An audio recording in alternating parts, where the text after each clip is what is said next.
ended up saying that, like, I have a mammal. 23 and Meemaw. 23 and Meemaw.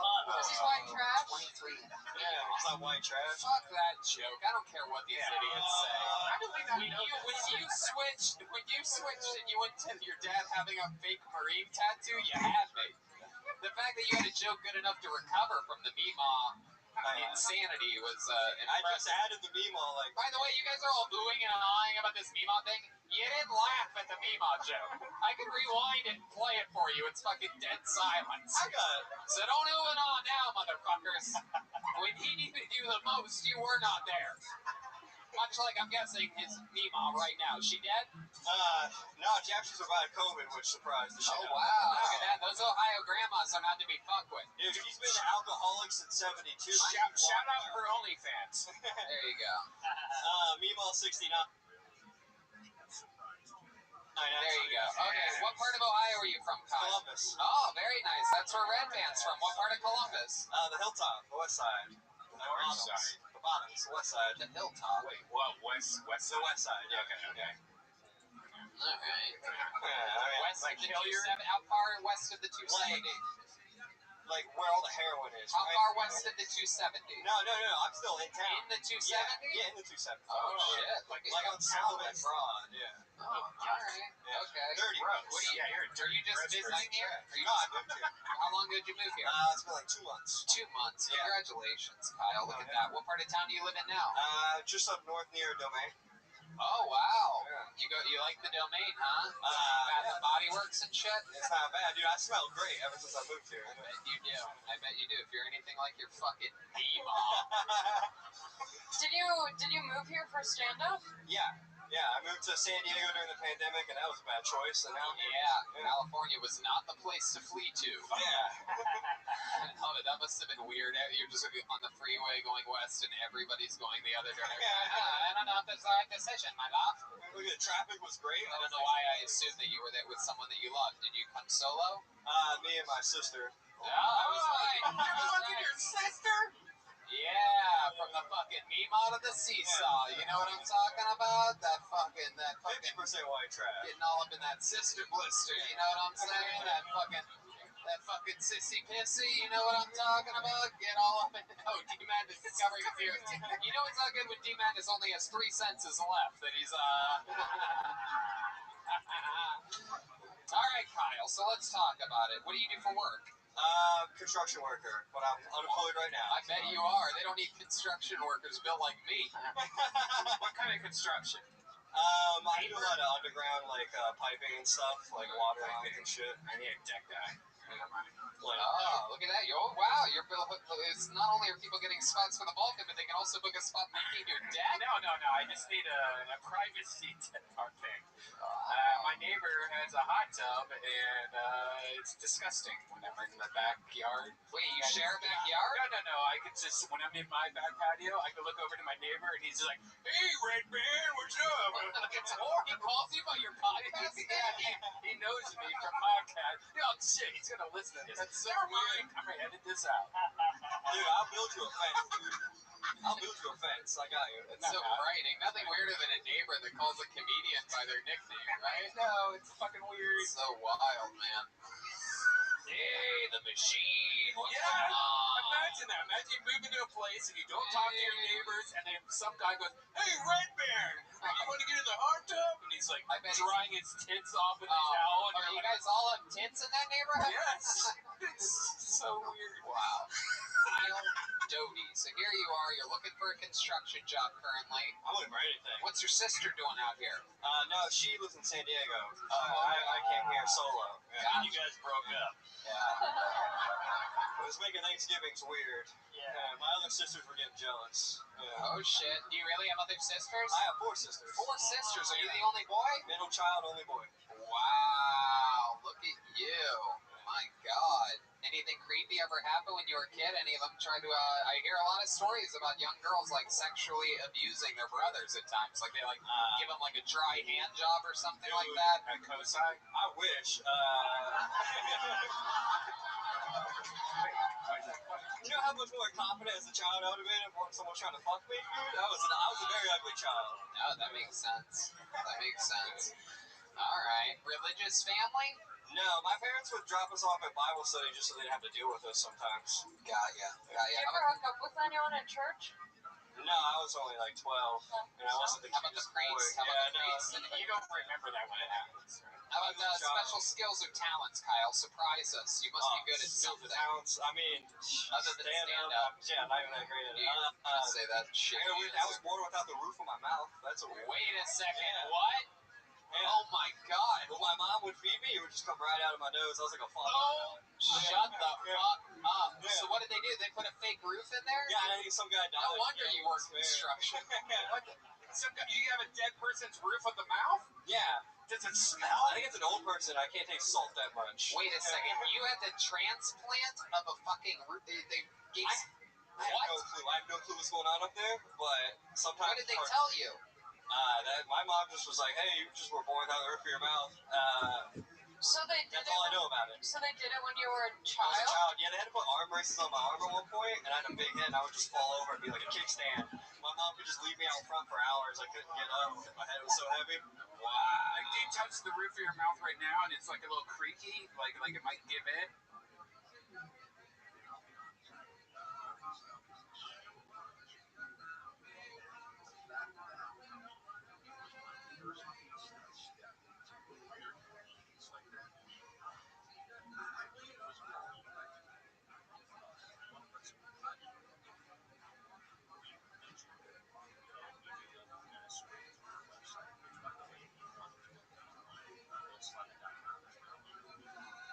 Yeah, it is haunted. It's like waterlogged. It's up there. Shit. Can I see it? I mean, it probably looks like that if you want. Oh, here we go. We're checking out the roof.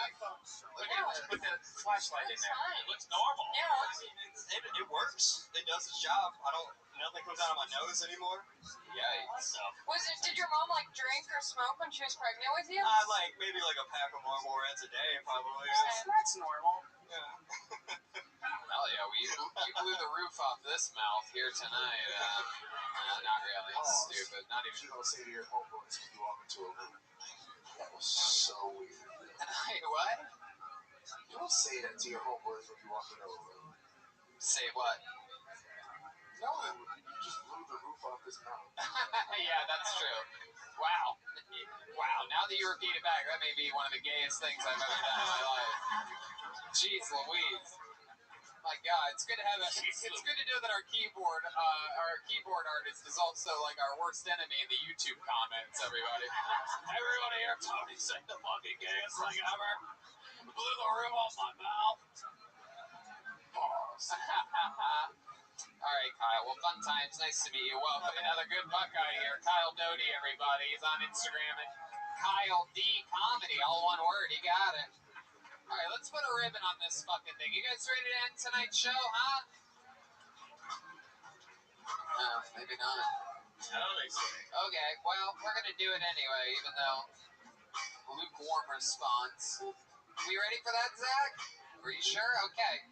Ladies and gentlemen, your final comedian of the night, regular here on Kill Tony, just freshly a couple weeks recovered from the coronavirus, now recovered from ALS, Lou Gehrig's disease, which has plagued him for a couple years, but this guy continues to write a brand new minute every single week, as he is a regular on Kill Tony.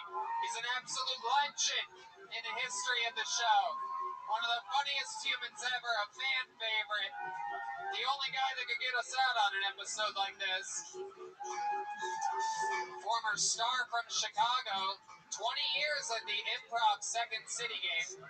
Got diagnosed with ALS, decided to chase his dream of being a stand-up comedian, and now he's one of the best in the world. Here is a brand new minute from the great and powerful Michael Lehrer, everybody! Yeah!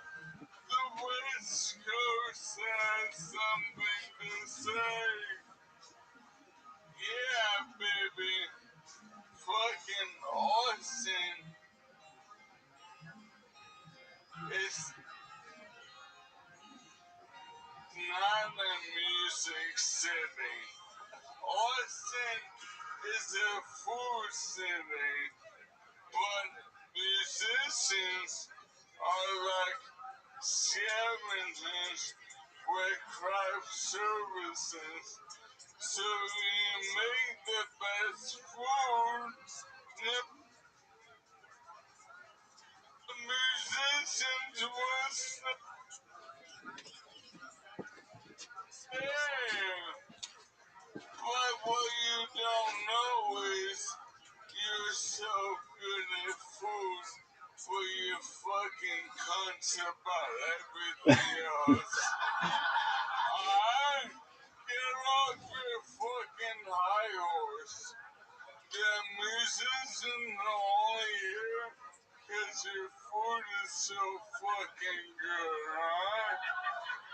My bougie Cali ass is calling out all the rude customer service. Alright?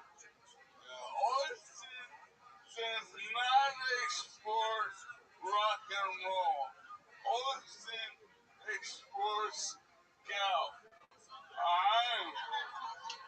And that's why everyone is such a fucking asshole. You're walking around on shattered glass from the fucking gout, from the 3-week marinade barbecue that is fucking up your fucking foot. Who else in here? I'm tired of this bullshit. I'm putting on notice that the West Coast has something to say, and that bangers on Rainy Street, just because you serve bratwurst doesn't mean you should treat your customers like they're at a concentration camp. I'll fuck you and your $10 hot dogs. Get off your fucking cunt horse. I could not agree with you more. I agree with everything he said. 100% of everything.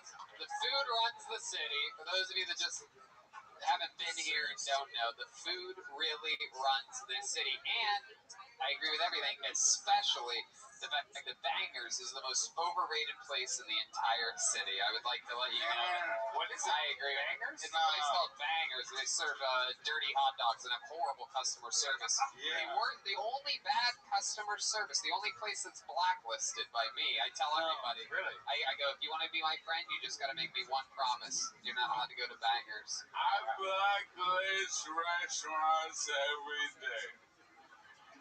I cancel restaurants like SJW motherfuckers cancel comedians.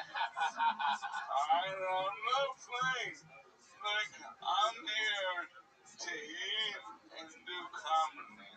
And like, you're assholes, alright? Like, how about we're at a club, there's 100 people ass to ass, but no, I can't have a paper menu because of COVID.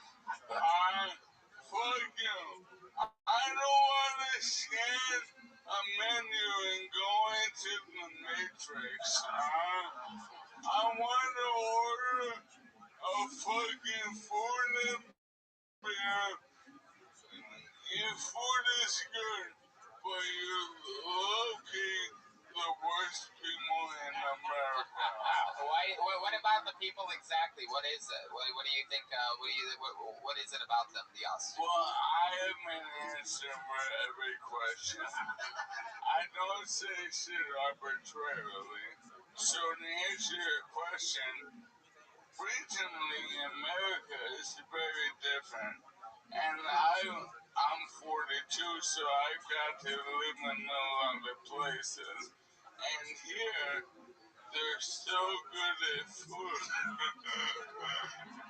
They're like, we can do ask something about everything else. Right. Yeah, I agree with you. They don't realize like it's like they try to push other things on the transplants. I think like people are like, well, wait till you go swimming in Barton Springs, and I'm like, oh, I get to get in the same giant pool with you and a bunch of people sweating out bags of sweat. No, thank you. I'm going to one of my new 30 favorite restaurants. Exactly, and food goes a long way. Yeah. So it's real good, you know, but like, I don't know, like, food isn't everything, and I'm here to eat delicious food. It's true. I mean, people don't realize everybody's here for the food. Like, if someone wanted to do a terrorist attack on Austin, they could just replace the salt with sugar and fuck up the whole city's tourism for a week. Yeah, Where's my sodium levels at? Go ahead. when we defunded the police here, we took away the option from switching from savory to sweet. And, fuck you criminals. But I'm here, and I'm here to be Tony. Yeah, Tony. Absolutely. I just decided right then when you were in the middle of that sentence, I'm going to let you talk. Now, I've turned the threshold, you know, like, we just had Kill 2500, and before that, both I bottomed out with cocaine, and I got corona. It is true. He really, the bottoming out from cocaine, I really just think that they just tested positive for corona, but I think it was mostly the cocaine. I think he truly snorted the coronavirus at one point off a mirror. No doubt. Now, but I am here on the world's biggest open mic. I bet 50 to 200,000 people hearing what I have to say every fucking week. How fucking nuts is that? And like, but no, I mean, fuck your balls. Like, to the bring that shit. Like, everyone talks to me like I got what I have because of my disease and not despite it. I'm in the fucking lab all day, every day, while you're bitching and moaning, and I'm getting better and better. And so, you wanna fuck with me? We're here every Monday. The West Coast got some. What do you keep referencing? Is this a new branding? You're planting some seeds for some real branding? The West Coast has something to say because you started your set by saying that, and then you went in immediately into something totally different, and I'm like, wow, this is some real. Yeah, the West Coast got something. But you're not the West Coast anymore. You're originally from upstate New York and then Chicago.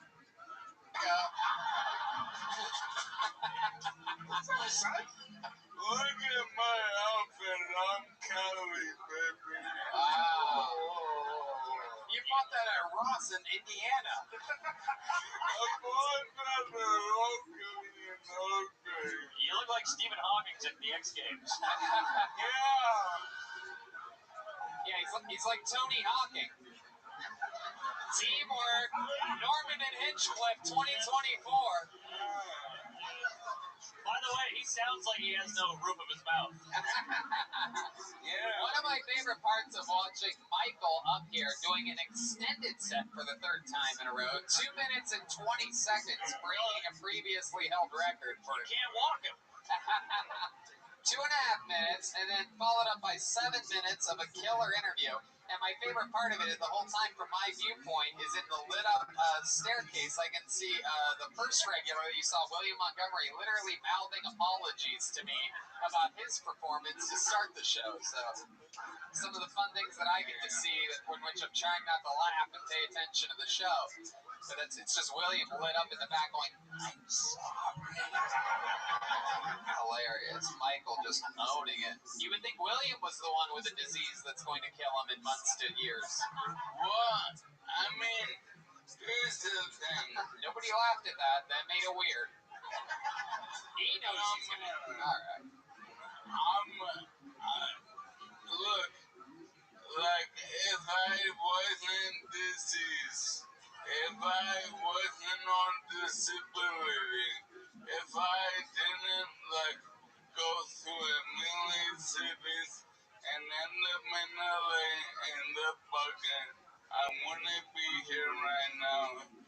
My weakness is my strength. My disease is your cure. Wow.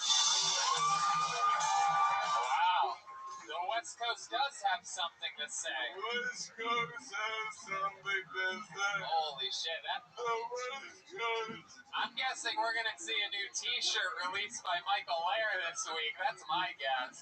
Guys, how loud can this place get for the fucking... Great. Michael Lair, everybody. We did it again. Guys, make some noise for the great Ali Makovsky, the Resting Bitch podcast. Mark Norman, Tuesdays with Stories. We might be drunk and out to lunch on YouTube. Check out his special. Guys, make some noise for the band. John D's on the keys. The Fix Vodka band. Fix Vodka. Go to fixvodka.com. Get yourself a bottle. High alkaline vodka. Yellow Rose, Red Rose, we love you. Make some noise for that.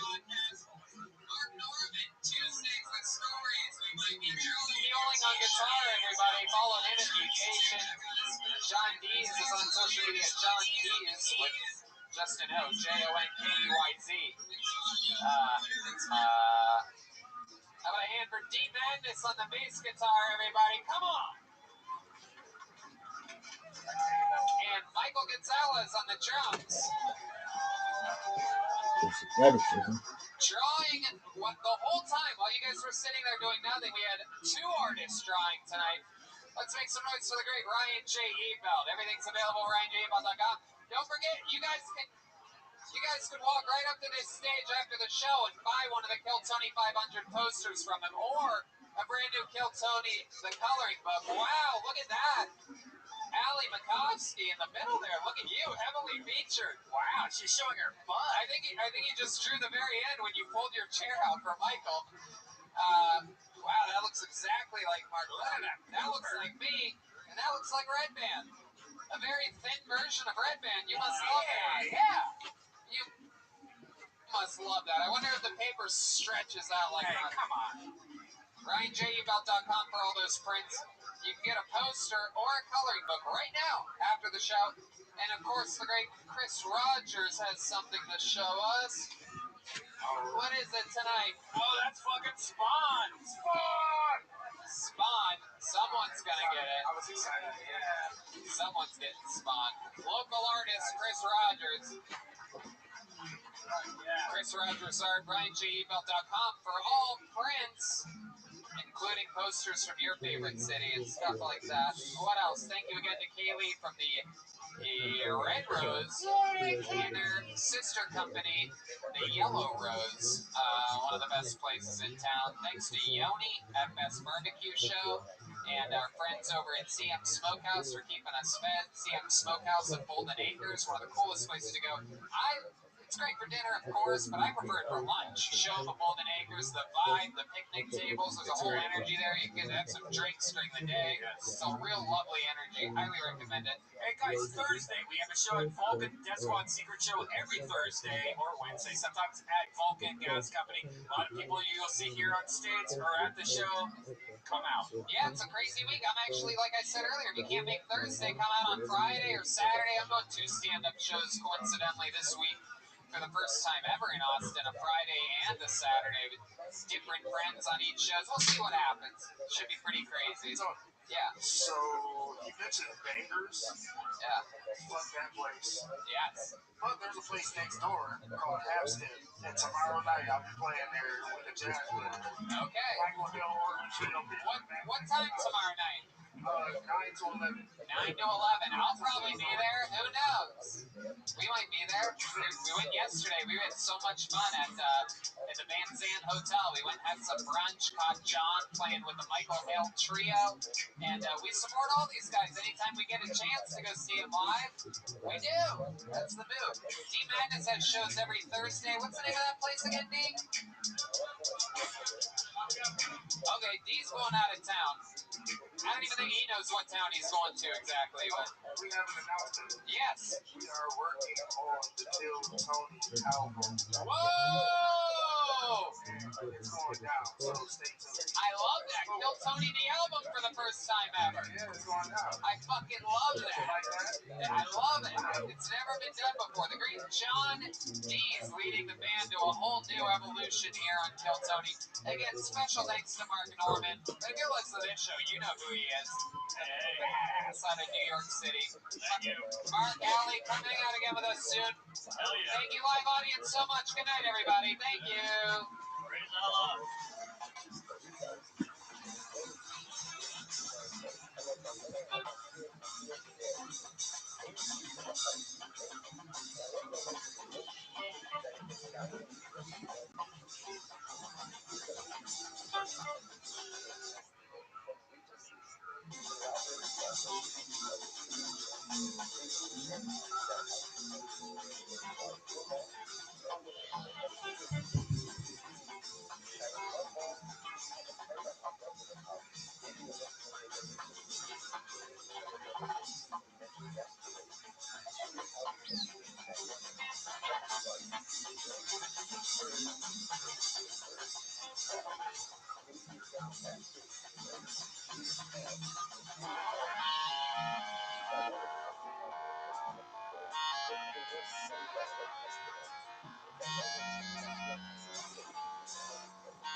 So Yankelstein Kirchen will have a Islam Rabbi. So what happens? Two of the three essentially act as the witnesses. They act as the witnesses. Two of the three, two separate from the group, they become the witnesses. They add on two more dialogue, two more judges. They got accusatorial. And ultimately, again, they give their testimonies. Yomru Mekudash Mekudash. And then after the two give their testimony, then the three, again, the three run out the new days are constituted of the one regular Dayan and two additional Dayanim. So then the new days say, Mekudash Mekudash. You must please set hard. Why? Shame Hayabim, nor allow Al-Bikir Atzmo. Because at the end of the day,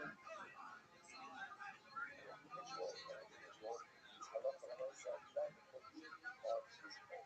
Okay, so it says what else there? These are like validation, that's the diamond. But if you hold that an aid could become a diamond, why do you need this whole process? So it says, remember again, so just to review, the process in Rosh Hashanah is you have a phase in that sees the movie, they saw it together. So you guys, you have a phase in saw the movie together.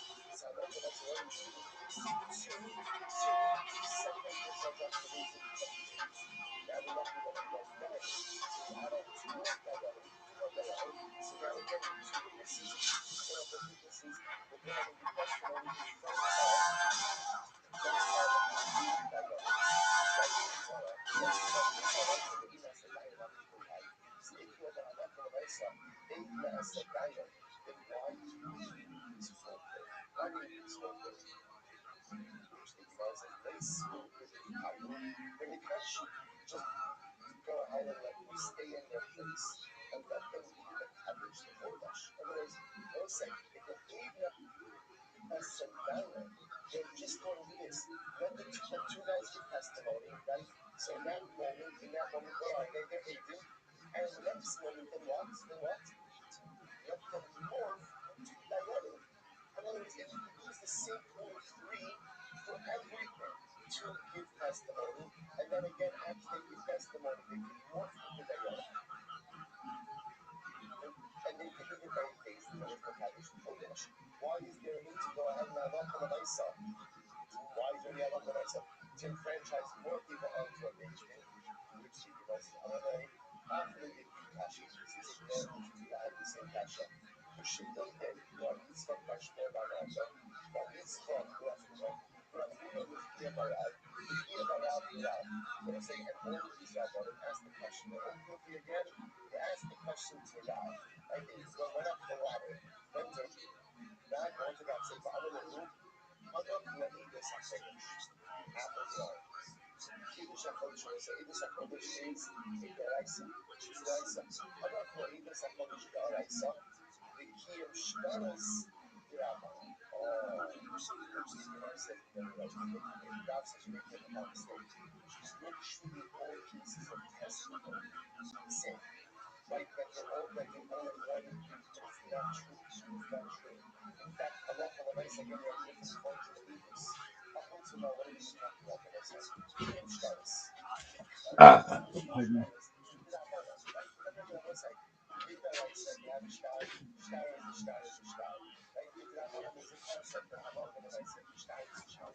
So there's a way to go and certify the shtar. That process is called kiyum shtaros. Ordinary for kiyum shtaros, so you need a couple of different things. Either you have, there's enough for this exactly what you need. But for our purposes, what you need is a based in go ahead and uphold the shtar through testimony. So I need dayanim and I need aiding. Since it's the Rabbanan Chazal separation, right? We use the same rule for everything. Aid, Naaseh, Yam. So we have guys who act as witnesses and then more judges. Idus HaKodesh, which is Idus Daraisa.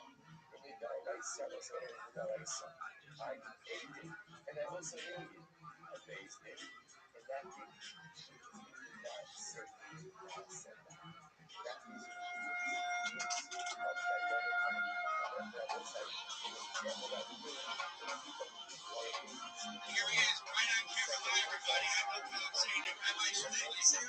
Hey,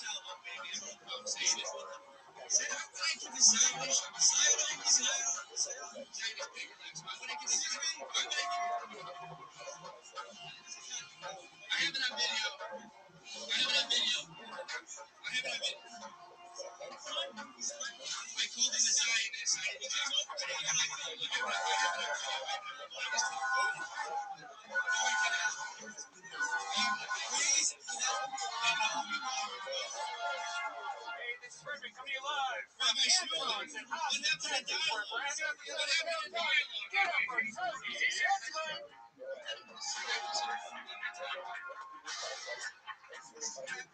Austin, Texas. Come on, this is a real life show. Make some fucking noise, everybody. We're here. Brian Reagan's here. Hey, there it is. Audience reaction. Fun to be here at our new home at Antone's in beautiful downtown Austin, Texas. Home of the Blues. You guys excited for a fun night tonight, huh?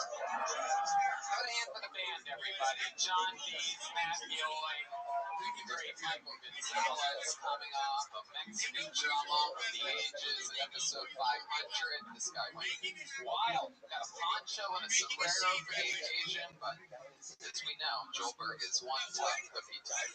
Maybe we'll have a rematch in the future. What do you think, Michael? Oh, he wants to run it back. We have Chris Rogers art here drawing something. Who knows what? It's a blank slate right now. Of course, we have the great Ryan G.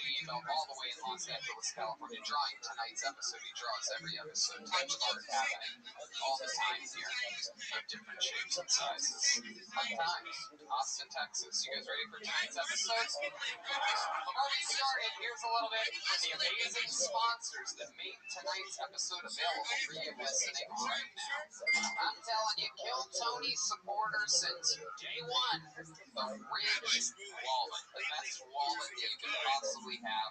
Sleek, amazing, and holds up to 12 cards plus room for cash. There's over 30 colors and styles, including carbon fiber and burnt titanium. I have the burnt titanium. I absolutely love it. What's incredible about this product is they give you a full refund if you don't love it, because they know you're going to love it. It's a front of the hand wallet instead of having one of those dinky wallets against your butt cheek. I can't imagine what your old wallet must have been going through. No, I think I'd have what a lot of people have. It's just that wall you maybe got at Target like 5 years ago, and you have everything stuffed in it from Subway cards you'll never use, 1,000 different business cards, and it just hurts to sit on. I've had back pains while driving, from going on road trips. I can't believe I've been living like that for so many years. And now, a Ridge wallet, I have just what I need in my pocket, in my front pocket. I barely even know it's there. It's great, and it's just so cool. It looks cool, pulling it out, it feels good. You should feel like a boss, and it's an important part of your life. You're going to have a wallet. Why not get a cool wallet, and why not support Kill Tony at the same time by doing so? Get 10% off today with free worldwide shipping and returns by going to ridge.com/KillTony. That's ridge.com/KillTony, and use the code KillTony, all one word, for your discount. Again, 10% off today. Ridge.com/KillTony. Austin note. And Austin grown. You guys ready to start tonight's episode or what? Awesome. Ladies and gentlemen, you know, we've had a lot of fun guests here in Austin so far. And this one is the one that I have been waiting months for. This young man, I've always said, is one of my favorite stand-up comedians in the world. Ladies and gentlemen, I present to you Austin Zone. Make some noise for my funny friend. His name is Tim Dillon, everybody. Come on. Oh, shit. It's really him. Thank you. Thank you. Thank you. Yeah. Famously, guest of the year 2018, 2019, and 2020 That's true. on Kill Tony. That's great. You and Donnell Rawlings in the running for that. You edged him out because you never walked out on us. Tim, welcome back. I'm happy to be Hey, Austin, I'm here. I'm homeless. Homeless?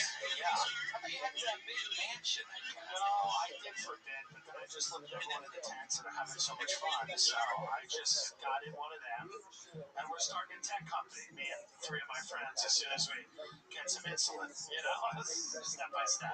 Beautiful. What a way to fit in with the other Austinites here.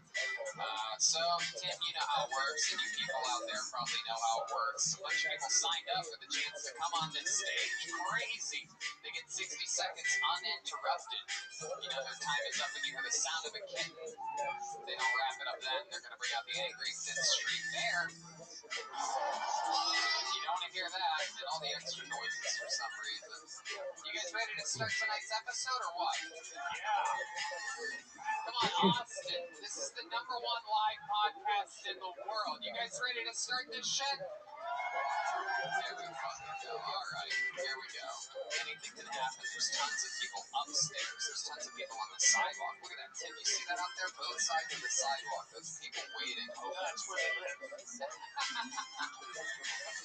Your first comedian going up tonight. Anything can happen. Could be homeless. Could have a mansion. Could be his first time. Might be a 30-year local veteran in the game. Make some noise for Andrew Scardino going first tonight. Always a tough spot. Anything can happen. This is Kill Tony live from Anto's. Great guest, Tim Dillon. Band is playing. We're waiting to see where Andrew Scardino is going to be coming from. Waiting to see some movement, some confirmation. How many of you love H-E-B, the grocery store? All right. I love it. I love H-E-B too, everybody. Tim, you been to an H-E-B yet? Baked beans are $1. That's what I like about it. It's $1 for a good size of baked beans. No Andrew Scardino. Wow. How people sign up for this show and then miss their spot is beyond me. Oh, he's coming running from the back, everybody. We have 3 producers over here. Is anybody down there yelling? Okay. I guess over here. Here comes Andrew Scardino. Where's he at? Oh, going the wrong way. This is his first time at the show. This should be exciting. It's always fun when the person doesn't know how to get on the stage. Always very history telling of the fun to come. Here he comes. One more time. Make some noise for Andrew Scardino.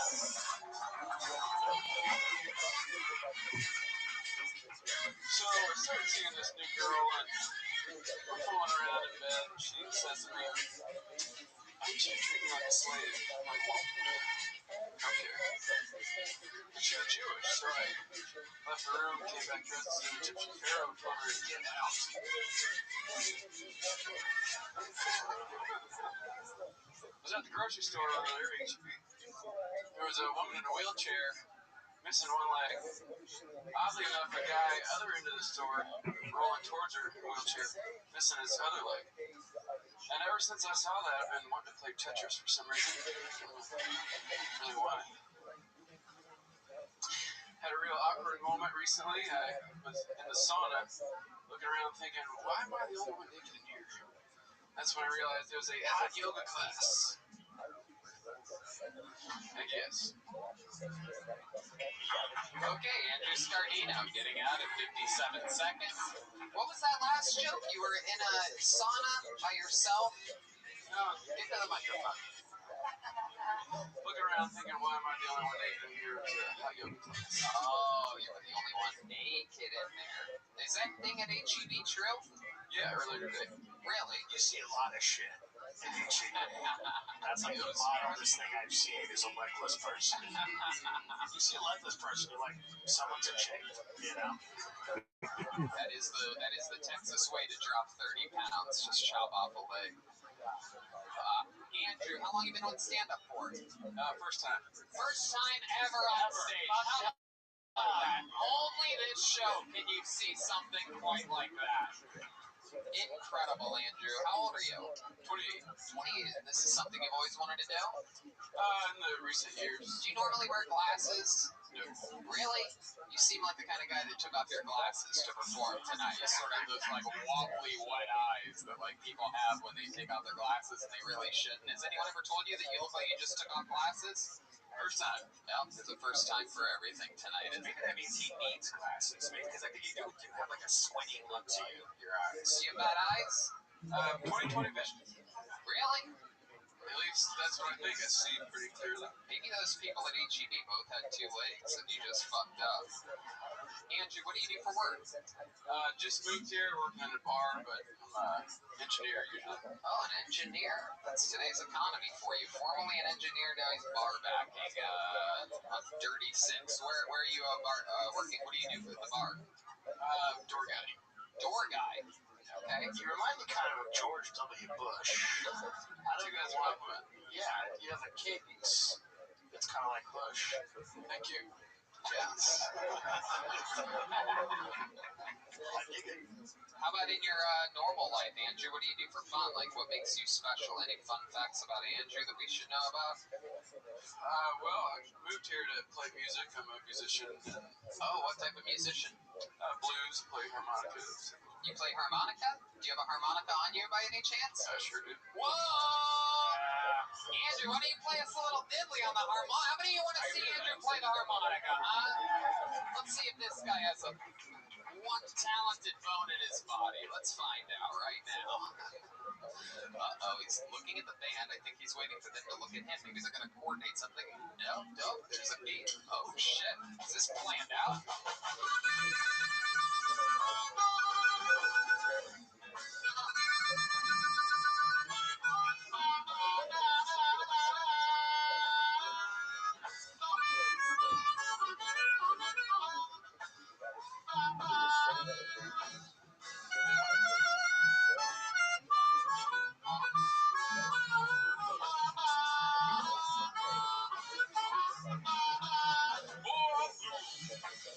Wow, there it is. Incredible. Incredible. And also, not only was that great, but it was also funnier than your set. It's incredible. Very rarely is harmonica playing better than Joe's. Have you ever had a harmonica, Tony? Yes. Did you do like the typical that's all I can do is like breathe in and breathe out through it and that's it? Did you ever get to play it? Yeah, no, I have an ear Is for harmonica music. hard though? It feels like anyone can do It it. is. It's very, Pretty much especially when you're It's recording like, like it's that. like a Playing child's harmonica. used to, right? Yeah. So you're the 2-year-old that can do that. Yeah, Adam Put is playing the fucking Blues Clues up Yeah, there. Is what it's he's like a recorder. Andrew, incredible. The harmonica. You ever use that to help get action in the bedroom? You ever hook up with someone? That ever worked for you? Maybe once. Okay, maybe once, or did it happen? Once. Okay, can you tell us how that went down exactly? Can you like reenact it for us? Can you tell us?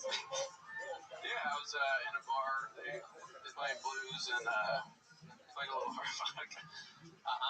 You're at a bar playing. Girl came up to me and said that was cool and started talking from there and ended up. You had sex with her right there at the bar. Yes. Was she 6 years old? Was she wearing Oshkosh? Why would she be Because 6? she liked the harmonica? Oh, kids like the harmonica. That's right. Okay. They don't really. Kids hate the harmonica. Yeah. Like, Yeah, kids like drums. yeah. So do women.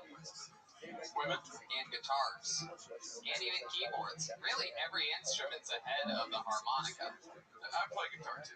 Oh, you do, just in case. Alright. The guy from Blues Traveler made a career out of the harmonica. That is, That guy. Only one. One guy yeah. who did it.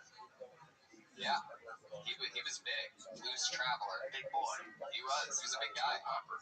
But he lost it. Is he alive still? I think so, yeah. That is shocking. He was at the Comedy Store like a year and a half ago. Like just 2 girls on each arm. Skinny. Yeah, he's rich. Yeah, he's skinny now, though. These people, you know, like just like Adele, when they get skinny, it's like it's not the same person. Adele looks bad, both fat and skinny, though, let's be honest. She's atrocious looking. It's in the teeth. That's the problem. It's true. She's got a very fish-like mouth. Andrew, is there anything else crazy about your life that we should know about your family, or about your history, or anything like that? Well, I'm from Georgia, and growing up, I had a family of pet raccoons. I think that's interesting. This isn't gonna get racist, right? Yeah, it sounds like. Ooh, is that just what your parents and grandparents called them? How do you have a family of raccoons? How does that start? You start feeding them, and they get accustomed to it and friendly. This is getting really racist. Did they do like work around the yard or anything like that? Landscaping. All right. Were you scared of them to like accidentally bite you and maybe get rabies or something, or did you? Yeah, one of them did have rabies. I had to put him down old Yeller style, and they didn't come around. You shot? Who shot him? I shot him. You shot a raccoon.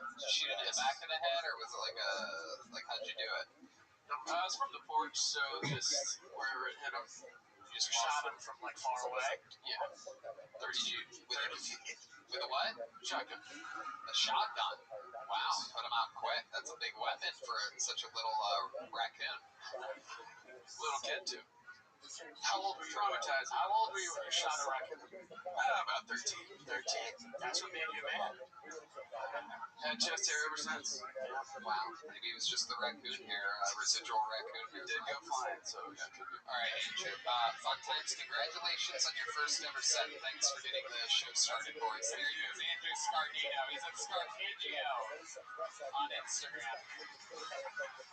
Put a cool name out now so that they can start walking to the stage. Mitch Brown is next. But look, everybody, it's Kaylee from the Red Rose and the Yellow Rose. How many of you like strip clubs out there, huh? The two best strip clubs in the city are the Yellow Rose and the Red Rose. But instead of having one of our hideous producers change the microphones, the great Kaylee joins us from the Red Rose. Thank you, Kaylee. She was a guest on Brian Holtzman's podcast this week, so you have to check it out. Oh, okay. All right. Oh, wait, Mitch Brown. Is Mitch here? Here comes Mitch Brown, everybody. There we are. On to the next one. 60 seconds from Mitch Brown. My problem with God theory is that we blame everything on the women. I tried telling a woman, anything today.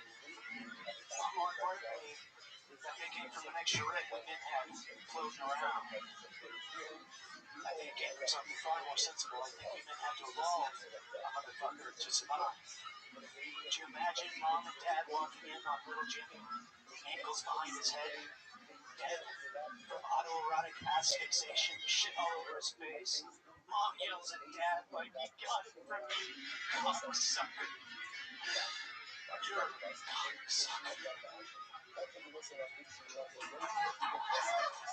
You're done. 40 seconds. That's it. Do you also play the harmonica? Because you better have an instrument right now. You better pull out a fiddle real fucking quick. And this better be your first time ever doing stand-up, too. Uh-oh, that line tells me it's not. That's a minute right there. Mitch, what the fuck, dude? How's that for an opening question? How long have you been doing stand-up? Almost 2 years. Almost 2 years, and that's what you chose to go with. 40 seconds of just curiosity. That's it. Love it. 2 years. How often do you perform? How often do you practice this art form? Most nights. Most nights. The answer that was given in your honor. Wow. Well, he's rusty because of COVID, right? Isn't that right? That's right. That's right. I love it. You making excuses for this fucking Civil War reenactor out there.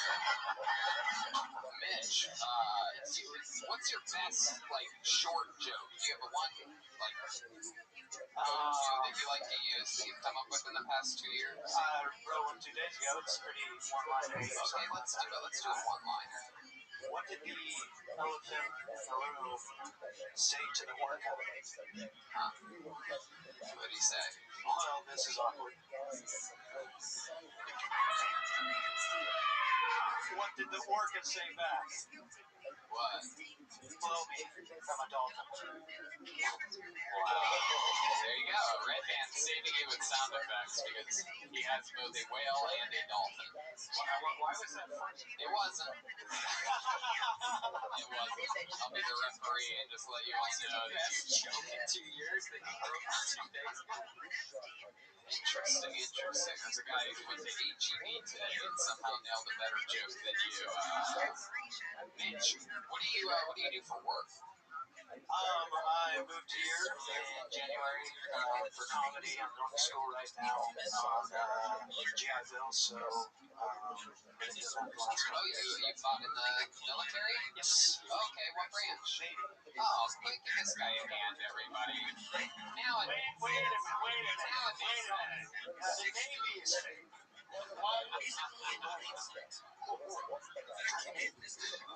What did you do? I was a K9 handler and trainer, 10.5 years. Hit the applause back. A K9 handler? Yes, sir. They have dogs in the Navy? Just less than about 300 of us still left, yeah. 300 dogs? It's about, you said dog and a half, per team. So, Okay, what do the K9s do in the Navy? Find explosives, drugs, people, drown. Find explosives and drugs. Drugs, people, yeah, assault buildings. Where does the Navy do that? Where does the Navy look for drugs? I was never a drug dog, I was an explosive dog. So, okay. Did your dog ever find any explosives? Yeah, we were in Afghan 11 to 12. Okay. So they sniff out like landmines and things like that. IEDs. Did dogs ever go to sniff a landmine and sniff it and set it off? Yes. That's gotta be it. Yeah, it didn't go well at that. Yeah. That's a Disney movie you don't see. Yeah, right? Yeah, wow. That's incredible. Have you ever seen that happen? You ever have that happen where little German shepherds out there just fucking... No, Block and I did well. Okay, that's good. Do you ever get to see the dog anymore? What happened to your dog? After I left the command, he had an accident. He ended up getting blown. That's where his stomach flipped with his next handler. He ended up dying. His stomach flipped? Wow. Jeez, oh man. That is the most depressing answer to any question I've ever gotten in the history of the show. Accident, he peed on the floor or something like that. Yeah, no, his stomach flipped. That's a while. There's a little nightmare for you to have while your dog's away right now, live audience. Just make sure that can happen to any dog at any point. Don't worry, your dog's not a hero. Your dog is not a hero. My goodness, Mitch. Well, that's interesting. What do you do for fun? What else are you into other than stand-up? Really into theater. I just finished Hamlet. I rewrote Hamlet. Really? Would you be willing to do a scene from Hamlet in front of this audience? You want to see him do what he does best. Do you remember what happened with the harmonica guy? No, yeah, Mitch, the whole crowd wants it. You don't have a choice, right, audience? Yeah, look out there, Mitch. I know.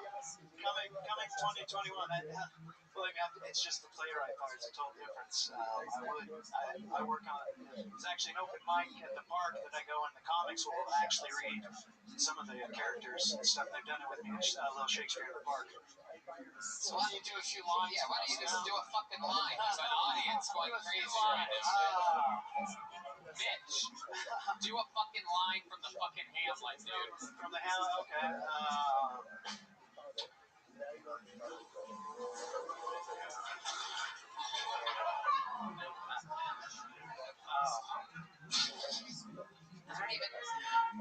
That is the question. No, come on. Are you finishing a fucking Heckler's Hamlet shit right now? Are you fucking kidding me? Did you see the harmonica guy borrow someone else's fucking harmonica before playing? You said you do the Hamlet. Oh, I'm in the theater. That's what you said. I know. I haven't studied Shakespeare like that. I'm doing what I did. What did you learn from Shakespeare? You're fucking unbelievable, Mitch. No wonder your fucking dog's stomach turned backwards. You know what I'm saying? Oh, come on. You guys are gonna groan on a Monday? Pussies in this audience tonight, I tell you.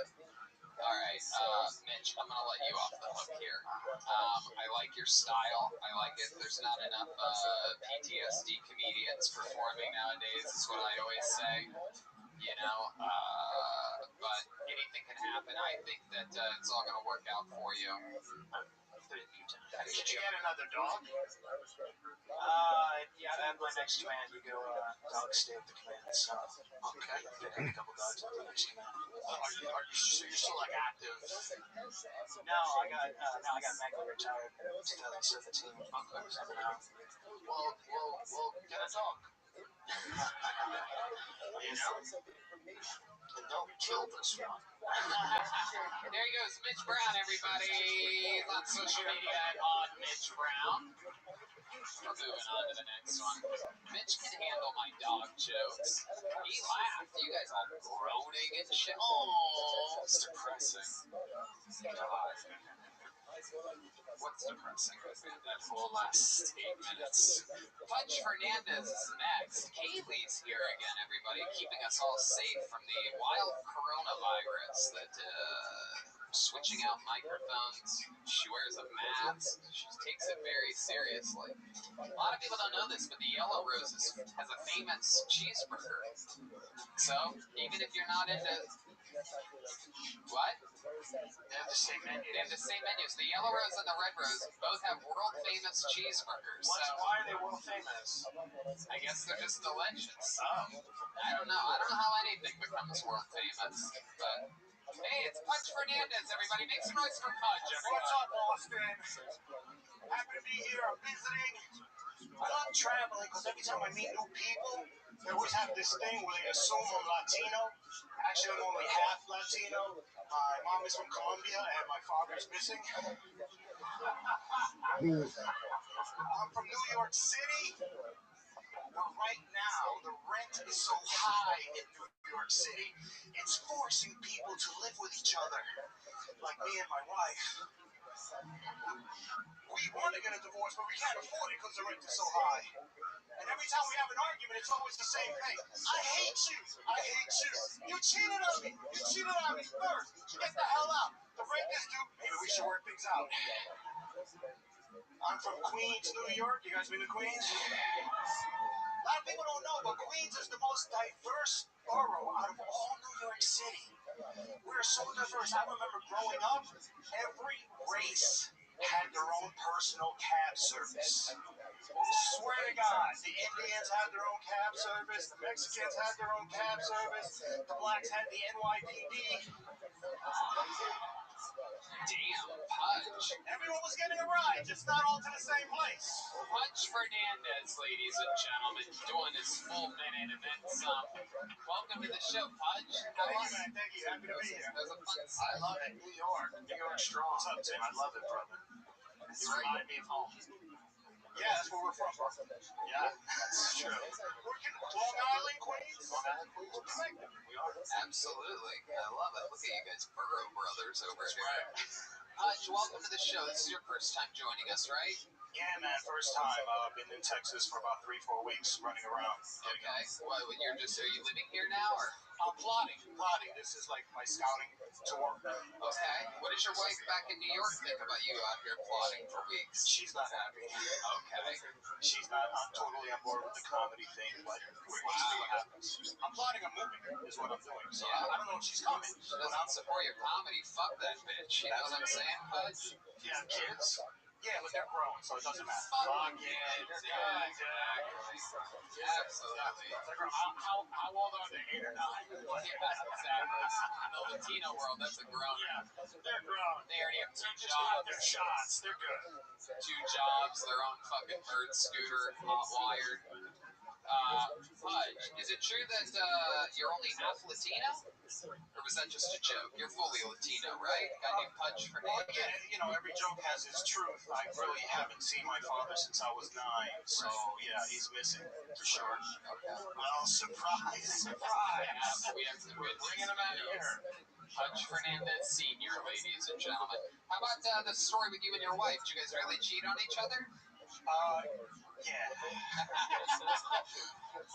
It's 26 years on and off, a lot of gaps, a lot of fuck-ups. Yeah, okay. And you guys still are trying to make it work. Why do you think you're still trying to make it work if you guys like fucking other things? I guess because we just like fucking, period. That's the best part. Okay. That's what's keeping us together. How do have you fucked anyone since your little Texas trip started? No, not yet. All right. Do you think she has? Who knows? I don't know. Can we call her right now and ask her? Can you call her, put her on speakerphone, just ask her? Fuck it, yeah. How many of you want Punch to call his wife? I think we have to do it, Punch. All right, let's end this marriage tonight. All right. I can't wait. Somebody's gonna pick up. Absolutely. Let's see if she picks up. She's actually packing. Put the bottom, yeah, right there. Is that on speaker? Yeah. Turn your volume all the way up. Put the bottom of it right up against the tip of that microphone. Right against the tip. Hey, babe, what's up? I'm doing a show live right now. You're on the show. I told them about us cheating. Yeah. They want to know if you're fucking anybody in New York right now while I'm here in Texas. Unfortunately not.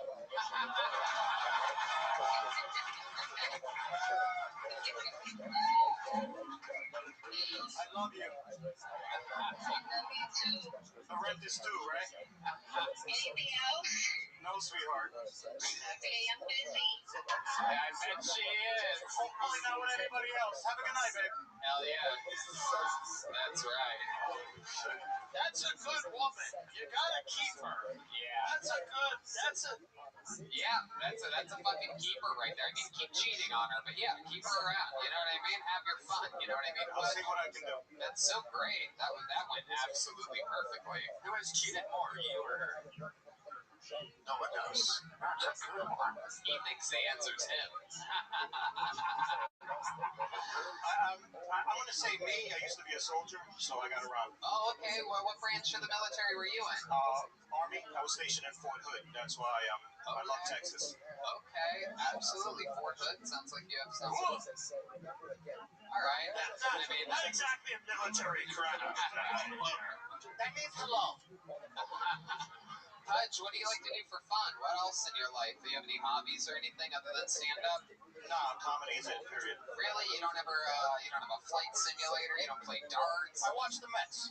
Oh, man, that is the most New York shit humanly possible. It's one thing to be a Yankees fan, but Mets, that's a whole nother level. Yeah, sometimes it's 6 feet under level, but let's see how it happens. Absolutely. My goodness. Pudge, any other fun facts about your life that we would find interesting before we met you? Was in the military. Did you do any tours in the military?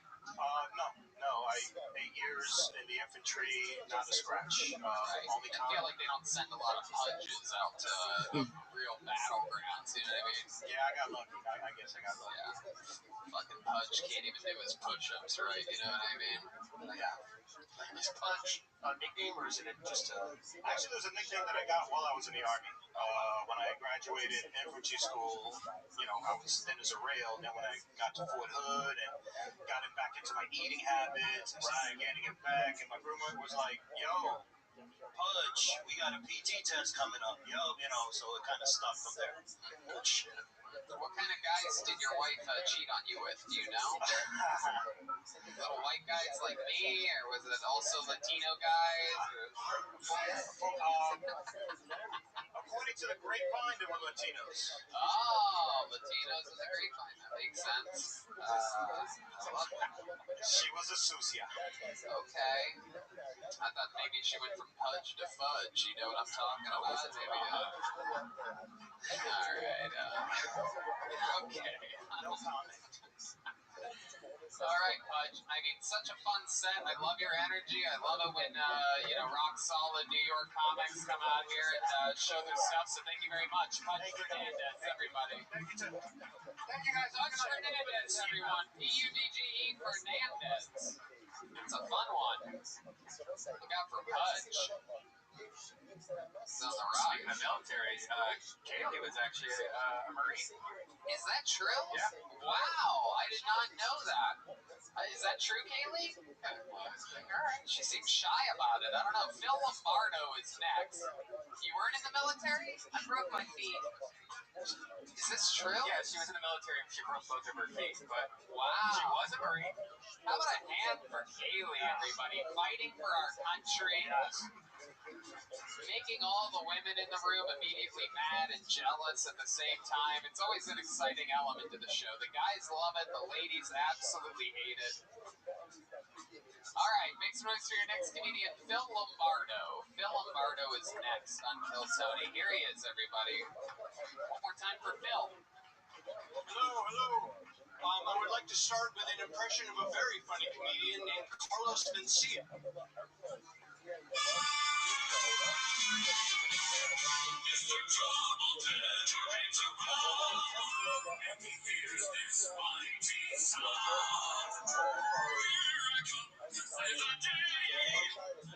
All right, enough of that. All right. Thank you. Brian Redman, I like you, but you kind of look like Tom Segura's extra skin suit. I don't know how else to put it. No, I'm just kidding. I don't like you. Just kidding. All right, thank you. Wow. Phil Lombardo just a hard bomb, and then trying to insult one of the cast members. Oh boy, that never goes well. Almost my plan, but not really. Almost what? Never mind. How do you make an unfunny Carlos Mencia joke? I don't even know how that's possible. By doing this only 5 or 6 times. 5 or 6 times. Yeah. Oh, it's starting again. Yeah. Oh, boy. You can't even help it.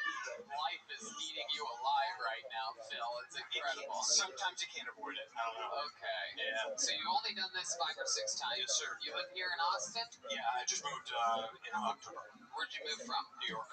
New York. Yes, sir. You never did stand up in New York? I did it like 3 or 4 times. The other times, I didn't even end up doing comedy. I just made people feel uncomfortable. Yeah, it seems to be your specialty. On purpose. And you can continue that. Yeah. Hopefully it won't continue again. At least it's different. What's the goal out of the comedy? Like, what would you like to do? So I've been an entertainer since I'm 13. Well, actually since I'm like 12. But I just started doing stand-up. What kind of entertainer? I started doing like when I was really young. I did magic, but then I was an actor. I'm still an actor. Really? Can you do a scene from something? Can you show us a scene? How many of you want to see Phil do a scene from something? Phil, just fucking do it. Don't let your instinct that made you do that Carlos Mencia joke take over right now. I don't have anything that I can do. I don't know. You're not an actor then. Yeah, you're just a Don't shitty say you're an actor. Good. Okay, trying to get a magic trick. Magic trick. Yeah. No. You can't do that either. I'm showing him a deck of cards or a loaded gun. Phil, so out of all the things that you said that you can't do, what else can't you do? I'm really good at serving people food. How do you do that? Yeah. What's that? What do you do that? I used to in New York. Now I'm just a concierge. Why I'm here? You were visiting Ron, and you told me the show was at 10, so that's why I came. Where? Oh, Up the block. at Ron's building? Yeah. Oh, shit, you're the concierge at Ron's building? Yeah. And I told you to come do this? Yeah. Oh, It's your fault. This is his fault. We were in an elevator His together. fault, not mine. In the elevator, am I right? Oh, son of a bitch, man. Thanks a lot, Tony. Bring it to yourself, man. I really fucked up. Yeah. Oh my god, this is my doing. I can't believe that my instincts made this happen. I thought you were just going to come watch the show. I didn't think you were going to come up with a book and all that. Well, can't help it. Is there anything good in the joke book? Yeah. No, there's no jokes in here, actually. It's just writing and drawing. Yeah. Writing of what? It's pretty good drawing. What are you writing? Poetry and stories. Can you do a poem? Yeah, good I question. can do part of a poem. I do. Part of a poem. How many you want to hear a part of a Come poem? on, yeah. Let's see what happens. Yeah. This is very exciting. Very rarely are we excited to hear somebody do a poem. Nobody's ever. I like that energy. I like an interesting energy. Yeah. It's like a guy who's mad he's being pulled over with a woman in his truck. You know, he's like frustrated. He's angry. You must have seen my poem. It's like, God damn it. Fuck it. Alrighty. Let's see here. So I need not be all pundit-y when relaying blunt, imprecise realities. The vote has come to these auto-aligned learning curves. It is being brought upon us, making sure that one too many and uncapped stems show all questions of where and when initiating change through monotonous monopolies or manifesting. All right, we're gonna stop you there. I mean, that is somehow inexplicably worse than the set. Whoa! We're gonna do something really special here. This is gonna be the first time that we cut off someone's head on the show, everybody. We're gonna cut Bill's fucking head off and we're gonna leave it on the table for the next 2 or 3 entertaining. It would be. Should be entertaining, yeah. It would be, yeah. Alright. Tell us. Too wordy. Almost. I know. It's too wordy. I know. I didn't say it was good at it. I said I did it. You seem like a little bit of a wild man, Phil. You've ever been arrested or in trouble with the law?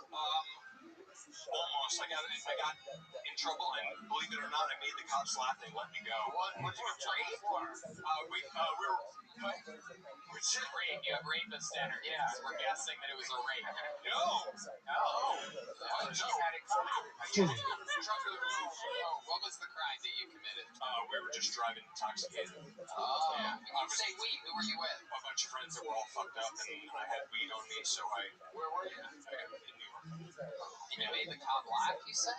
Yeah, all the way to the station. How did you do that? Magic. What happened? Do you remember what you did to get the laugh?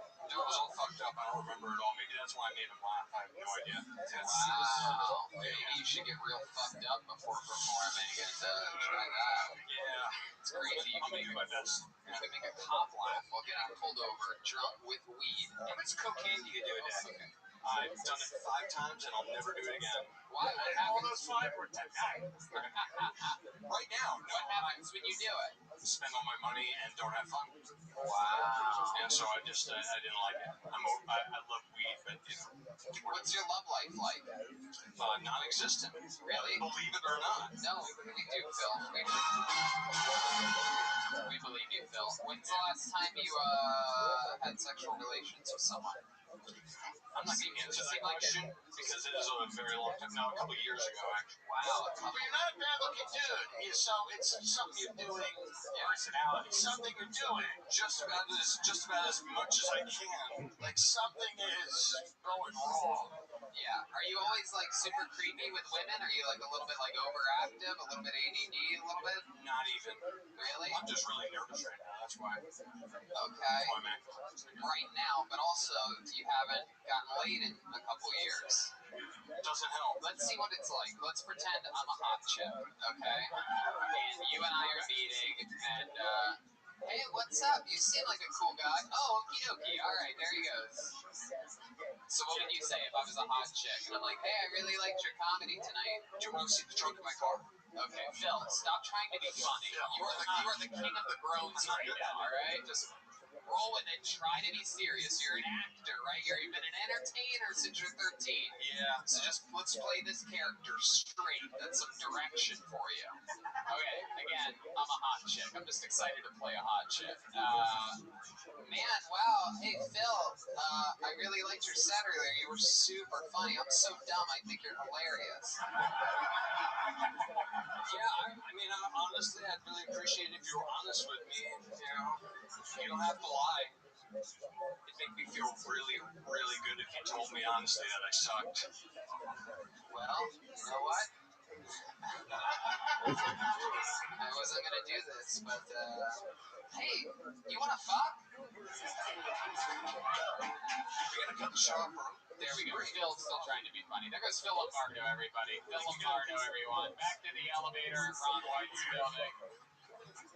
Back to Ron White's elevator. What's fun about this show is that you never know if tonight is the night where one of these people snaps. Right? Yeah. I'm 3 feet away from someone who's so unwell, so mentally deranged, that you have no idea if tonight's the night that they just decide to do something wild. And so that's the fun of this. It is true. It could happen at any point. Simon Nash is next on Kill Tony. It could happen at any point, but these people, You'd probably go after me first, though. He obviously hated me. yeah, but you're the hardest to get to. Tim's right here on the edge. They have to get through Tim just to get to you. Simon Nash is next. It's a wild episode so far. A phone call to New York was the funniest part of tonight's episode so far, for those of you keeping track. And, come Simon Nash, everybody. Make some noise for Simon, everyone. All right. I look like Cosmo Kramer fucked Barack Obama at a Vampire Weekend concert. I look like the Stephon Curry of graphic design. I saw a vegan with a lucky rabbit's foot. Pretty sure that's a faux pas.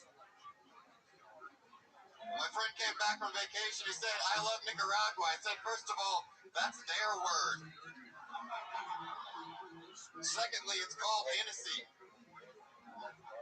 I figured out why it's okay to joke about murder and not rape. It's because there aren't any murder survivors. No one's going to come up to me after this set and be like, actually, I was murdered when I was 13. Kind of ruined my life. You should stop doing that joke. Then I figured out it's objectively worse because you would never sit around a dinner table for 2 hours and play a board game where you try to figure out which one of your house guests is secretly a rapist. Colonel Mustard in the library with the candlestick, my God. Simon Nash coming out jokes. Blazing. There we go. Someone was ready for this tonight. Welcome to the show, Simon. A real comedian. I'm almost shocked. Hey, yeah. Incredible. You did real jokes. How long have you been on stand-up for? 7 years. Awesome, man. Fuck yeah, what a hand for Simon, everybody. 7 years. Coming on the show, waiting through fucking psychopaths for a chance to get up, and it worked. And look at that. Are you back there with these people? There's like, what is that like? There's 70 people like coughing on each other. Oh my God. That's great. I love it. Great fucking job, dude. Oh, thank you so much. I really appreciate it. 7 years. All of it here in Texas? No, I moved here 11 days ago. 11 days ago from where? Orlando, Florida. Wow. What a great escape. Yeah, I wanted to move to a place where no one could reasonably give me shit for being from Florida. Right. Yeah. No, that's the right move. Orlando is wackadoo. It's fucking weird. Yeah. What were you doing for work over in Orlando? Same job I do now. Everyone's remote and stuff now. I fucking do business-to-business sales for T-Mobile. Wow, you're a T-Mobile guy. Yeah, but not like the jackwalks from the kiosk. Like I just like all IT directors of we're all big fans of T-Mobile. It's a T-Mobile. We all use it. Yeah. Sprint just became T-Mobile. Yeah, they bought them like a year ago or something. Yeah. I love that. I know John, for the old CEO. Oh, yeah, that really eccentric guy with the long hair that was like, we do cell phones and I surf or whatever. Yeah, one of those guys. Just like the Virgin Hotel guy. Yeah, it was weird. So welcome, Simon. What else in your life? Tell us more about you. Gosh, well, I have to get this out of the way. My best friend is a recently famous TikTok comedian. She's a huge Tim Dillon fan. Oh, wow. Yeah, so I was wondering if you would, say into the microphone that Heather Shaw should quit comedy. Heather Shaw, you should quit comedy and kill yourself. Yeah. I added that. Oh, that's so sweet. Why? She's legit blew up on TikTok? She blew up on TikTok. Is she one of the D'Amelians? She is D'Amelio sisters or something? No. She is like a skinny lesbian, and she looks a lot like Jim Carrey. Great actress. Right. Heather Shaw. Yeah, she's the famous TikTok. Yeah. I get approached. You shut the fuck up, sir. Jesus Christ, this fucking guy. Well, that's all. I'll check her out. Awesome. That would mean so much to her, yeah. Thank you. Wow. So I asked you about your entire life. Sorry. Anything about you. I'm so sorry. Okay, so I can't play harmonica. That got shredded. That was awesome. I juggle. I don't know. Yeah, I work a sales job because I have no other skills. But about your family? What's your family? What's your ethnicity? My dad was black. I didn't lead with that because that's a lot to unpack in a 1-minute set. I know what I look like. What do you mean he was black? He's dead. How did he die? Transition to Caitlyn Jenner. Yeah. How do you die? Did it The reverse Rachel Dolezal. stomach flip? Gosh. Yeah. Parkinson's. You don't die from Parkinson's. You die with it. So. Yeah. Wow. Yeah. Must have died young, right? 2 years ago he was 67, 66. Okay. That's fine. You gotta run. Yeah, he had a good run. He did. It's a good run. How old are you, Simon? 28. 28 years old. What's happening? His dad died. I'm sorry. I was just doing a TikTok song. Never mind. Okie dokie. Red Man combining three things at once for our liking. So he was black, your mom's a white? Jew? Yeah, very white, like British Isles, blonde hair, blue eyes, Irish, English, Welsh, that kind of deal. Okay. And is she moved on to a new black guy? No, she went back. She went whatever that old joke is, back and forth. So yeah, my stepdad is another very, very white man, nerd, musical theater guy, whatever. Yeah. I love that. They're funny as fuck, dude. Oh my very God. funny. Yeah. Thank you. What's the longest Lots you of ever me. done before? God, 30, 35, 40 minutes, like a feature. If you're free Wednesday, I'd like to have you at the Vulcan show. Oh my God, I would Wow, love to. look at that. He just got booked on a real show, everybody. Wow. Dreams coming Thank you true. so much. Here on Kill Tony. Simon, you are absolutely hilarious. I love it when rock solid comedians come on the show. Thank you so much for Really gracing us appreciate it. with your Thank you so presence. much. Simon Thank Nash, you. everybody. Follow him on social media at the Simon Nash. That's easy enough. You guys ready for a special treat, huh? This guy's one of the regulars on Kill Tony. For those of you that are big fans of the show, you're absolutely going to love this. A prolific joke writer every single week, giving us a brand new killer minute. Famous for his incredible roasting skills. How about you guys all make some noise for the great, powerful David Lucas, everybody? Here we go. David Lucas.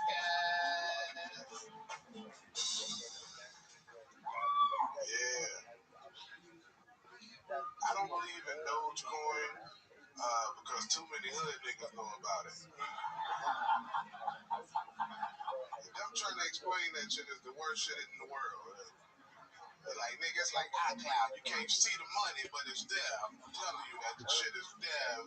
You buy it, you can't see it, but it's there, nigga. I'm like, I'm supposed to trust you with my financial future, motherfucker? Fuck those coins. I'm from the South, and a lot of people ask me, like, David, is the South the most racist place you ever been? And I'm like, hell no. They like, well, what's the most racist place you ever been? I'm like, nigga, YouTube comments. YouTube comments is the most racist place in the world. I get called a nigga in YouTube comments without a profile picture. I'm like, how the fuck you know I'm black? They like, it's the run-on sentences, man. I'm like, why the fuck are you so angry under a cheesecake recipe video? I said the bitch should use heavy whipping cream. You said milk. Next thing I know, you called me a nigga. All right, guys, thank you. David Lucas, everybody. Minute and some change. Yeah. I love it, man. What a solid minute. Love that. Absolutely love that. Covering topical stuff and some stuff about you, yourself, and technology. Told that. I love it. Mixing it all together. How you doing tonight? He's the best regular you've ever had. You think so? I think he is. I appreciate you. That says a lot, man. Yeah. Shit, let me hold That's this not out. just because I think. That's just not because I think me and him could sell a show to TLC.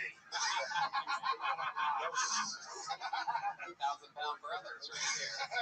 I love it. Tim, you actually got smaller, bro. Well, we'll change that. I fluctuate. Oh, gotcha. Yeah. And what's it like going out on the road? You guys know what it. I mean, how is it for you guys? You guys have fun out there? I know it's hard to not eat delicious stuff all the time.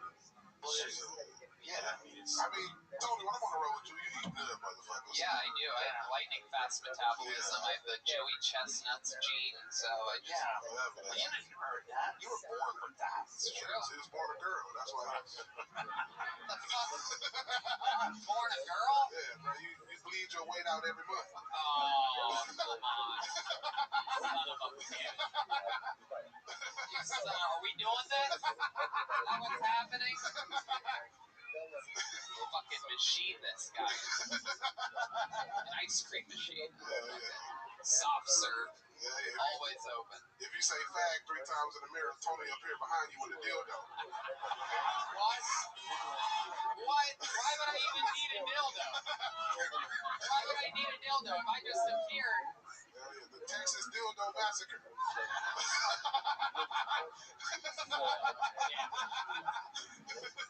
Son of a bitch. Yeah, man, death by dildo, nigga.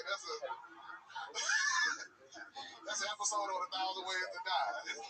Oh my god. At least I have 1,000. You only have one way that you're gonna die. It rhymes with diabetes. Yeah, Tony, you got 1,000 ways to pee.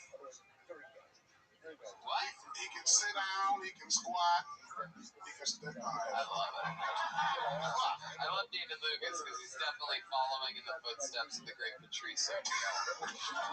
Definitely not going to make it to like 35. There's not No, you look great though, David. I love this new look you have going on. Tony, you 35, but you got the facial hair of a 12-year-old girl. Okay, well, I mean, Jesus Christ. I think a lot of people don't know that about my facial hair. Now you.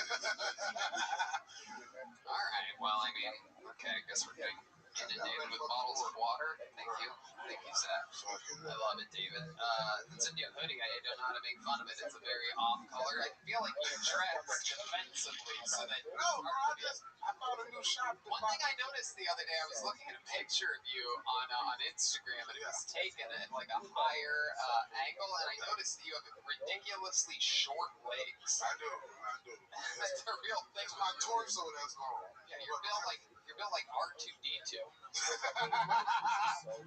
It's very like. Those ever hard? I mean, it must be hard on your knees carrying. I think his pants just rubbed up low. That's why it looks like he has short legs. I do got short legs. I got short legs. Bend at the knee real quick. Let's see what it looks like that. Oh shit! Come on. That's not what I was expecting. I thought you. What you mean bend at the knee? Yeah, like that. Like that. Yeah, like that. I don't know if I bend at the knee. But I love it. I thought I was the gay one until you did that. Like bend at the knee, just in this doggy style position, or just his back up. David Lucas. Damn right, man. I love it, man. What else is going on? How's Austin treating you? Austin's good, man. Austin's great. Saw Tim go up the other night on your show. I went up on your show the other night. Great show. That was so much fun. And then, Young Dolph performed that us. Young Dolph from Key Club. Are you serious? Yeah, I think I walked in on the green room and I think he gave me like a dirty look. Who's Young Dolph? Young Dolph, he performed to like 1,100 white kids, which is so weird because all he rap about is drugs and killing niggas. Yeah. Yeah, I'm like, this thing gonna get y'all put out of y'all house and out of the trust fund listening to this motherfucker. I love Young Dolph. He's from, I think he's from Memphis. Yep. And he ordered like $2,500 of shit for the green room. Really? And didn't use none of it, just ordered it. Yeah. I was in, I did your show last night.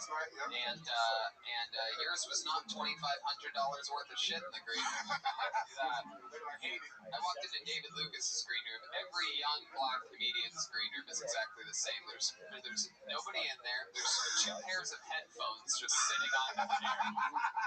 And then there's just mixers. So it's like a crap of orange juice, ginger ale, and something else. There's nothing in your fucking barren ass green. I don't smoke weed or do drugs, so it's like, you know what I'm saying? I don't know, man. Right. I was expecting I just drink tequila. Potato chips or something. I don't know. I'd expect more from you. I'm a full eater, bro. I don't like potato chips. I feel like that's a teaser. Alright. You do any athletics? You've been working out at all? Any sports? Yeah. What type of workouts do you do? I haven't started back powerlifting, dog. Powerlifting? Yeah, powerlifting and swimming. I'm one of the only black guys that can swim. I swim too. And it's proved that swimming is literally the most useless thing for fat people to do.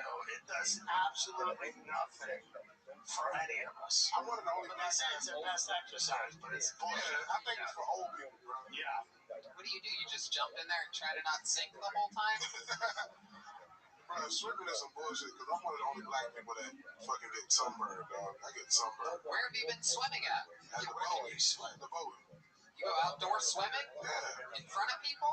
Yeah, nigga. What time? I want to get... I I want to get video of this You shit. gonna come out there in your two-piece? That's why you. Tony wanna. I know you prefer a 6-piece. This guy goes swimming in canes. Tony gonna come out to the pool and ask niggas to put lotion on his back. You gonna have your bra straps so you have no tan line. I love it. You're well moisturized. You use cocoa butter to cook with.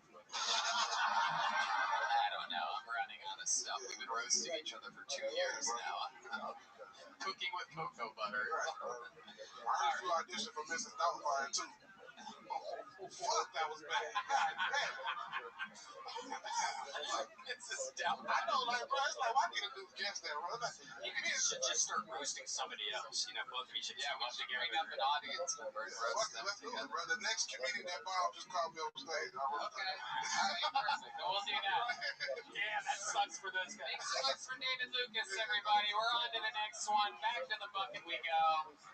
On to the next one. As the great Jay-Z once said, on to the next one. It's going to be Jesse Burlingame is going to be next. Burlingame. But how about a hand for Kaylee, everybody? Working hard tonight, up and down, all around. Go to the Yellow Rose and the Red Rose. Support these amazing artists out there working the grind. Jesse Burlingame is next. Step back from that, my friend. Jesse Burlingame, everybody. One more time for Jesse, everyone. What's going on, guys? I wish I was way cooler. Like, I don't have any tattoos. But my sister completely covered head to toe in tattoos. But she's like the worst tattoos. My sister's like 40 stars all over her body. I don't know what they represent at this point besides disposable income and boredom. They're supposed to be. But the best tattoo my sister has, my favorite, she's a lower back tattoo that says live and learn. Yeah, live and learn. I feel like every tramp stamp says that, right? You don't have to literally spell it out for us, sis. We get it. I don't know. Live and learn. I don't know what she's learned. I met all of her boyfriends. What have you learned? How to use an Arcan, maybe? I'm not really sure what that's supposed to mean. I thought it said no regrets for the longest time. I was talking to my mom about it. She's like, it doesn't say no regrets. It says live and learn. I was like, oh, that is way worse. Because no regrets means I don't give a fuck, whereas live and learn is like mistakes have been made. And through these experiences, I've gained some knowledge which I'll use in the future going forward. That's a lot to take in for the guy banging my sister, right? He's gonna do missionary unless he wants to have an existential crisis every time. All right, Jesse Burlingame, thank you very much. Jesse Burlingame. Welcome to the show, sir. Thanks for having me. Good shit, dude. Thanks for good shit, man. I love it. How long have you been on stand-up? 4 years now. 4 years. There's no better feeling than trashing a family member. Oh, yeah. Yeah. Nothing. Shout out Courtney, I love you. Yeah. Do you really love her? You guys close? No, she lives in Mississippi now. Oh, shit. Yeah. Looks like she never learned after all, huh? She not learned. She got married during COVID last year in her apartment, and then like moved to Mississippi 3 days later. Wow. She deserves everything you give to her. Everything. My goodness. You've been doing stand-up 4 years, you said? Yeah. And all of it here in Texas? No, I just moved 3 weeks ago from Worcester, Massachusetts. Wow, Worcester, Massachusetts. Damn, I got some friends from Boston visiting tonight. Those were the loud groans that you heard. Bostonians can't help but to like claim a side or represent. You guys I couldn't tell, are you pro-Worcester or anti-Worcester? Pro-Worcester. And one guy from fucking Detroit back here just pissed at the world. I love it. Tim and I have a mutual friend, Eric Taylor. Oh, yeah, Eric's a great kid. Yeah, Eric's a great kid. No, I love Eric's kid. Jesse, what else are you into? You skateboard or something like that? I used to back in the day, Yeah, I'm picking up some skateboard energies. I did bring my skateboard with me. I haven't used it once. Wow, you have it here tonight? No. Oh, okay. I'm into indoor rock climbing now. It's my new big thing. Indoor rock climbing. We've been hearing a lot about this lately. A lot of people get Shout out Austin Boulevard Project. All right, they're gonna love that shout out, right? Yeah, I was just there 2 hours ago. Okay. Yeah. All right. What else? What else do you do for fun, Jesse? I performed stand-up at the Gathering of the Juggalos a couple years ago. Whoa! Look at that. What was that like? Terrifying. Yeah. People were doing nitrous oxide right in front of me and like trying to pass me balloons to the stage. Should have done it. How did you get booked on? Because that's one of my goals. Like, I really want to do that. Here's the secret: you just email them. Is that what you did? I just emailed, yeah. Were they throwing Fagos and shit like that at you? Oh yeah. I opened for Randy from the Trailer Park Boys. I don't know if you guys are familiar. Hell yeah. Yeah, it's a big gig. Fuck yeah. That's awesome, man. So what you leave behind in Worcester? Do you have a girlfriend or anything like that? I had a girlfriend. We broke up March 1st, 2020. Why'd you guys break up? We had some issues we had to work on. Like what? Yeah, that's exactly. I'm addicted to pornography. That kind of. You are? Yeah. What kind? Great. This is beautiful. Absolutely. Tell us all about your pornography addiction. What kind? Is it adult pornography? People are like, how many times do you jerk off a day? It's just like one time for an hour or two. Really? You Jerk off for an hour a day? No, you got like 7 tabs open. You gotta browse through everything. So you hold on to the one load, Yeah. and you like really milk it. You wait. So what types of things do you find yourself saving for the big finish? Like what's something that you love when you are ready to after an hour, 7 tabs are open? What's your final go-to? Big black dudes with tiny white women. Hey, very good, very good. I mean, that's my favorite. I got it. And now, listen, what the fuck was your uppity cunt girlfriend's problem with your hour-long jerk-off? I mean, she's a bitch, right? I mean, this bitch is It's crazy. fucked up when you like, you know. Were you paying for it, or was it all free? No, it's all free. It's all Okay, yeah. 'Cause that's some addictions get out of control Did fast. she ask you to stop? Yeah, I started going to a 12-step program for it. Wow, shit. That is humiliating. And then COVID happened. Yeah. COVID happened and stopped. You do feel like jerk off 12 steps program. You feel like Dave Chappelle in Half Baked when he says he's addicted to weed. And like, I'm addicted to porn. There's like pedophiles and rapists in there. Are there any girls in those 12-step programs? Yeah, there was one midget in a wheelchair in my group. Oh, damn. How long until you came on her? So, baby, That was just my next Google search. pedophiles and rapists go to these 12 steps. Yeah, And you. and me. Is it weird? Yes. Wow. Yeah. Was the midget in a wheelchair? Like was it like a stroller? Was the midget a pedophile? Was it a pedophile midget? Yeah, what was her problem? Are they even pedophiles if they're little anyway? I think she was just a sex addict. A sex addict, a midget in a wheelchair is getting fucked so often that she had a problem with it. More than me. I love it. Did your girl ever go with you to the 12 step? No. I love that there's a midget in a wheelchair that fucks so much she has a problem. And Phil Lombardo, the magician actor, hasn't been laid in 2 years. That's what I love. Meanwhile, there's a little tiny lady in a wheelchair out there getting fucking railed on the 12-step. That's how she ended up in that wheelchair. Yeah. She was fucked into a wheelchair. That is incredible. What's the craziest porn you ever saw? Something stand out to you to where even you're like, fuck, I have to get off the internet. Oh, there's a site called dicktrainers.com. Oh, yeah. And the guy face fucks girls until they vomit on his dick. Yeah. Yeah, I heard of this. I absolutely know about this one. Yeah. I'm trying to get him on my podcast. He won't return my emails. Wow, that is so interesting. I can't believe he named something that I actually know about. The craziest shit I ever got into was there was a website, I don't think it's ever around anymore, but it used to be like old women like over 90 getting fucked, and half the time you could tell they were just like, where am I? And they're just getting wowed. Okay, That's crazy. That's rape. You were watching rape on the dark web. That's not something you got into. That's a crime. You just confessed on a show. What was it like? You could get hard on it, it's just more creepy. All right. Okay.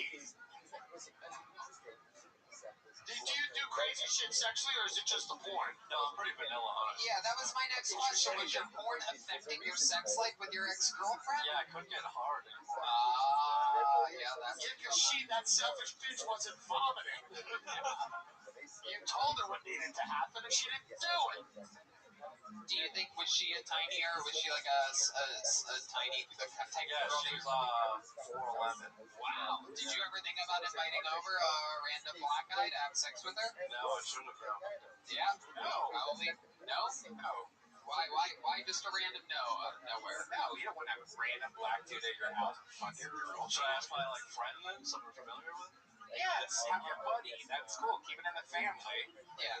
There you go. Red Band just giving actual advice, not really, Are you going to go back to the 12-step program down at Coleman's? I gotta find one down here, yeah, because I did enjoy it. It was helping me. Well, ask around after the show if anybody. I'm sure someone's... Anybody in here is There's any a round of applause? Where my sex addicts at? Yeah. Are there any midget pedophiles that can show this guy where you meet? Jesse, great interview, an incredible set. Thank you so much. Great stuff. Jesse Burlingame, everybody. He's a Jesse Doc Burlingame. I like that guy. Yeah, he's a good dude. Had a selfish woman. Oldest story in the book. Addicted to porn, though, I don't think that's a real thing. Unless you can't even leave the house and you're losing jobs or shit like that. It sounded like he was heading in that direction. Kaylee, is you think sex addiction is common in the stripper industry? I'm curious. Everything hate sex. What? I hate sex now. Damn, yeah, so it's all? Say that again. What is that? Sex is like not a thing anymore. Really? Yeah, I hate it. How about your friends, the people that you work with? They're whores. Really? Are they? I always wonder about strippers because it seems like I can't tell whether they love it or if they hate it because they deal with assholes all day, right? Oh no, I was super vanilla, and then after stripping, I'm like a freak. Damn, really?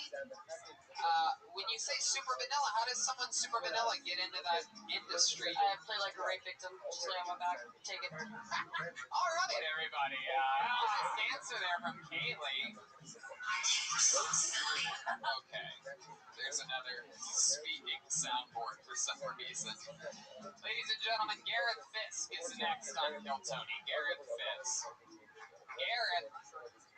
Oh, I just called it now. It's coming from the back of the room. This is always exciting. One of the people waiting out on the sidewalk deciding not to mix with the casual comedians upstairs. Has a backpack on, kind of freaky. We got a backpack. The backpack is coming off, I do believe. There it is. There's the backpack sit down, fully masked. Here he is. Make some noise for Gareth Fisk, everybody. Probably gonna fuck this shit up, but it's cool. Hey, y'all remember fucking Christmas when y'all were kids? Oh my fucking god, that shit was so good. I still remember like the date whenever I fucking was realizing that I got a PlayStation. I was just like, oh shit, a fucking PlayStation? Oh, games too? Fuck, no way, games? What? That's no fucking way, Mom, you're kidding me? Who gave me that shit? A fat man named Santa? What the fuck? Oh my god, and yeah, I cursed like that when I was a child too. I'm sorry, guys. That's fucking true. I couldn't fucking believe that shit. I am still baffled by... Oh, there's the fucking mic stand. Okay, cool. I still am baffled by that shit. Like, I was so happy at that point in time in my life. It was something different. You don't get that shit when you're older, right? That was also the point in my fucking life where I realized, oh, my mom's also a lying bitch. I had to, like, grind that shit out for, like, 4 more years after I realized that Santa wasn't real. I was just like, wait, if I give this shit up, does that mean I'm not There you go, Gareth Fisk going over the time without a doubt. What's fun? There you go, absolutely, Gareth. Just a little more crazy for the cherry on top, huh? Crazy fun. Gareth, welcome to the show. You got a lot from Red Band there at the end. That last. There you go, you got it. Gareth, welcome. Are you okay? I'm okay. All right. How long have you been doing stand-up? like 2 or so years. Mainly most of my shit is written that I do out. Like I've been doing a lot of things that are kind of similar to Curb Your Enthusiasm. I'm writing out a show. I'm also doing a couple other things. Hold on. Wait, Tim, wait. You're doing things that are similar to Curb Your Enthusiasm. Yeah, I try to at least. Like what? In your stand-up? What are you talking about? No. Well, Dave never did stand up. He had like one show and he was like, no, fuck this shit. What? Larry David. Larry David did stand up. Yeah, he did it from what I remember, it was like one show and he's like, well, fuck this. You simply could not be more wrong right now. So thank you, Tony. How do you look like an idiot in front of millions of people? It's like, how do you do Curb Your Enthusiasm stuff? Can you do something like what you're talking about? Well, no, because mainly most of it comes out like me being an asshole or a total dick, like randomly doing my own thing from like just different phases of life. Can you give us an example? Oh my goodness. Well, for one of I've kind of written it out from a couple other shit, but some of the things I got from like my uncle, like he got a horse that he bought for $500,000 one time. Oh, okay. So much for the wait for it. Thanks for that. Just give me the shit right in the middle of it. He bought a horse for $500,000, didn't fucking put insurance on it, and then it died like in the first quarter lap. So that's the setup part. That's the setup. So then what happened? Well, then he never fucking learned his lesson, right?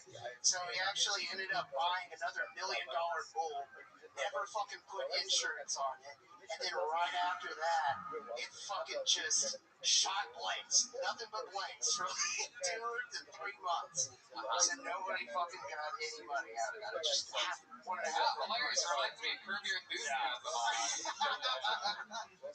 I'm sorry, it doesn't play out well on stage. No, it definitely doesn't. It would play out well in a script or video or film or a sketch. Oh, well, thanks, Tony. I really appreciate that. Okay, I like the you.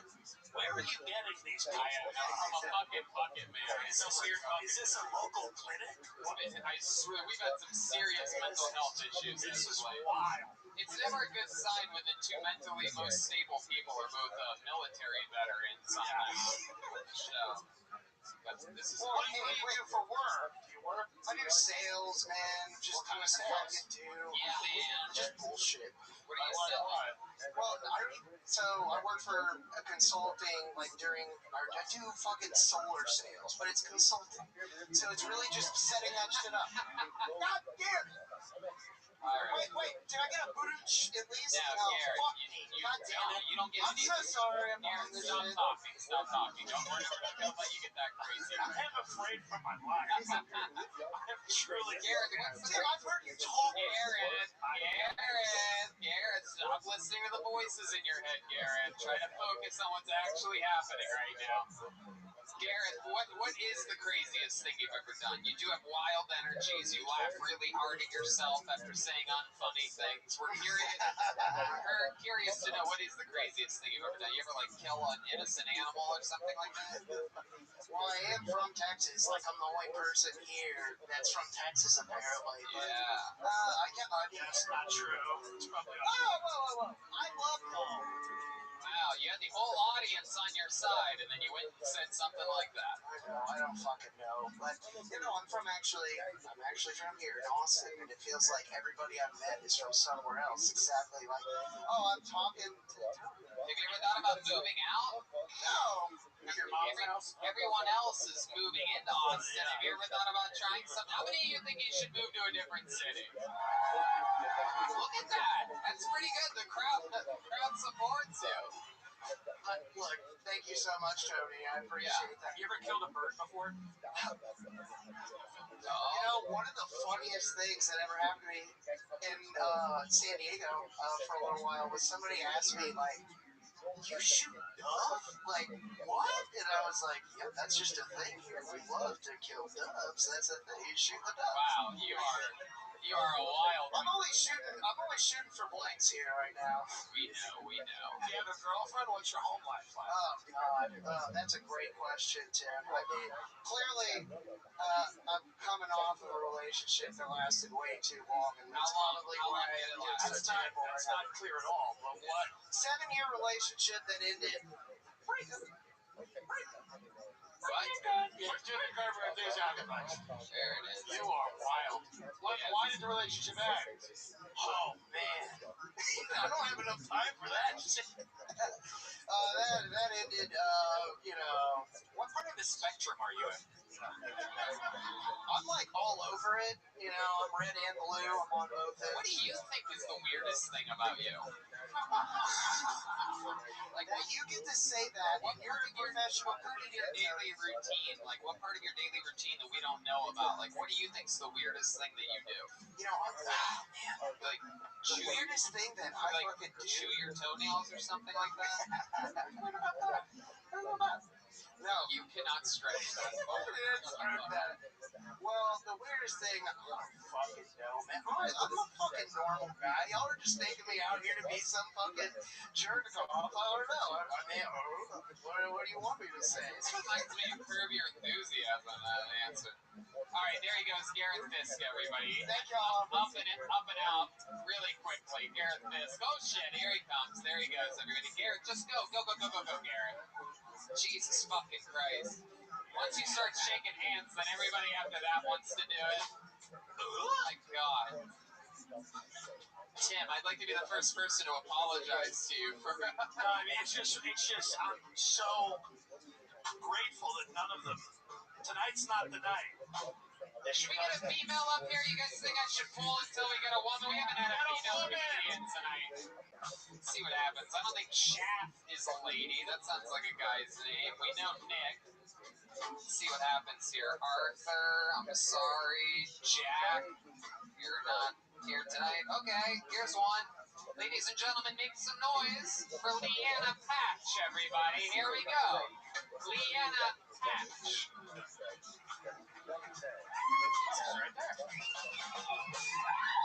Sometimes it really does pay off to be a girl. It's the first and only time that's ever happened to me. Y'all, it's been a rough go, dating-wise. I keep dating refrigerators. I know this because they're all 6'3", ice cold, and there's nothing I really want inside them, but I keep going back just to check. Like, are you still a dickhead? You okay? You are. All right, great. Love that journey for me. Met one here last night. His name's Jeremy Shin, and he doesn't eat pussy. Just so you know. Don't date him. That's going out on the internet. All right. I have more. You'll know about memory foam, right? You've got a memory foam mattress? I want to know when they're going to make selective memory foam. Because shit has happened in my bed that I want to forget. All right, one last thing. Grammar quiz. Y'all know the word cloaca? Anyone know the word cloaca? Cloaca is a bird's asshole and vagina and egg hole at the same time. It's what I like to call the uni hole. Okay, so philosophical question for you. If your asshole and your vag are the same thing, does that make the rest of your body a taint? Have birds just been flying taints this whole time? Oh, there it is. The end of this for sure. Leanna Patch, everybody. Coming in, guns a-blazing. I love it. Hi, Leanna. Welcome to the show. Hi, great job. Thank you. How long have you been doing comedy? On and off, mostly off since 2012. Since 2012. I love it. Almost 10 years coming up here. That's Birds have 3 holes, or just their pee hole in their asshole. Red Band's thinking about fucking a bird all of a sudden. Don't fuck a bird. They have I was disease. thinking like a bowling That's ball. how I want to take a bird up like a bowling ball. Never mind. There you go. All right. So, Leanna, what was the thing about Jeremy Shin? Is that a real human? Oh, that's a real human being. And he didn't eat your pussy? He didn't do fucking anything. Wow. What did you do for him? I went down on him, Wow. and I let him have access to this. Yeah. You know? Excuse me? Man, you're Not not as allowed much to, as yours. you're not allowed to talk to women anymore on this show. What's the You're on woman probation. All right, we're sorry about that, Leanna. That's he plays the wacky No, I know. over here. Yeah, it's fine. So you did everything and you had sex with them. Yeah, How many times did you hook up with this guy? Oh, just once. I'm visiting. I'm from New Orleans. And that's a real guy here That's in a real guy. Texas? And he unmatched me after we fucked. And the only reason I was mad about that was because I lost an earring in his bed. I wanted nothing else from him but this earring back. Wow. But it's okay because you could find anyone on the internet. So I found him and I was like, get my earring back, you dickhead. Right. Yeah. Did he respond? He did. He said, I'll look for it. Oh. I said, great. I bet. Yeah. Bet he won't find it. Accuse him of rape. That's the nuclear option. 2021, everybody. Besides him not going down, he was the sex bad. It was so bad. Yeah, what was so bad about it? Can you describe it a little bit for us? Well, basically, he was interested in getting off, and then he was done touching me. And I was like, hey, I didn't, you He know, should be a magician. I didn't come. No, he's a marathon runner, so I guess he saves all his energy for that. This man is a true psychopath. His apartment is entirely empty, and he runs 20 miles at a time without music. Oh, man, that is... I really know how to pick him. My favorite thing is that you clearly got back into comedy to shit on this guy. That's the only reason I make jokes. She's like 2012 on and off. Every time I meet a dude who doesn't eat my pussy, Every fucking time. Yep. fuck yeah. That's true. I love that. I love that. My Hell, I God. have no fury, right? We had a lot of male comedians eat it up here today, so maybe one of I matched with one of them. Yeah, and then I unmatched him. Which one? He tried to do a bit on me. Simon, the good one. Oh, he's a good one. Yeah, he's a good one. He's a good one. Yeah, the only one who crushed. Beat the shit out of that guy. The rest of them will kill you. They'll Yeah. eat you. And the last guy would kill me for sure. He'd shoot me from afar, from the porch. Leanna, what do you do for work? I'm a copywriter. A copywriter. What do you do for fun? I do this. Other than stand up. I'm on a Mardi Gras dance team, and I volunteer at an animal shelter. You're on a what dance A team? Mardi Gras dance team.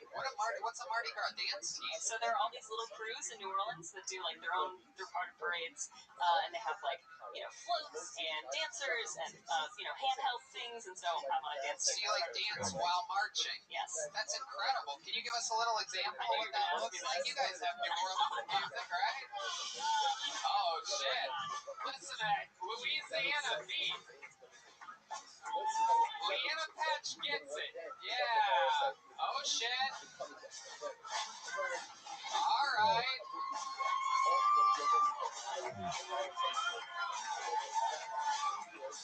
Oh, my goodness. Wow. That was awesome. Yeah. That was like sex. I also don't want to touch you after that. Yeah, me neither. I didn't say it was good. No, that was awesome. And like you have like beads and stuff. You ever show your boobs on this New Orleans? Common misconception. Right. Yeah. Doesn't happen. I don't know how it Yeah. works. It's not a thing.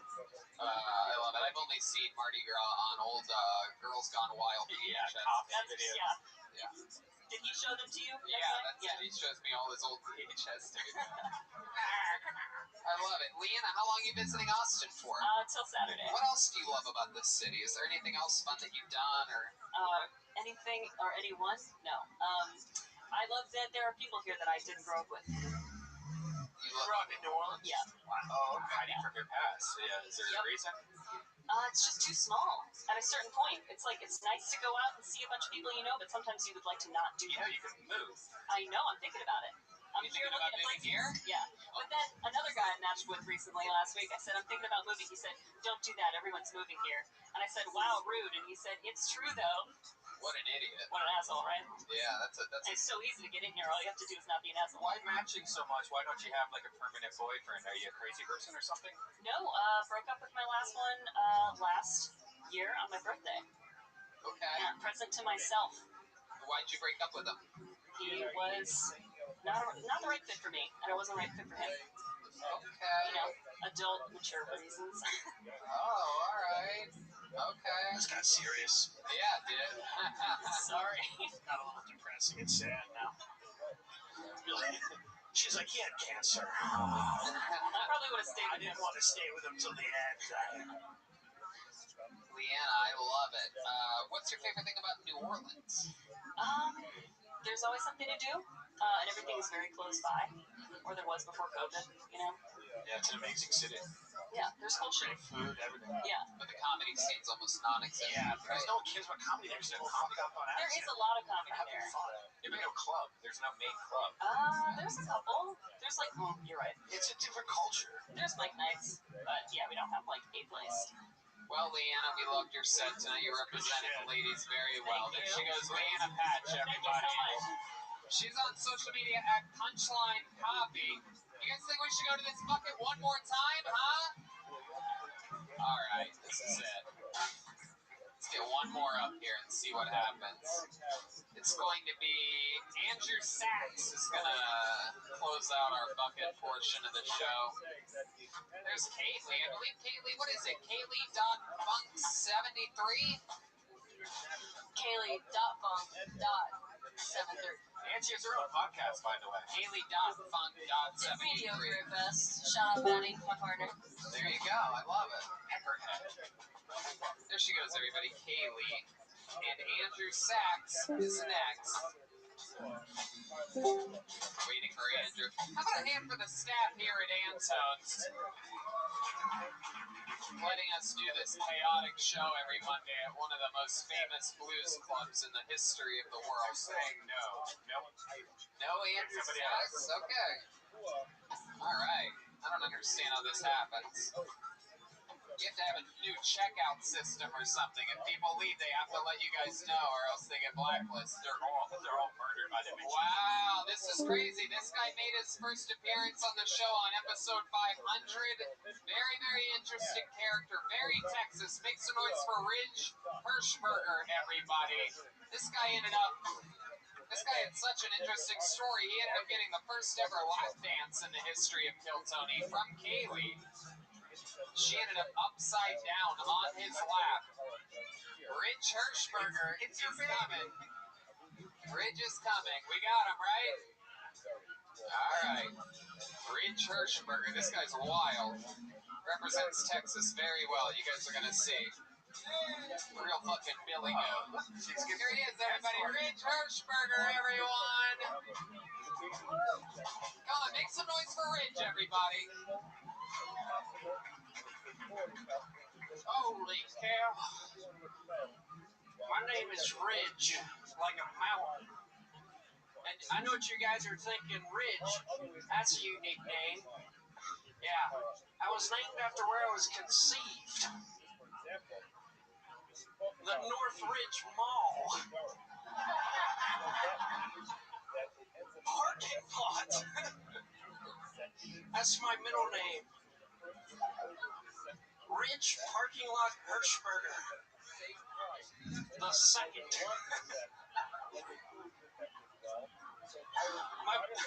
My brother's name is Corn Silo. Farmer friendly crowd, eh? I'm from Pennsylvania, and I grew up around a lot of Amish people.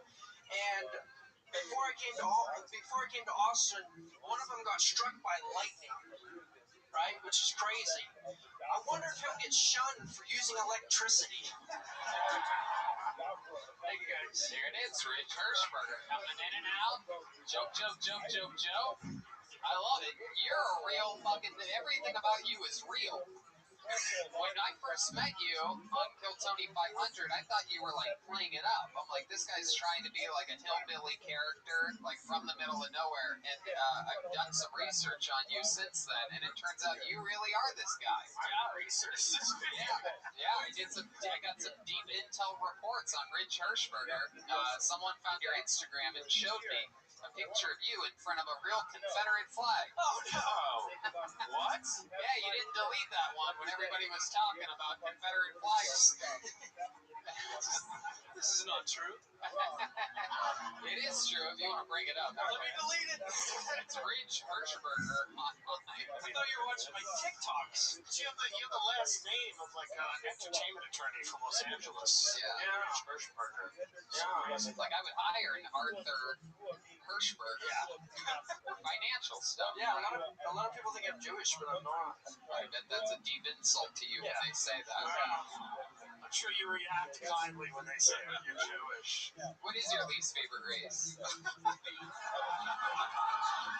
I'll go first. Filipinos, not for me. Not for me. Not for me. How about you? You have an answer there? The Mennonites. Oh, okay.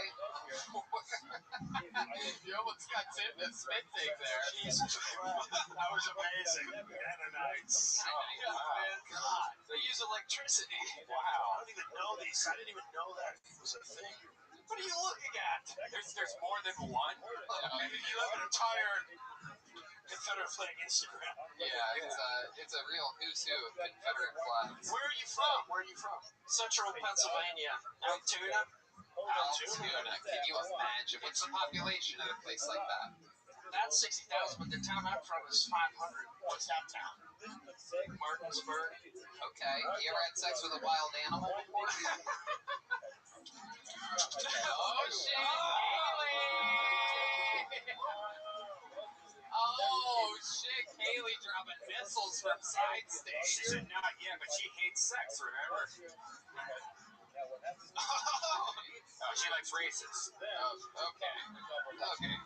Red band. All right. No, but I have collected semen from a bull before. You have collected semen from a bull. Yes. You did that. How'd you do that? With your butt or your mouth? Swallow or spit? There is two different ways you can do it. For one way is you can use an artificial vagina, and it's like the size of a rocket launcher, and you bring a How cow big's a rocket launcher? Can you show us? like 3 feet, because that's how long bulls' penises are, at least 3 feet. So then you bring a female cow in that's in heat, and you tie her up, and then you bring a bull in, and as the bull's jumping on the cow, you put the rocket launcher on its penis. Wow. Jesus. The cow going over the moon. My goodness. That is one of the dirtiest nursing rhymes I've ever heard in my life. I love it. So how long did it take you? Were you showing the bull any kind of porn, perhaps dicktrainers.com or something like that? Well, we didn't do it that way. We did the other way, which is easier. You just like put an electric dildo in its ass, and then electrocute it, and then it just comes. Wow. Now I know what David Lucas's jokes are going to be next week on me. And you catch it with a cup, and it kind of looks like melted ice cream. And then what do you do with it? You put it in liquid nitrogen to keep it cold. Why are you doing this stuff? Oh, to breed cows. 1 cup breed 500 cows. Specification. And then drink it. Good. Do you drink it? No. Oh. Wow. One load can breed 500 Yes. cows. Yep. God. Have you ever seen a sheep's vagina? No, I'm not into sheep.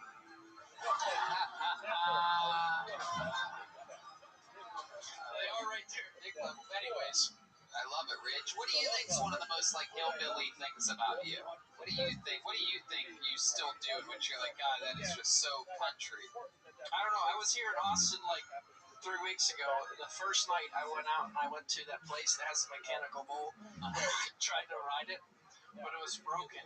So then I convinced some people that I could fix it, and they let me try to fix it for half an hour. What happened? Did you jerk it off and get a demon? All right. No, I wasn't able to fix it. I convinced them I was electrical engineer. Rich, have you had any? We found out the reason why you got a lap dance on episode 500 was because we found out that it's been a while since you were with a lady, right? Have you gotten lucky at all since then? No, it hasn't helped at all. Wow, really? Have you at least been talking to girls or anything like that? Yeah, sometimes. How does that normally go for you? Where do you think it goes wrong? I don't know. I'm just not. I don't know. I'm not interested in all the city girls as much. I like country girls more. Really? I'm intimidated by the city girls Really? because I don't know what they're talking about. Like jerking off bulls or. Right. Yeah. So you're looking to find yourself a real nice, stupid country girl. Yeah. At least 1,000 acres. At least 1,000 acres? Yeah, 1,000 acres. At least, yeah. I mean, Wow. you're gonna double it. Hell yeah. My goodness. Any country girls in the audience tonight? Any, Anyone from LaPorte? okie dokie. No Still no one's interested, Rich. What do you have, like your parents' farmers? Yes. Awesome. What were they farming? What were they? Dairy farmers. So I've touched a lot of titties. I bet you have. I bet you have. And since there's nobody else in here that's a dairy farmer, probably more than anyone else here. Oh yeah, you milked that for all it was worth. That's for sure. There's one horny country girl starting to chirp up back there. Cow titties. Oh, she just got the joke that he made 35 seconds before. Did everybody hear that? Cow titties. Those are the only titties you've been touching, guy that just made that exact joke. Are you living here now? Yes. Fuck yeah. Because Austin's like a big city, right? Oh, massive. What part of 4 blocks. 3 of them are closed for a homeless wedding or whatever the hell. This downtown is a dump. Tell Joe Rogan to get us the fuck out of here. Anyway, I'm kidding. Great to be here. Great to be here. They all lied to us. Him and Ron White lied to us. They said, come to Austin. Get out of LA. Get away from all the traffic and homeless people. Yeah, right. Come live in Austin. Very, very interesting, Rich. You chew tobacco? Yeah. Yeah. What kind of tobacco do you chew? Copenhagen wintergreen. You are the real deal. Looking good. Your bill in the back. Hey, what's up with the fluke? It works. I like jokes that work. It's full of cherry. So well. Alright. That's Burbank Brian over here. I love it, Rich. So what's the next plan? What part of the city do you live in? What did you decide here? I think it's east of here. Yeah, east of here. Okay. Like 10 minutes. You use a compass to get here? Yeah. Ride my horse. God damn it, I need to get home. Confused. In the city here, they don't have anywhere to tie up your horse. Let me find the North Star so I can get my ass home. Yeah. You drive? Yeah. What kind of car do you have? Toyota Prius. Get the fuck out of here. You're a city boy. God. Rich, you fry. It's the closest thing to gas mileage that a horse gets. Oh my God, Jesus! When you said that you used a fake vagina on a bull, I didn't realize you were talking about your car. I hate Priuses so much. The worst. Really? Yeah. My first truck was an F-250 diesel Airstrip 6.0 though. Yeah. Oh shit! You got Kaylee squirting over there. Yeah, I saw a little stream. Looks like one of those like little Roman fountains. I love it, Kaylee. Do you think Ridge Hirschberger ever has a real chance with you? Oh, Ridge, what do you think about this? Do you think you can handle a girl like Kaylee? Yeah. Wow. All the testosterone left your body right before you answered that question. Ridge, always fun to have you on, man. Congratulations, a great second appearance. There he goes, Ridge Hirschberger. Our last bucket full, which means we just have time for one more regular, everybody. This young man, very, very Kill Tony famous. Famously beat the entire system of comedy over in Second City, over 2 decades of experience.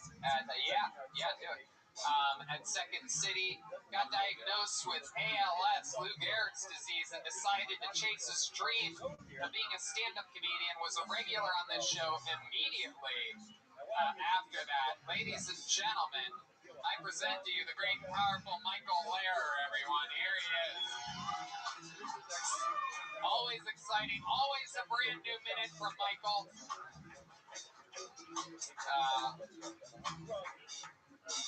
Absolute crowd favorite here.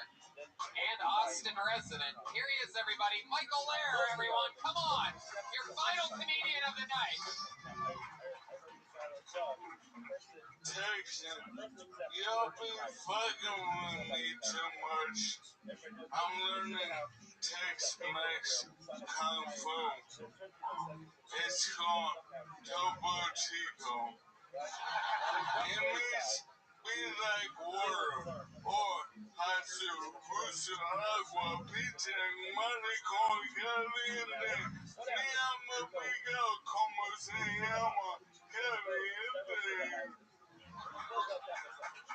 fucking Austin fucking defunds the police, but the sidewalks look like earthquake art. On behalf of the entire disabled community, suck our unused dicks, Austin. My doctor is like, oh, you can take your pills with applesauce. Yeah, every 40-year-old guy likes to hear that. Can I eat my pills with pussy? Can I crunch them up and snort them out of a baby boy's asshole? There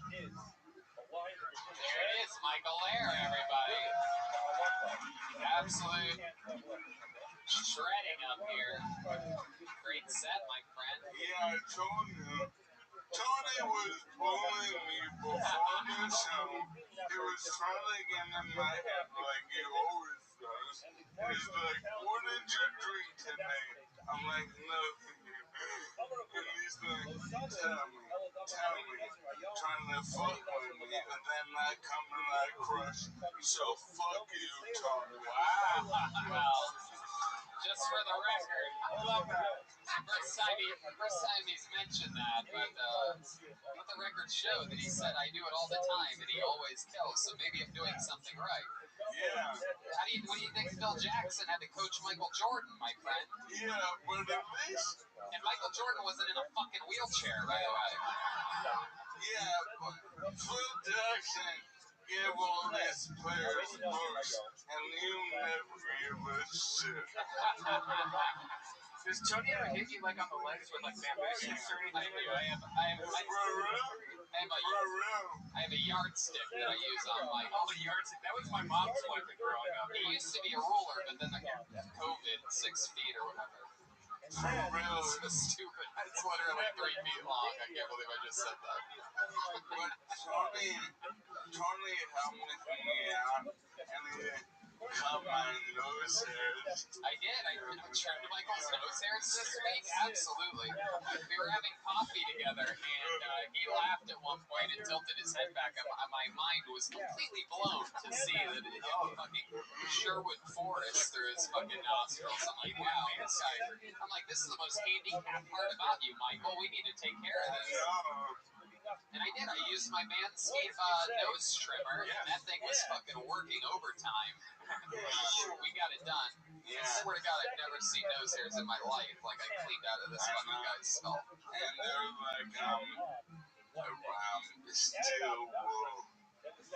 That's where I get my heart from.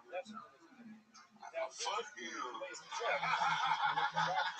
love it. You tried to make me look like a bad guy at the beginning of this interview, and then you accidentally admitted that I trimmed your nose hairs this week. It's a real asshole move. Hey, I've been announcing. Oh, he has an announcement. Yeah, since all the extremes pussy dried up from me in Austin, I'm getting back together with my nurse. Hey, look at that, everybody. The famous nurse/girlfriend Colette is moving to Austin. Yeah. You know what? Some life is chaotic, and sometimes you have to be with an old white lady with good credit. That's right. That's right. The thunderstorm is coming. Absolutely. Colette is coming to rein you in a little bit, right? Oh, no, fuck that bitch. She's actually a good woman. I was really sad when you moved here without her, and she's always been such a sweetheart and a helper for you. Yeah, but I was promised anal. You won't give me anal? No. Oh, yeah, you need to No. get her a job. There you I go. know, I'm working on it. There you go. Red Band's advice is to rape her butthole, everybody. There you go. Okay. Tim, you've seen Michael before. The best. Yep. Yeah. Good, Tim. He deserves anal. He does. Thank you. And this city should, I'm pretty sure if you walk right out on the street, you can get fucked in the ass here Yeah. within 25 minutes. You say that, and I moved here literally take a thing until I die. And the wheelchair is a deal breaker. I'm cute and funny. I used to get fucked all the time. And the wheelchair, I know a midget lady in a wheelchair that's literally a sex That's addict. right. I can hook you two up. You guys go roll around fucking like Mario Kart. Like Princess and Toad out there just... Men are disgusting. That midget lady in a wheelchair gets fucked by 12 black cocks a night, alright? Wait, how do you know this? TikTok. Okay, Red Band, really, again, I mean, just really dialed in tonight. No better time for a fart noise than on Hey, I can use one. There you go. I guess really been saving it for that moment. Michael, what else? Anything else before we go? No. There it is. Michael Lair, everybody. MichaelLairComedy.com. Gonna get the drawing for Brian J.D. belt here. Let's look at the drawing for Chris Rogers. All right, what do we have over there? Appears to be some type of art. Michael Lair, MichaelLairComedy.com. How about a hand for the band, everybody? John Dees. Here's the drawing from Chris Rogers. Look at that. Oh, that's awesome. That is so cool. It's the Terminator. How about a hand for Matt Mueling on guitar, John Dees on the keys, Michael Gonzalez on the drums. Thank you to all the comedians that were on tonight. Here's the drawing from Ryan J. Ebel. Wow, take a look at that, Tim Dillon. Look at you. Amazing. How fucking cool. Amazing. Shades of like a James Bond type of theme. Very, very awesome stuff. RyanJebel.com for the new Kill Tony coloring book. All the new posters. And make sure you check out, I've been saying since day one, the first time I brought this guy on the show, Tim Dillon, I said, this is the future, this guy's the best, and look at you fucking now. Well, thank you for having me. I appreciate How it. about one more bit? How loud can this place get for Tim Dillon, everybody? We love him.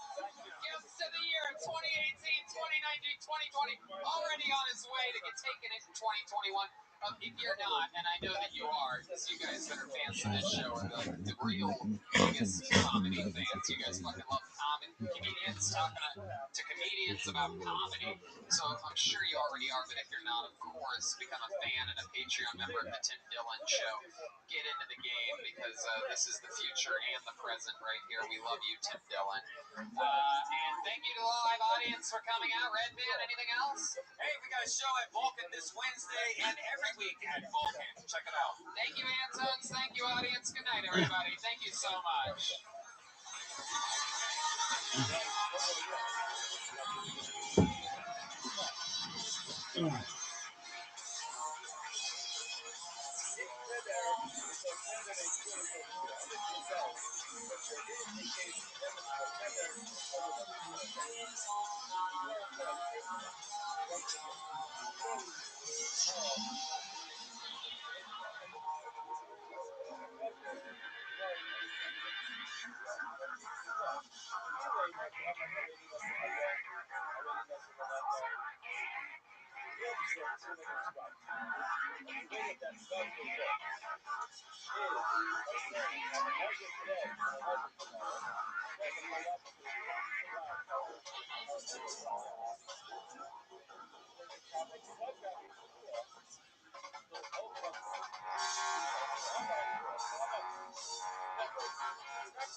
Then go backwards. Have a slug out wants to be the parallel case when it comes to a dog here. If you don't.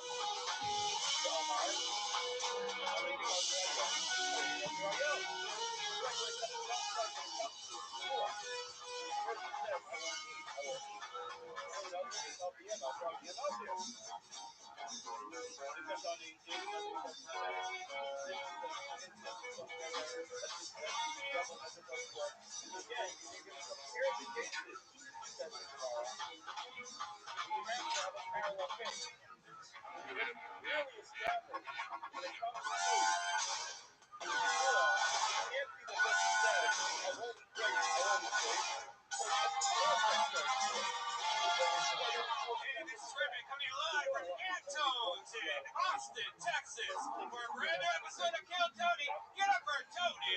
That's good. Come on, Austin, Texas, we're live. Make some fucking noise, everybody. It's a real live show. This is what makes this podcast different is you guys are here. And look, Brian Redbeard. Hey, everybody. What's up? How exciting. What a great church-going start of the show that we have. Some empty tables here. What is happening? I think the ticket scalpers are getting the best of Kill Tony nowadays. Scalper shit we just learned about. Yeah, we have to figure this out. If you're listening to this, do not buy your tickets on scalpers. Just don't do it. Because you're going to help them out, and then they're going to do this shit every week. And also, why not swing by if you're bored on a Monday and see if tickets are available at the door? Because 10, 15 minutes after the show starts, we're going to start seating these tables with human beings anyway. But for those of you that are here that bought your tickets legally, how about you make some noise, everybody? We're here. It's a Monday night. No one has more fun than us. Very, very, very exciting stuff happening. We have the great Ryan J. Belt all the way in Los Angeles, California, drawing tonight's episode. All prints are available at RyanJBelt.com, including the new Kill Tony, the coloring book, and other fun stuff on the way. Big stuff coming there at RyanJBelt.com. If you've ever been to a road episode or anything like that, the posters from that show are still available there. We also have a local artist, Chris Rogers, right behind us. Look at that. Something he draws every week live in front of the live audience. We're all stuffed up on food thanks to our friend Yoni over at Best Barbecue Show, CM Smokehouse at Golden Acres. I swear to God, people, this is not just like a sponsor that we just talk about because of they give us food or money or anything. We're literally massive fans. The raving reviews of people that we have here every single week that eat this food is amazing. Literally, and you know I would never say this if it's not true, one of the best Philly cheesesteaks I've ever had in my life. A brisket patty melt. It's a Crunch Wrap Supreme. If you like the Taco Bell Crunch Wrap Supreme, they have their version of it, and it blows your mind. You guys have to check it out. It's called CM Smokehouse at Golden Acres. Make a Monday routine out of it. Go to CM Smokehouse at Golden Acres before the show. Come see Kill Tony. Go to the Red Rose, Yellow Rose afterwards. It's the whole Kill Tony super packet. How about a hand for the band, everybody? They're here. John Dees is out this week. This is the official Fix Vodka Kill Tony band, brought to you by Fix Vodka.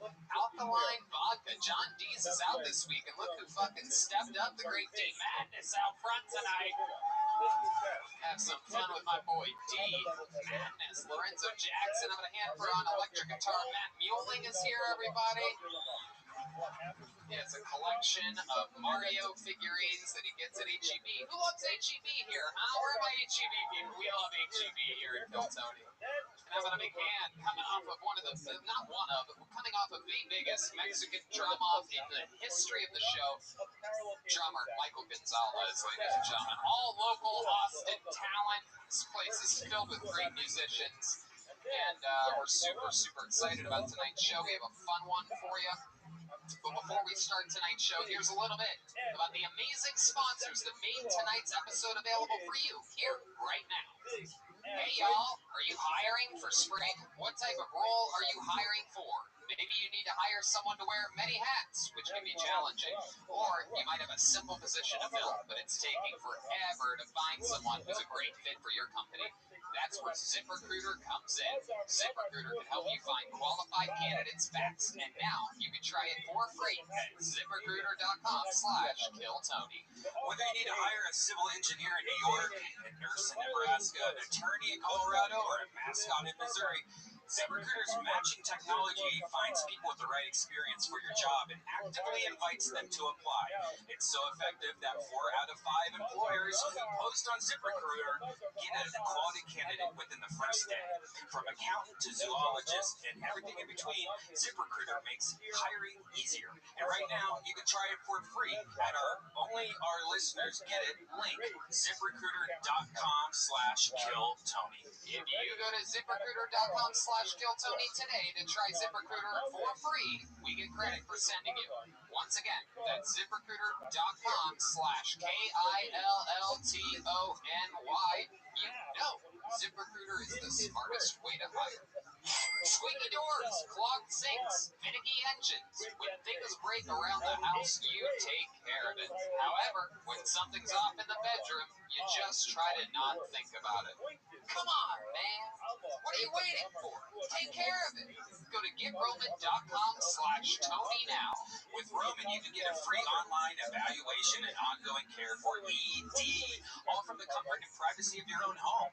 A U.S. licensed healthcare professional will work with you to find the best treatment plan. If medication is appropriate, it ships to you free with 2-day shipping.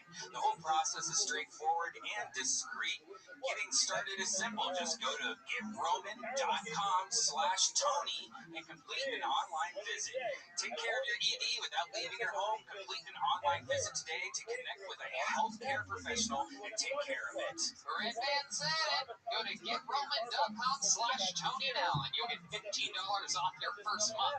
It's really time to take care of your ED. And remember, get started today and you'll save $15 on your first order of ED treatment. Use the code TONY to help with your bony. And we're back. Are you guys ready to start tonight's show? Live from Antone's in Austin, Texas. Every single one of these episodes, we always have one or two of my favorite human beings, some of the best comedians in the world. And this is a big one. For those of you that are real comedy fans, you're about to lose your fucking minds because this guy, an absolute legend at the Comedy Store, closed the main room under Mitzi Shore's tutelage for decades. Everybody, this is a guy that all of your favorite comedians hustle into the room to go watch. This is the guy that your favorite comedians watch late at night. He's an insane man, Comedy Store legend, Kill Tony legend. Make some fucking noise for the great and powerful Brian Holtzman, everybody. Oh, shit. Oh, this is one of those off the rails episodes.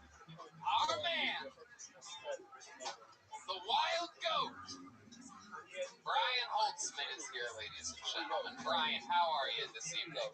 You're damn right. You're damn right. We're gonna have so much fun. Let's get this party started, shall we? Is there anything I'm missing? I don't think so. You guys know how the show works. We have a record here tonight. By the way, make some noise. It's a record for signups here tonight. We hit over 85 signups for the show. People are up on the second floor watching a screen, a giant screen, watching the stream of the show that you're in the room watching, hoping that I pull one of their names out of this here bucket. If I pull their name, they get 60 seconds uninterrupted. You know your time is up when you hear the sound of a kitten. That means wrap it up, or else you're going to bring out the angry warehouse district bear. There it is. That's the bear. And there's a sheep and a bird for good measure. Holtzman gets excited. Here's the animals. You guys ready to start the show? Anything can happen. It could be a local legend that I pull out of the bucket. It could be one of you. Perhaps you signed up for your first time ever doing stand-up comedy here tonight. You guys sure you're ready to start the show? Come on. This is Austin, Texas, home of the Blues. Are you guys ready for a crazy Monday? There you go. Okay, good enough. That's a 6 out of 10. Yeah, it's okay. It's all right. Definitely Monday energies here tonight. We have some tables, some older people are here. To make some noise for the older people, everybody. Freshly vaccinated. Don't forget to shut your fucking phones off. That's right. And here we go. The show starts now. 60 seconds, uninterrupted. Going to a man named Paul Cyphers. Paul Cyphers is going to start tonight's show. Very, very exciting stuff. Paul Cyphers is coming to the stage from one of these areas. Paul Cyphers. Here we go. Here he comes. That flash means Paul Cyphers. Here he is. Everybody make some noise for your first comedian tonight, Paul Cyphers. Oh, I'm so happy to be here. I had a really rough weekend. I got hit by the same drunk driver 2 times this weekend. I was sitting in the passenger seat. My dad punched me in both my eyes. So that's what happens when you mess with the radio. I used to be in a band. We had to break up. My drummer wanted to go for more of an indie rock vibe, and I wanted him to stop having sex with my girlfriend. So it's creative differences, really. I'm a vegan. Please hold your applause. On top of being a vegan, my day job, not a joke, I'm an exterminator. I'm a vegan exterminator. First off, vegan exterminator sounds like a username on an alt-right subreddit, I'm going to be honest. Vegan exterminator. That's like being an Amish guy that works at Best Buy. Hi, I'm Jim Adai. I'll be helping you here at Geek Squad today. The problem with your phone is there's a lot of dirt in the charging port, and it's the devil, so it's going to ruin your family. Yeah, looking for that cat. There he is. He's spot on. Paul Cyphers, everybody. Hell yeah. Paul, welcome to the show. This is your first time on, right? Yes. Absolutely. You look like a healthy Lena Dunham. Hell yeah.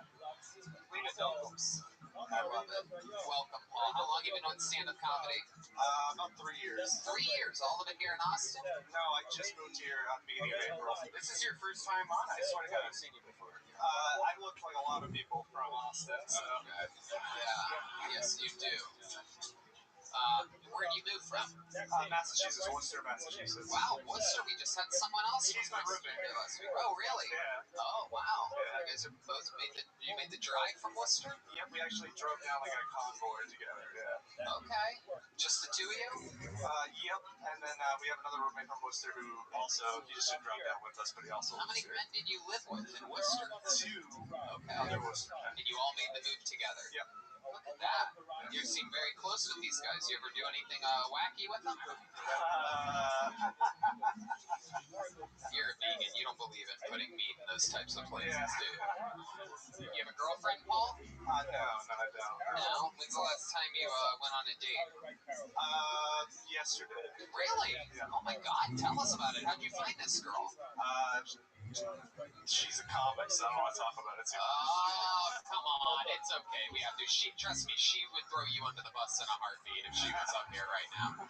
So, like, what, you guys were, like, doing an open mic or something like that, and, Yeah, I found her, like, she added me on Instagram when I was moving here, and, we just went out a few times, last night being the last time, and, so I'm hoping it would be a girlfriend situation, but too early to call, I guess. Oh, she's gonna love it when she's gonna get so wet when she hears this part of this podcast. Like, oh, Paul, you're hoping it's a girlfriend situation? I love it. Did you land a kiss or anything last night? Anything crazy? Yeah, a little bit of heavy petting, making out. Heavy petting? What are we talking about? What is that? Heavy petting. What do you think that measures out? Is that 3 fingers? That's the thumb. You're doing the hitchhiker twirl. Yeah. Some heavy petting. Did you exterminate that pussy, dude? Oh, fuck yeah. Take it. Thank you. Don't ask, take it. What are you doing? So what is heavy petting exactly, Paul? What does that measure out to be? I don't know, just a lot of like over the pants stuff when you're saying goodbye. Ooh, over the pants. Oh shit, dude. And when you grind and you have like that rash. Did you have blue balls? Do you have a little upset belly after the hang? I mean, you take care of it afterwards, I guess. I know, but answer my question. I've never had blue balls. You've never had blue I've balls? never felt anything from it. Really? Jesus, you might have low testosterone. No, actually, I had my first blue ball when I was like 32 or something like that. And I was like, oh, that's what they're talking about. Really? Yeah, I never had it work. Oh, yeah, it hurts like a motherfucker, I yeah. got them right now. I'm just looking at that beautiful head of hair of yours. How do you handle split hairs? You know, what do they call it? Split ends? Very beautiful hair. We're all gonna fuck you after this show. That's exciting. Not over the pants either, Paul. We're going under the pants when we fuck. We're gonna get a thumb thing. I love it. You seem like a really cool guy. What else about you? What do you like to do for fun when you're not doing stand-up? I play a lot of video games. Ooh. All right. How exciting. What kind of video games are we talking about? I play a lot of computer. I play Counter-Strike. Oh, okay. Popular game. All right. What else? What other than video games, Paul? Give us something a little bit more exciting than video games. I don't have a job. I just walk around for about 3 hours a day, and then I go to open mics. So, Okay.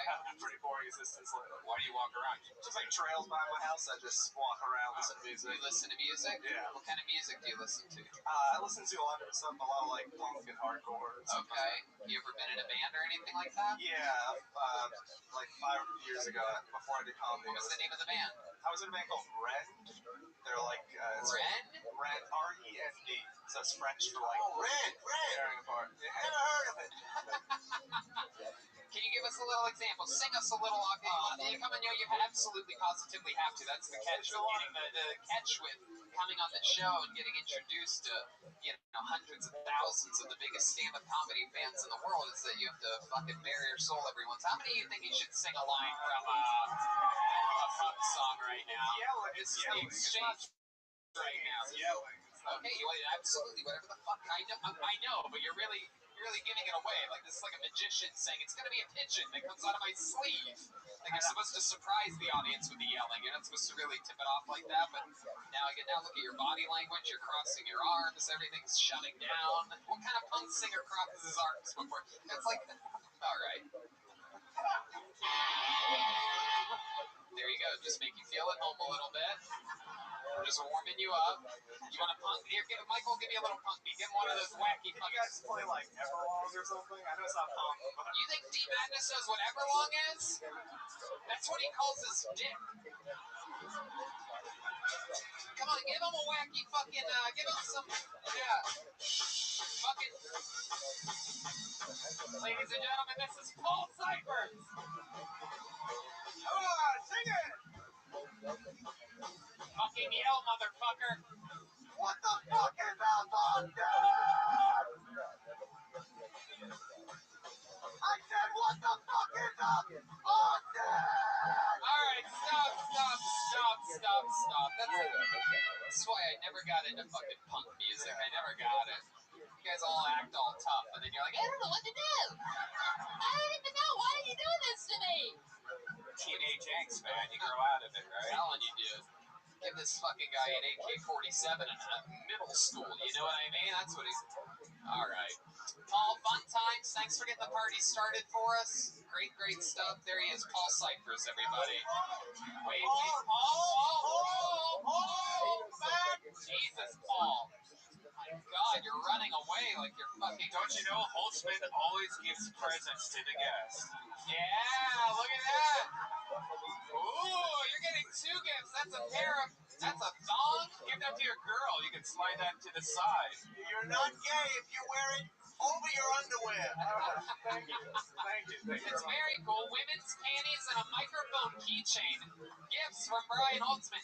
You know what? I got one more for you. Here's something really cool.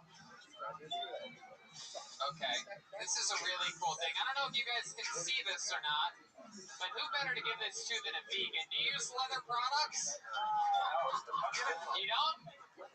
No. Are you gonna give this to this little whore you've been sleeping with? No, I'll value it a lot. It's a leather joke book, handmade by man Adrian Cavazos. I love it. Are you gonna keep it for yourself? I swear to God, Promise you. if I see you at a comedy club, I'm gonna ask you to show me I'll have this. it on me at all times. And if you don't have it, I'm gonna blacklist you from this show forever. I promise you.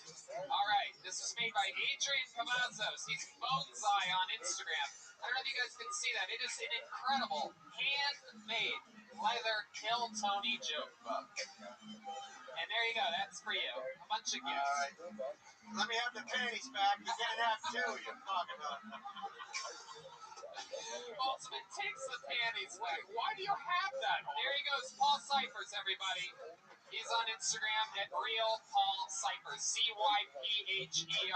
Why did Holtzman have panties and the hangers still on it also? Because he bought them. Those are real. Hey now! Hey now! Holy cow! I got the blue balls now! Maximilian Mantikov is next. Ladies and gentlemen, all the way from the Red Rose, having a big hand for our friend Kaylee Funk. She's here. That reminds me, the Red Rose this Thursday, people, is celebrating their 1-year anniversary, featuring adult film stars Teal Conrad and Nina Ellie, sponsored by Fleshlight. Yeah. Haley wants us to keep the microphones clean between every comedian. All right, here he is, your next comedian. Ladies and gentlemen, it is Maximilian Mantikov, everybody.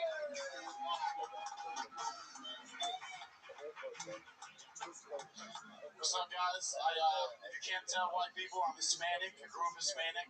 I have a little cousin. She's 5 years old, and she's 5'5". And my aunt thinks if she plays basketball, she'll become a lesbian. That's what my family thinks, which is kind of weird, because honestly speaking, if she ends up being 6'4", she's eating pussy regardless. Just saying. Give her a chance. She might make it to the WNBA. Make $40,000 a year.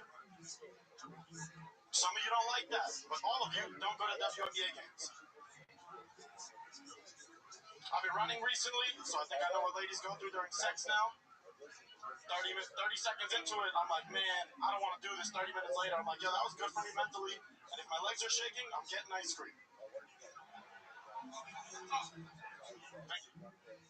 All right, getting out at 48 seconds, Maximilian Mantikov. Welcome to the show. You've been on here before, right, Maximilian? Yeah, 2 weeks ago, actually. I always remember a Maximilian. Yeah. Welcome back. What did we find out 2 weeks ago when you were on? I ran with the Bulls. Oh, that's Talk about right. that, Spain. Absolutely. Yeah. What do you think about Maximilian's performance, Brian Holtzman? I thought it was very, very constructive. I like the way you weaved in and out of your racial racism and tried to put that onto the side and your hatred for white people. And your inability to support LGBTQIA. Absolutely. I couldn't. That's everything I was going to say. You said it better than I could have said it. Maximilian, you were here a couple weeks ago. I remember now the running of the Bulls, the whole thing. What's something, have you thought about your appearance on the show in the last 2 weeks? Did you think about anything else that you might want to share with us about your life or anything that you've done? I saw you, I think, last week talk about like the shooting, the mass shooting up north. Where did you see me talk about that? Here? No, over at Vulcan. That was fake news. That was fucking fake news. I was at the Target inside that same parking lot that got evacuated. Wow. Yeah. They just send us outside. There's an active shooter and they told us to go outside. I was like, this doesn't seem safe, but Goodness. Especially when you're in a place that literally has a target. Target over it, right? Incredible. Yeah. Were you scared? Were you like really scared? Yeah, there was a lady, she was on the phone, and she was like, I'm with my daughter, there's an active shooter outside. And it was terrifying, because we had no idea what's going on. I'm looking at the Citizens app, and like I said, they're just shooting us outside, all the old people still carrying their carts. Did you do any cool TikToks? I didn't know, I should have, right? There you go. Good question. Any cool TikToks? The craziest part is that the shooter was actually the comedian that was on right before you. So, very interesting stuff. Maximilian, fun times. What ethnicity are you again? Argentinian. Argentinian. What are Argentinians known for? What do you notice about your life? Like, I'm Italian, so I can always eat pasta. They're like the Italians of South America. It's like everything's just... Everyone wants to be Italian. We know that. I mean, we knew you were... A lot of your people came to us, dude. What the fuck are you talking about? Your people came to Argentina. You guys fucked up our culture, dude. What do you mean? What do we do? We bought a lot of bread and pasta, dude. Alright, you know what? This is racist, and I'm not into racial humor at all. We helped you guys. You guys didn't know how to make bread before the Italians did it. And we thank you. That reminds me, I had some of the best coffee in my life. Some of my buddies are here from the great restaurant Chez Z. Oh, fuck yeah. What do you know about Chez Z? They're awesome. We just randomly stumbled into this place. We didn't even know what we were going into. Had an unbelievable lunch. Our friends over at Chez Z. How does Austin have this much food and we're just hearing about it, since we moved here? Mines are just blown every single day. Today I had ramen at Tatsuya for the first time ever. Oh my god. It's a catch with some of these things. Like Tatsuya just fucked up edamame everywhere else for me. Their spicy edamame, literally 20 times better than any other fucking edamame I've ever had, and I eat it all the time. Where's the best barbecue spot? I haven't had a barbecue since I've been here. CM Smokehouse at Golden Acres. That's an easy one. We love CM Smokehouse. Buckeyes. There you go, 100%. Bucky's. What's your love life like, Max? What's your love life like, Maximilian? You're a good-looking Argentinian guy. What's going on with you? I'm in a relationship. I've been in a relationship for about a year now, almost a year. Yeah. What does she do? She's a doctor. She bends over and takes it like a woman should. What kind of doctor is she? Family medicine. Family medicine. Wow. Yeah. She's like a real doctor. She makes doctor money. She just graduated, literally. Are you pointing a gun at me right now on your jacket? Just in case, Oh, wow, that's crazy. I thought it was a knife. It's a little bomb there at the end. He has a grenade. He's flicking us off. That's what he's doing because Italian. She's a real doctor, and you're out here just fucking gagootsing around. That's exactly what I'm doing now. She supports your comedy career? She does, yeah. I actually met her at a comedy show. Oh, okay. Hell yeah. Laughter is the best medicine, after all. All right, Maximilian. Well, you were just on a couple weeks ago, so we're going to hustle on to the next one. Another new minute from Maximilian Mantikov. There he goes. Max Mantikov on Instagram. Max with 2 X's. Wait, we got to see what the... Here comes the gifts from Brian Holtzman. Oh, my God. Let's see what's happening. Whoa! Those are some underwear for a legit doctor right there, and another microphone keychain. Those keychains are so cool. Figured out what That's spandex. That'll give it breathe. Dallin Garrett is next. Dallin Garrett, but not before the great Kaylee Funk switches up the microphone for a brand new, clean, COVID-friendly microphone. You can find Kaylee at the Red Rose, not to be confused with the Yellow Rose, the sister club. Both are here in Austin. Those are the 2 most famous strip clubs in Austin. How many of you love strip clubs out there? Make some noise, huh? Alright. Okay, so Dallin Garrett, I do believe this is a new name. Here comes Dallin, everybody. Make some noise for Dallin Garrett. Anything can happen. This is Kill Tony live from Antone's in Austin, Texas. All right, thank you guys for that pity applause, like last place at the Special Olympics. So the first joke is for you, Tony. Yeah, I know, right? So I've been jerking off a lot lately, just out of sheer boredom, because that's how bad traffic is on Mopac. So I find dating can be weird sometimes for me. A lot of women, they treat me like I am a god to them. I know, right? It's because they only talk to me when they need something. So, yeah. So there's a fascinating book that I recommend. It's on the bestsellers list. It's on the history of fake news. I recommend everybody check it out. It's called The Holy Bible. All right, so here we go. I'm going to try this real fast in honor of Humpty from, oh, no, never mind. I'm not going to try it. There you go.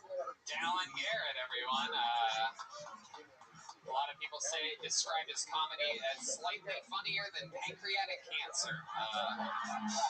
Incredible, Dallin. Welcome to the show. Thanks, man. I love it. First time doing stand-up? Sixth time. Sixth time ever. How about a hand for him? He's getting started. Getting his footing underneath him.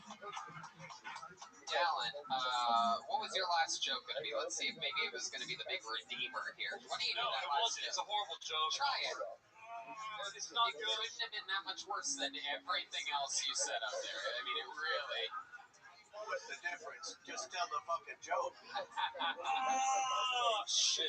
Dallin, It's not good. All right, Dallin, I don't think you realize how bad the rest of the jokes were.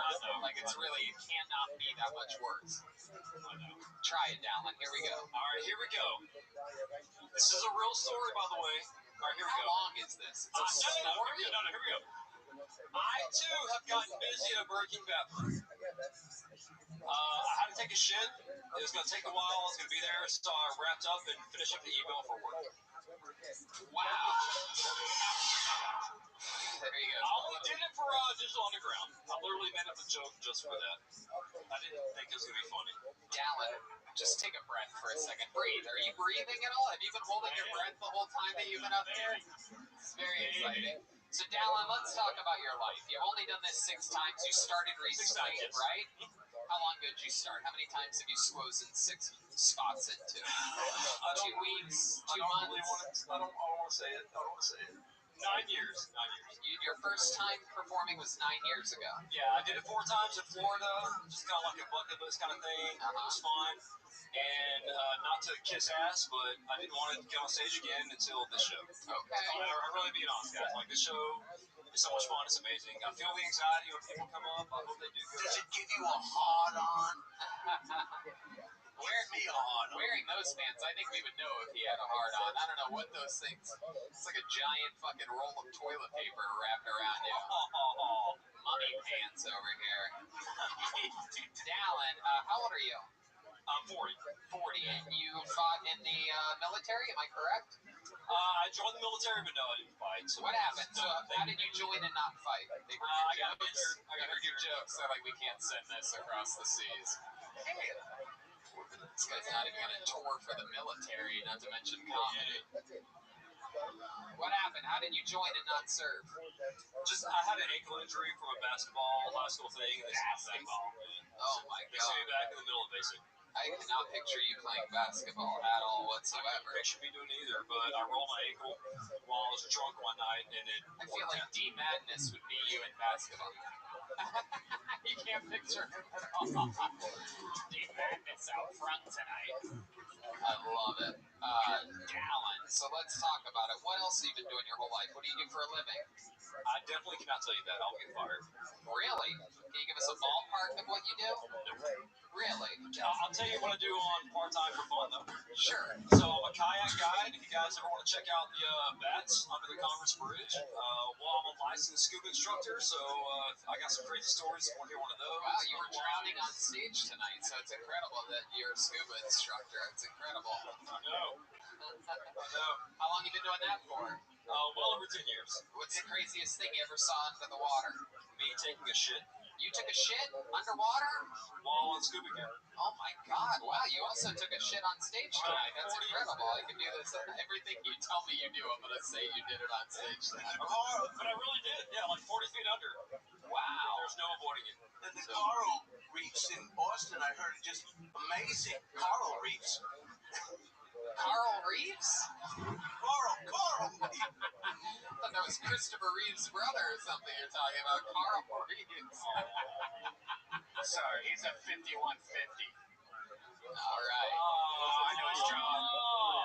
What's his job? Almost. was. You're a cop? Oh, wait a second. Oh, shit.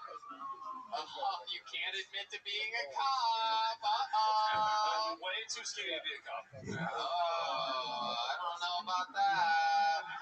I don't know. Okay, way too less muscular to be a cop. That's not true Way either. less brave. It's either cop or a fluffer on a porno shoot. Dallin, what else about you? What's your love life like? You seem like the kind of guy that's had a couple ladies tied to the bed while you go out and do stand-up and things like that, right? You know what? Never been married, no kids. Single life is pretty fun. Hell yeah, especially when you're a police officer. You get to just do whatever you want with the ladies. You pull them over. It is a federal offense to resist an officer, so in case y'all didn't know that. The fact that you know that joke proves that you're a cop. You just accidentally admitted to being a police officer on the show. Busted. Uh-oh. All right, Dallin. What else? I feel like there's something else. Let me ask you this, because you seem like a real man, right? You seem sort of like a tough guy a little bit, right? What do you think is the coolest thing about you? The coolest thing about me... You seem like a real stiff, so I'm asking. Man, that's so narcissistic. You know what? I mean, I don't know. I like to travel a lot. I play a lot of sports and things like that. What kind of sports? Sand volleyball, softball, you name it. I mean, anything. Sand volleyball and softball. Do you exclusively only play women's sports? You know, sand volleyball, softball, pussy tag.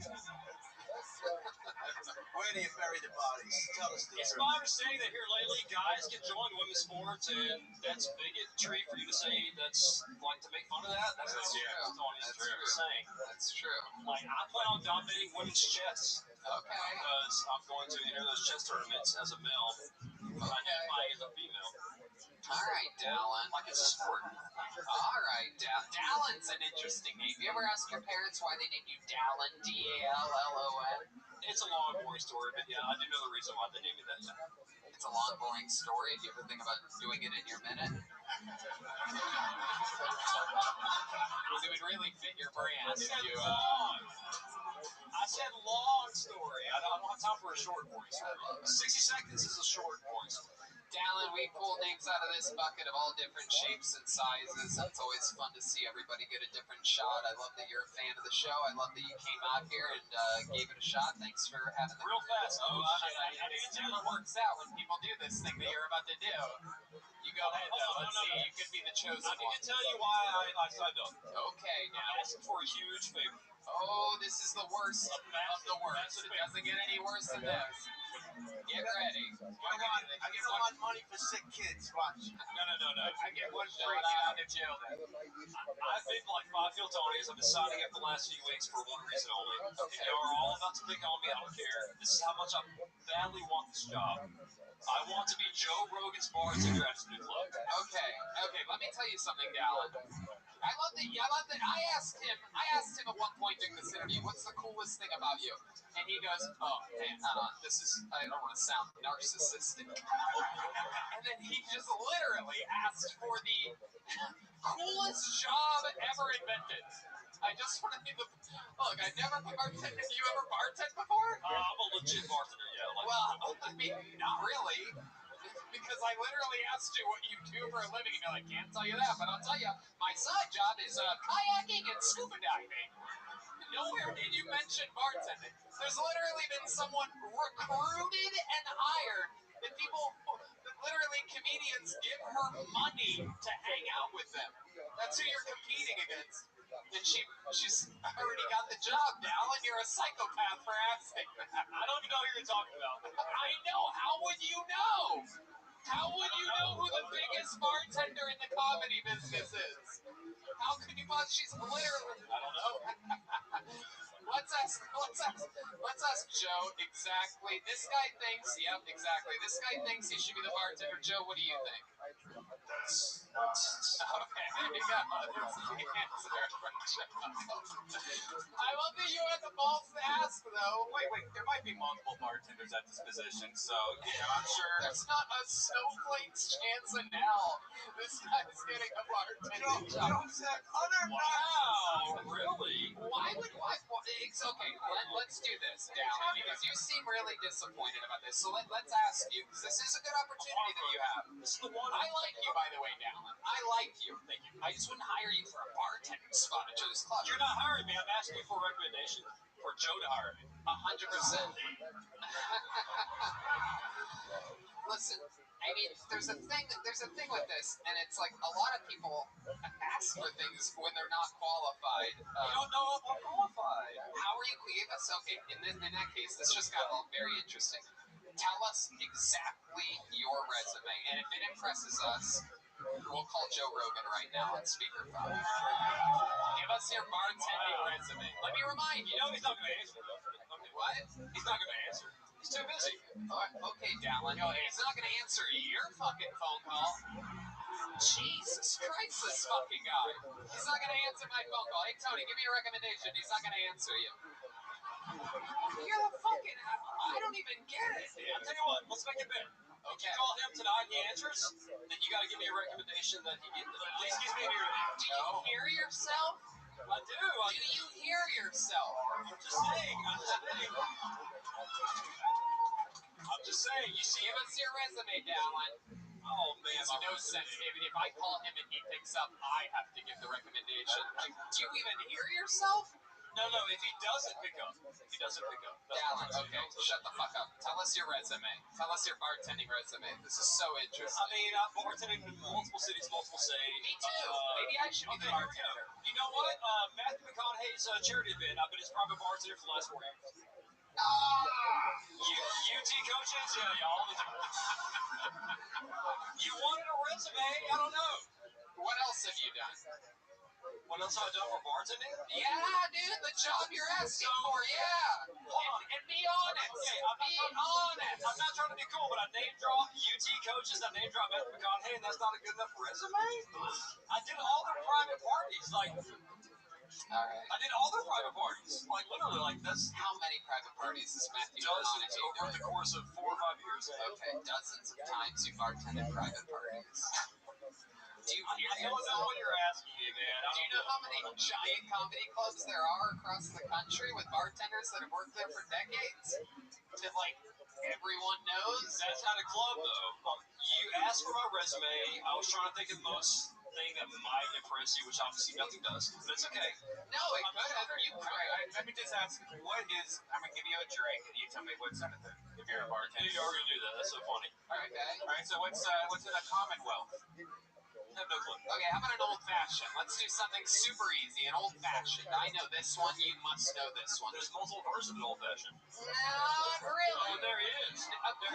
Of course you can say that. How about a basic old fashioned? This is a very simple. I have delicious Whistle Pig whiskey that I utilize at home. A bunch of different. That's another local Austin brand that I absolutely love, and I love making an old fashioned. If you need help, I'll help you. I can tell you how to do it. But you No, I need help definitely. Do you like it muddled? Do you like your fruit muddled or no? no, Do you want sugar on the there's rim? no muddled fruit in an old No, fashioned. old fashioned, really? No? Are you sure? Yeah, I'm fucking positive. Are you sure? You know I bartended for years. You know this? No, I didn't know that. Well, you just fucking learned, didn't you? Jesus Christ, You never muddled fruit? You never been asked to muddle the fruit for an old fashioned? Never, not once. there is Not once you can add an orange rind. You can add. Look at the bartenders shaking their fucking heads back there, literally going like this. They want to cut your fucking head off. You're talking about muddling fruit. Yeah, The bartender's here, shocked that you're asking for this. Hold on, she wants to say something. This is gonna be fucking great.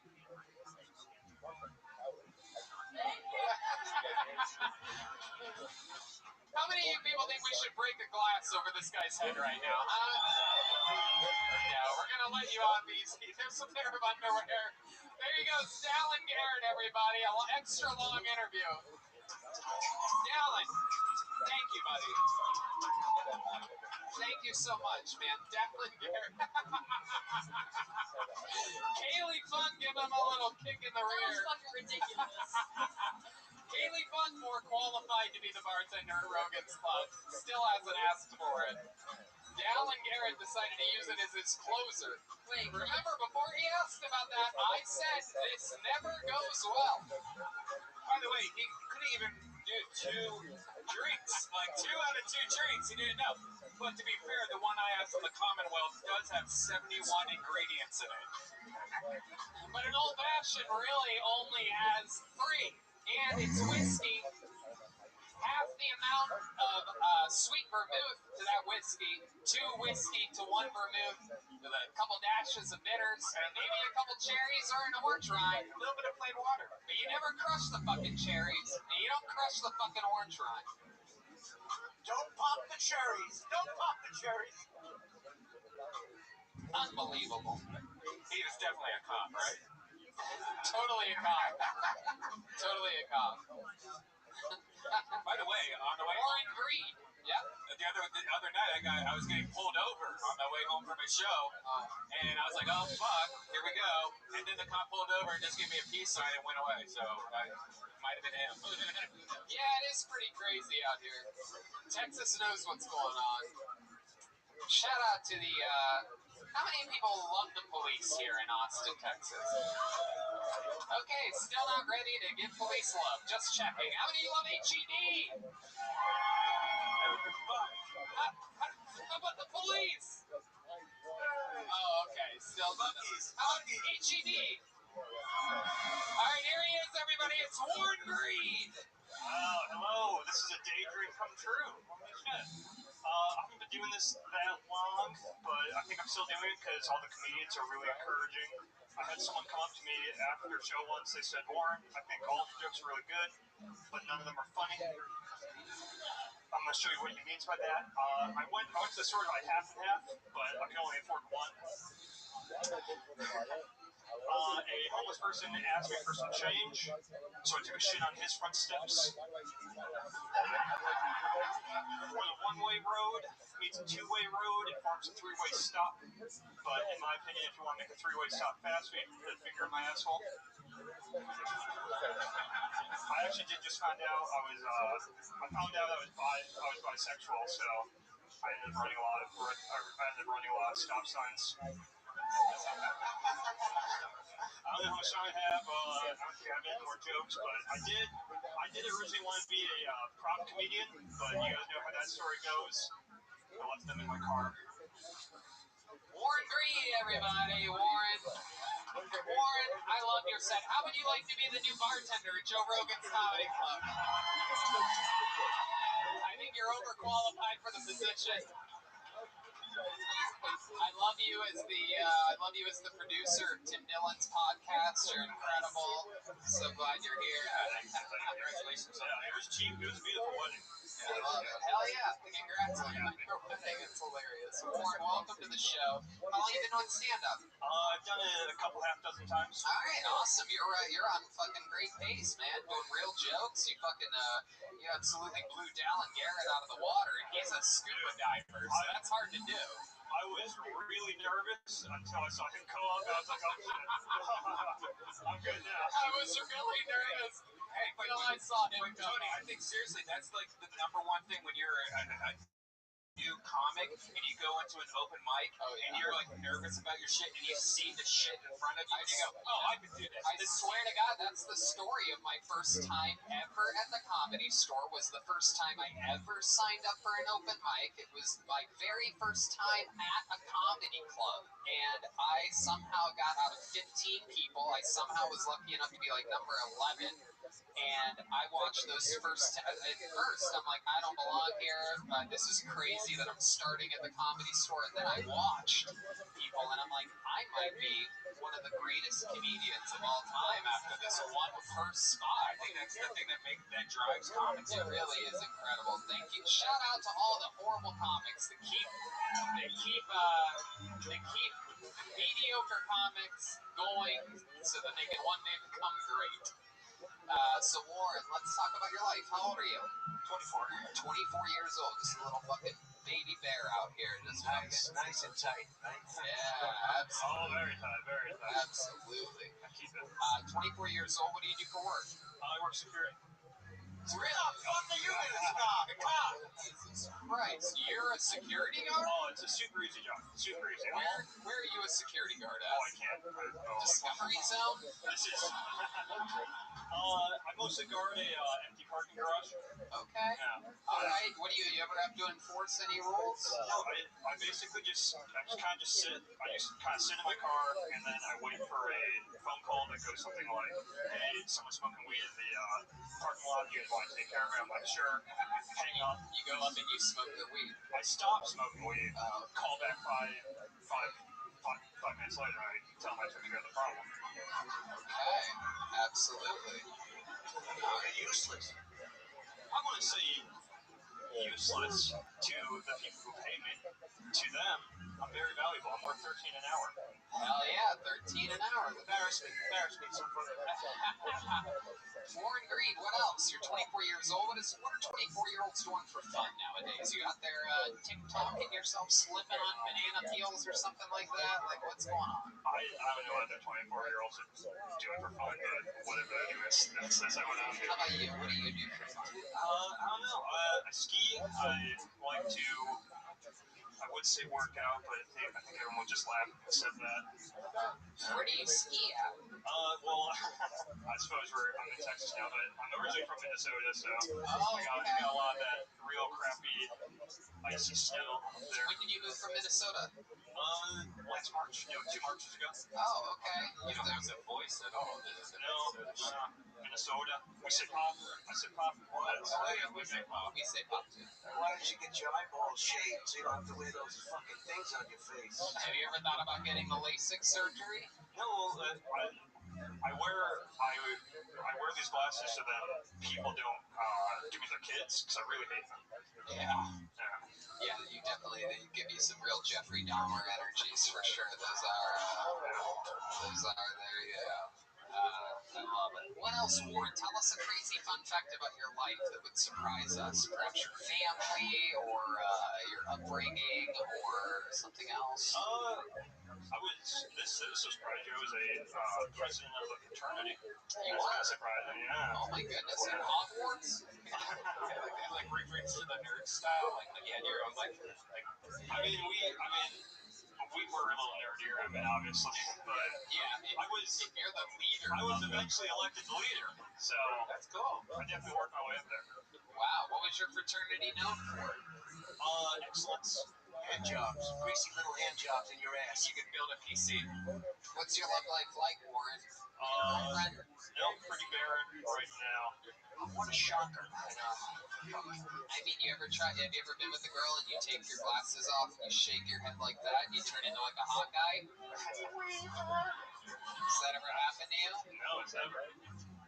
Have you ever tried? Have you thought about trying it? No, I'm thinking about it now. No, how many of you think you should try it right now?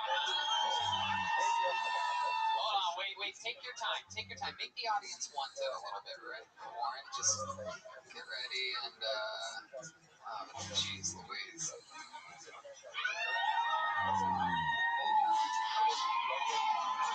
There you go. Okay, there it is. We tried our best. I don't know, I think there was a bit of an improvement there. Ladies, you agree? Warren without the glasses? Man, there are some fucking chicks in here that will fuck anything tonight. That's incredible.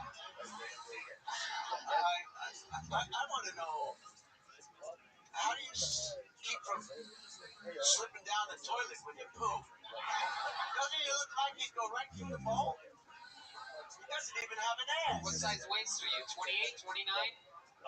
Yeah, about 29. Yeah. 29, there you go. You know how I know that? We have the same waist, my friend. Yeah, absolutely. His comedy was very good, though. Yeah. Look in the side. You look like, I don't know what. Comedy's good. It was good. Warren, and you know what? For your hard work, not only is Brian Holtzman going to give you a gift, but I'm going to give you one of these extremely limited edition. You use it, you write your jokes in a book?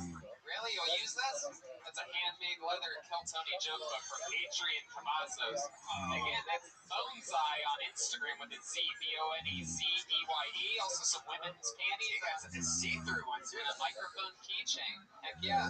You can put those panties on the blow-up doll that you on the home.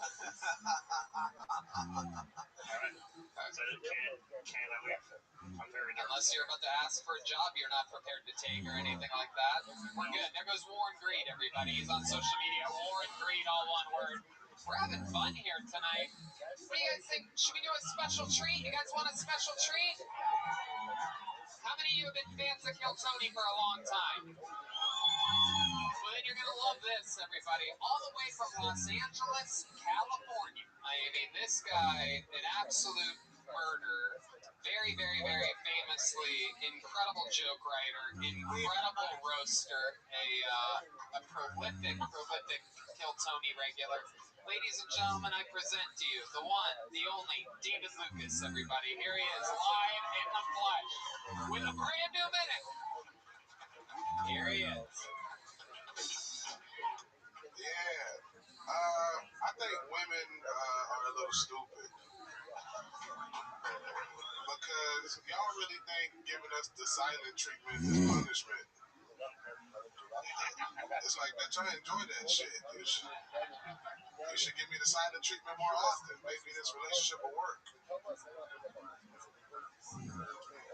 It's like, how did you think you were punishing me by being quiet? I ain't got to hear about your shitty ass day. Slaves used to work from sun up to sundown. That shit was crazy to me. Do y'all think they were happy as hell come daylight savings?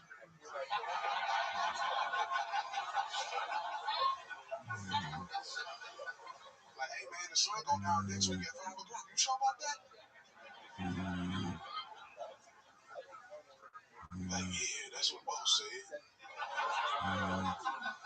Like, if I was a slave owner, I would have confused the fuck out of slaves. I would have had blackout curtains in my slave quarters.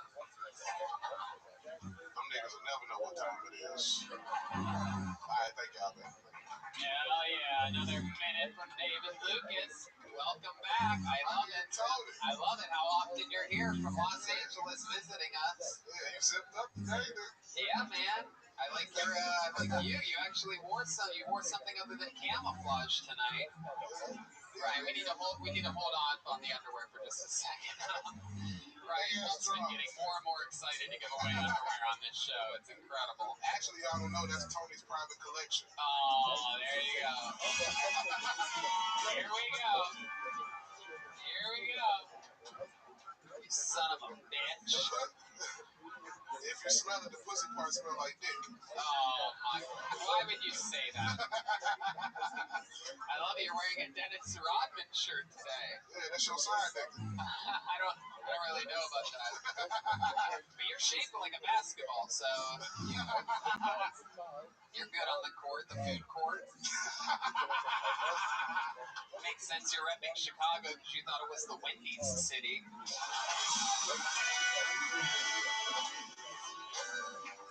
Tony, you dress like a cat burglar about to break into a dildo factory.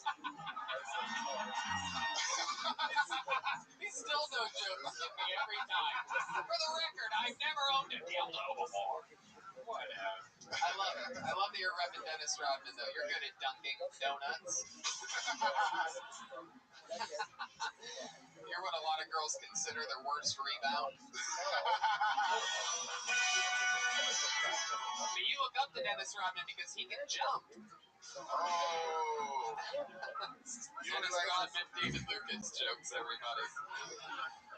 Tony likes donuts because they remind him of assholes.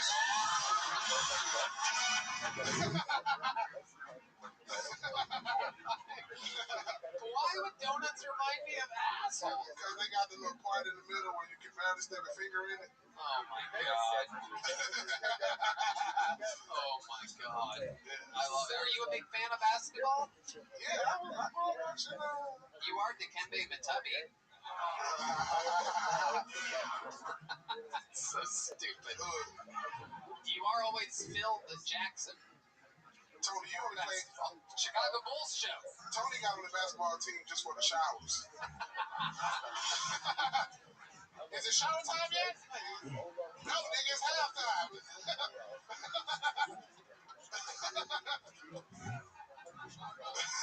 David specializes in the full court panini press.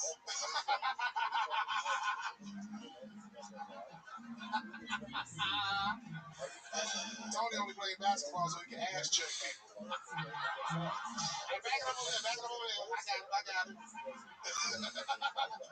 The only time David boxes out is when he's leaving a restaurant. To go box, Jim. I didn't get that one. I love it. You only play ping pong because the balls can fit in your mouth. How did you even know that? I love ping pong balls in my mouth. I love it. David, what have you been doing fun in Austin, Texas this week? You've been here? Yeah, opened up, well, featured. I ain't gonna say opened up, I'm a little better than that. Featured for Shop this past weekend. Did I do Redman Secret Show this week? Yep, did Redman Secret Show this week. The dude from Kill Tony Murder. Yeah. The little Ellen DeGeneres looking boy. Lucas. Oh, yeah, Lucas. All right, so Lucas, you might have remembered him on Kill Tony with 500. He's the she or whatever. He destroyed so hard, like literally harder than I've ever seen somebody destroy in a long time. Okay, everyone after it had like bad sets. It was insane. It's a shame he's non-binary because it would have been the best set by a female anybody's ever seen. We could almost. That's true. I can write an hour for that dude, bro. Yeah. Because the way he dressed, the way he looked, the way he talked, it's like, bro, you got a monopoly on comedy. Right. Yeah. I've been giving a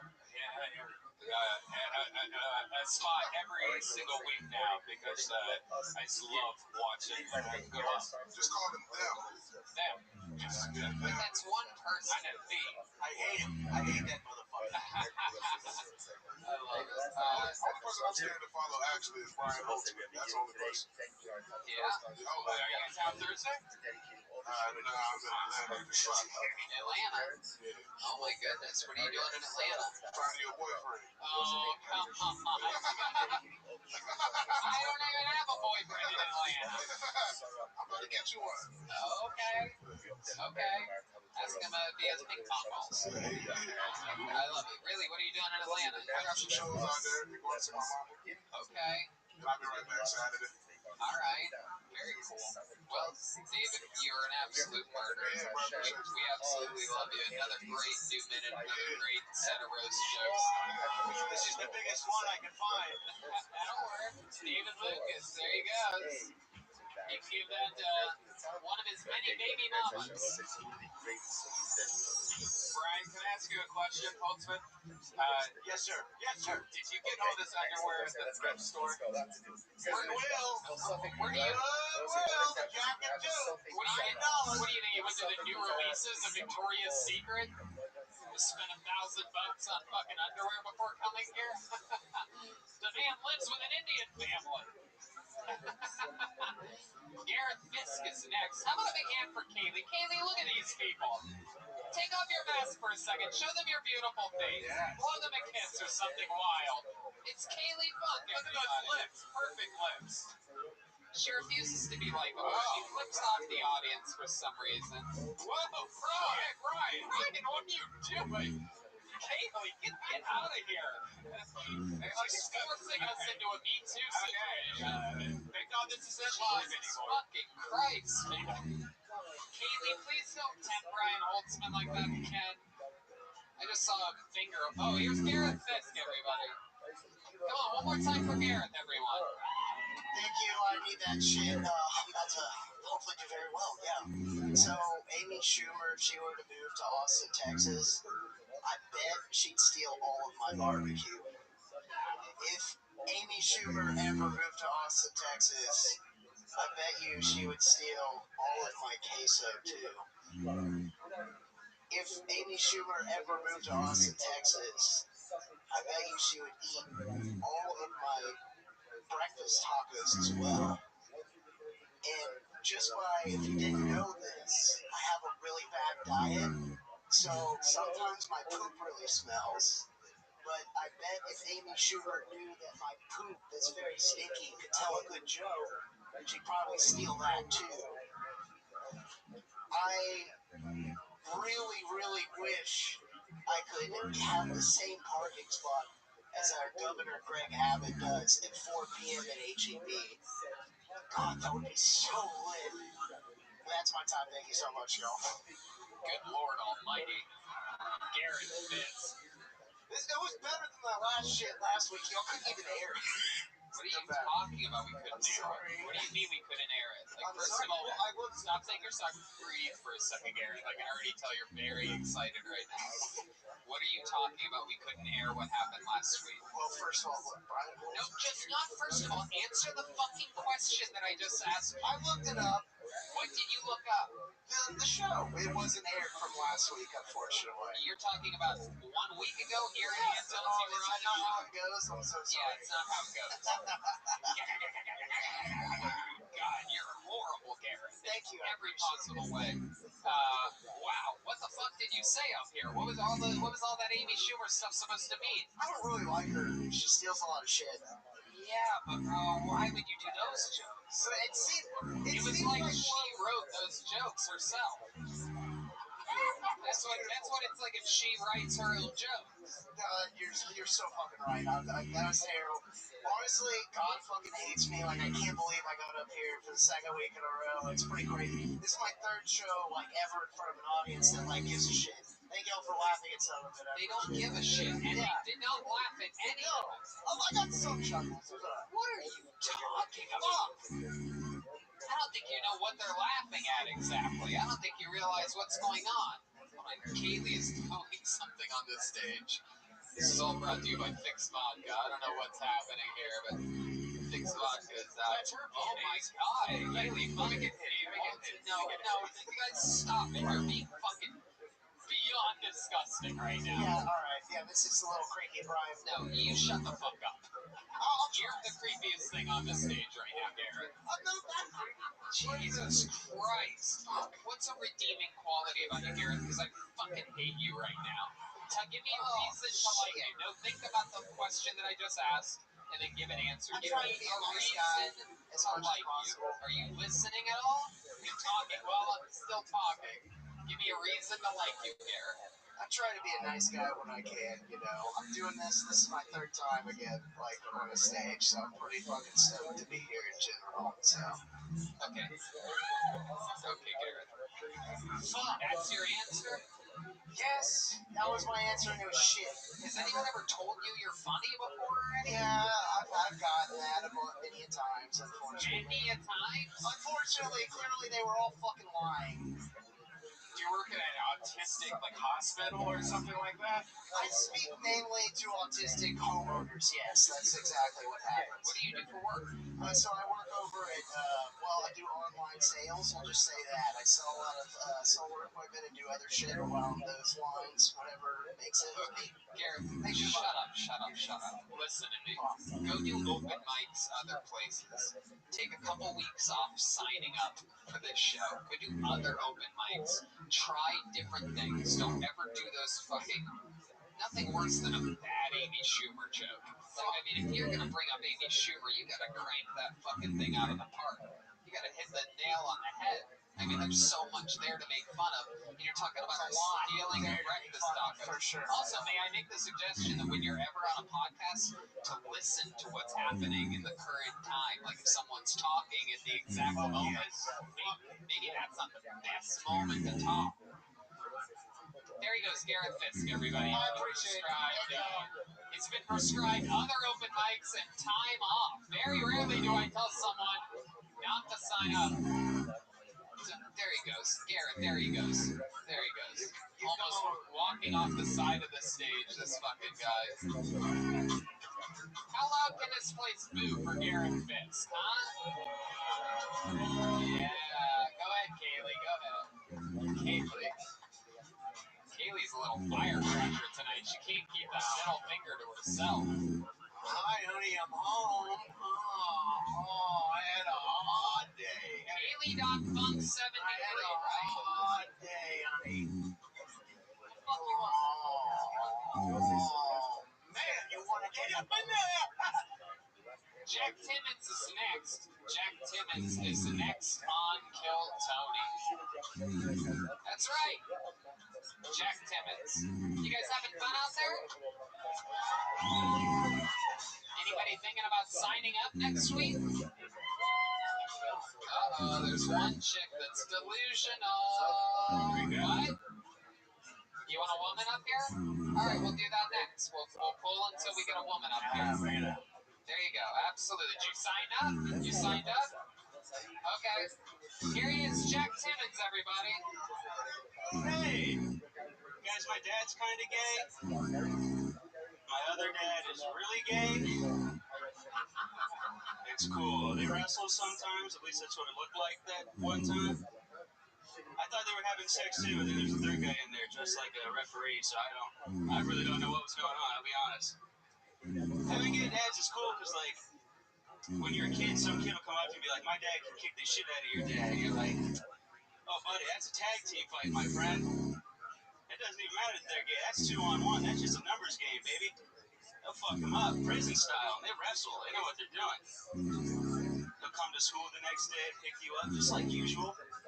Except this time he's standing in between my two gay dads. He's holding their pockets. This is my third gay dad. He dresses like a referee now. Damn it. Thought I was close to the minute. I'm ending it there. There we go. Minute? Sure, absolutely. Jack Timmons, everybody. Jack, you been on the show before? Yeah. What happened last time you were on? Remind me. It was Joe and Adam. What happened? And went well. What did we find out in your interview part? What's It's my job, personal trainer. Oh, yeah? By the way, you asked to come on, like, over to the country club to play golf, and have not hit me up yet, so... Okay. I'm just saying. You work at a country club? Yeah. Austin Country Club? No, River Place. Okay. That sounds great. That sounds awesome. I will. Message me on Instagram or something like that to remind I got you. Okay, River Place sucks. I'll come play in your country club. I love it. So Jack, you work at a country club, you're a personal trainer, or you have two dads, they're gay? No, my uncle, but it's Your uncle's gay? not like blood related, but he is very gay still. Did he fuck around with you as a kid? No, not like that, but he's cool, you know. But you have a gay uncle? Yeah. But not your blood uncle? No. What do you mean exactly? He was my dad's RA in college, and now they're best friends. RA? What is that like? Like his resident... Rear Admiral? Yeah. Okay. I love it. So what does he do for work? My dad or my your gay uncle. Who gives a shit about your boring ass dad? We're talking about your butt fucking uncle, my friend. He's like a I don't know, he does like sales stuff, but like he never tells me. It's more interesting that he's gay, I think. It's like really boring stuff, but I don't even know what the title is. I love it. What's your love life like, Jack? You seem like the kind of guy that has banged a dude before. I'm single right now, baby. Yeah? What are you into? What's your dream girl or boy? What are they like? Like, look out in the audience and point to someone that you consider your type. Anyway, anyone that's gonna have sex with me, back there, you, baby.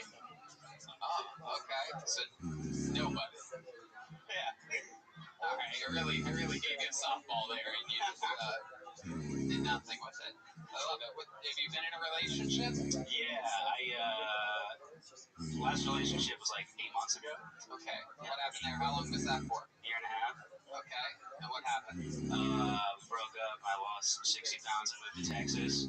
Where was this at? Where was the relationship at? Ohio. Oh, yeah, I'm from Columbus. That was okay. And you broke up, she broke up with you, or you broke up with her, or him, or what? What is this? She broke up with me. She broke up with you? Yeah. Why? I don't know. I was fat living in Ohio, so I changed 60 pounds more? Were you a personal trainer back then? No, you were just a little fat boy. Yeah. Look at you now. I know. Does that girl know that you've gotten in shape and that you're cool and like? I think so. We don't follow each other on anything anymore. You don't? No. Really? You were together for a year and a half. She doesn't know anything about you? Yeah, I drank a lot after we broke up, and then just woke up to a lot of texts I probably shouldn't have sent. No hide of shit. Like what? Can you give us an example? example of like the text? Well, like when you like, there's always that like text you send, like the one that you write in a notes draft. You're like, this is gonna be the one. Right. And then I got drunk and sent that one like 5 times. Oh shit. She was just getting railed at the time. Yeah. There's no way for you to know that she was just bent over, squirting. I was really highlighting the fact that she made a good decision, I think, with every one of those. But now look at you.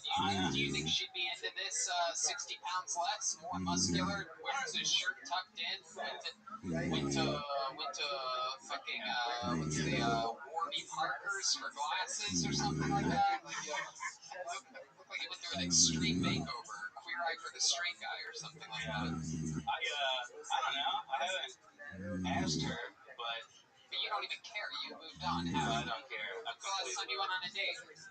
8 months, I guess. Really? When's the last time you kissed a girl? 8 months ago? I say 8 months ago, yeah. 8 months is a long time. Is there a girl in the audience that wants to give this guy a kiss on the lips?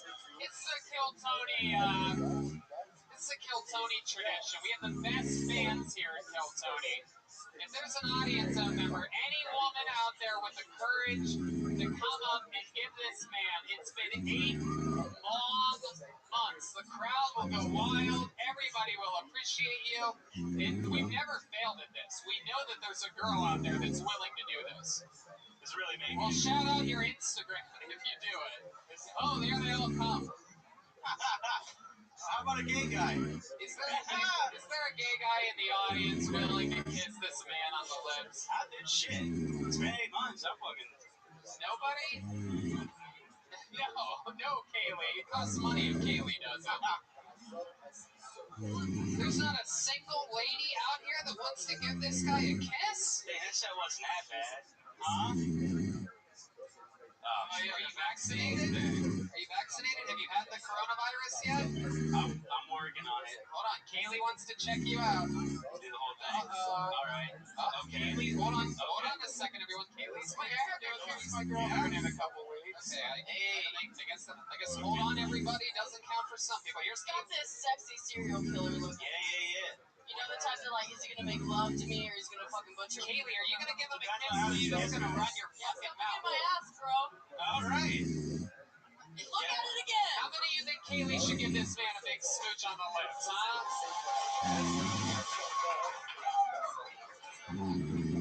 Holy shit. Whoa!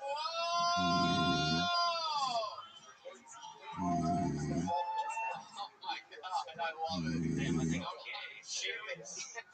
How about a big hand for Kaylee? Can I taste your mouth? Kaylee Can I taste your mouth? I want to taste Kelly.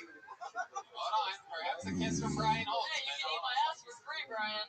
Alright, this show is chaos right now. How about another hand for Jack Timmons, everybody? There he goes. He's on social media at Sexy Tool Shed, all one word.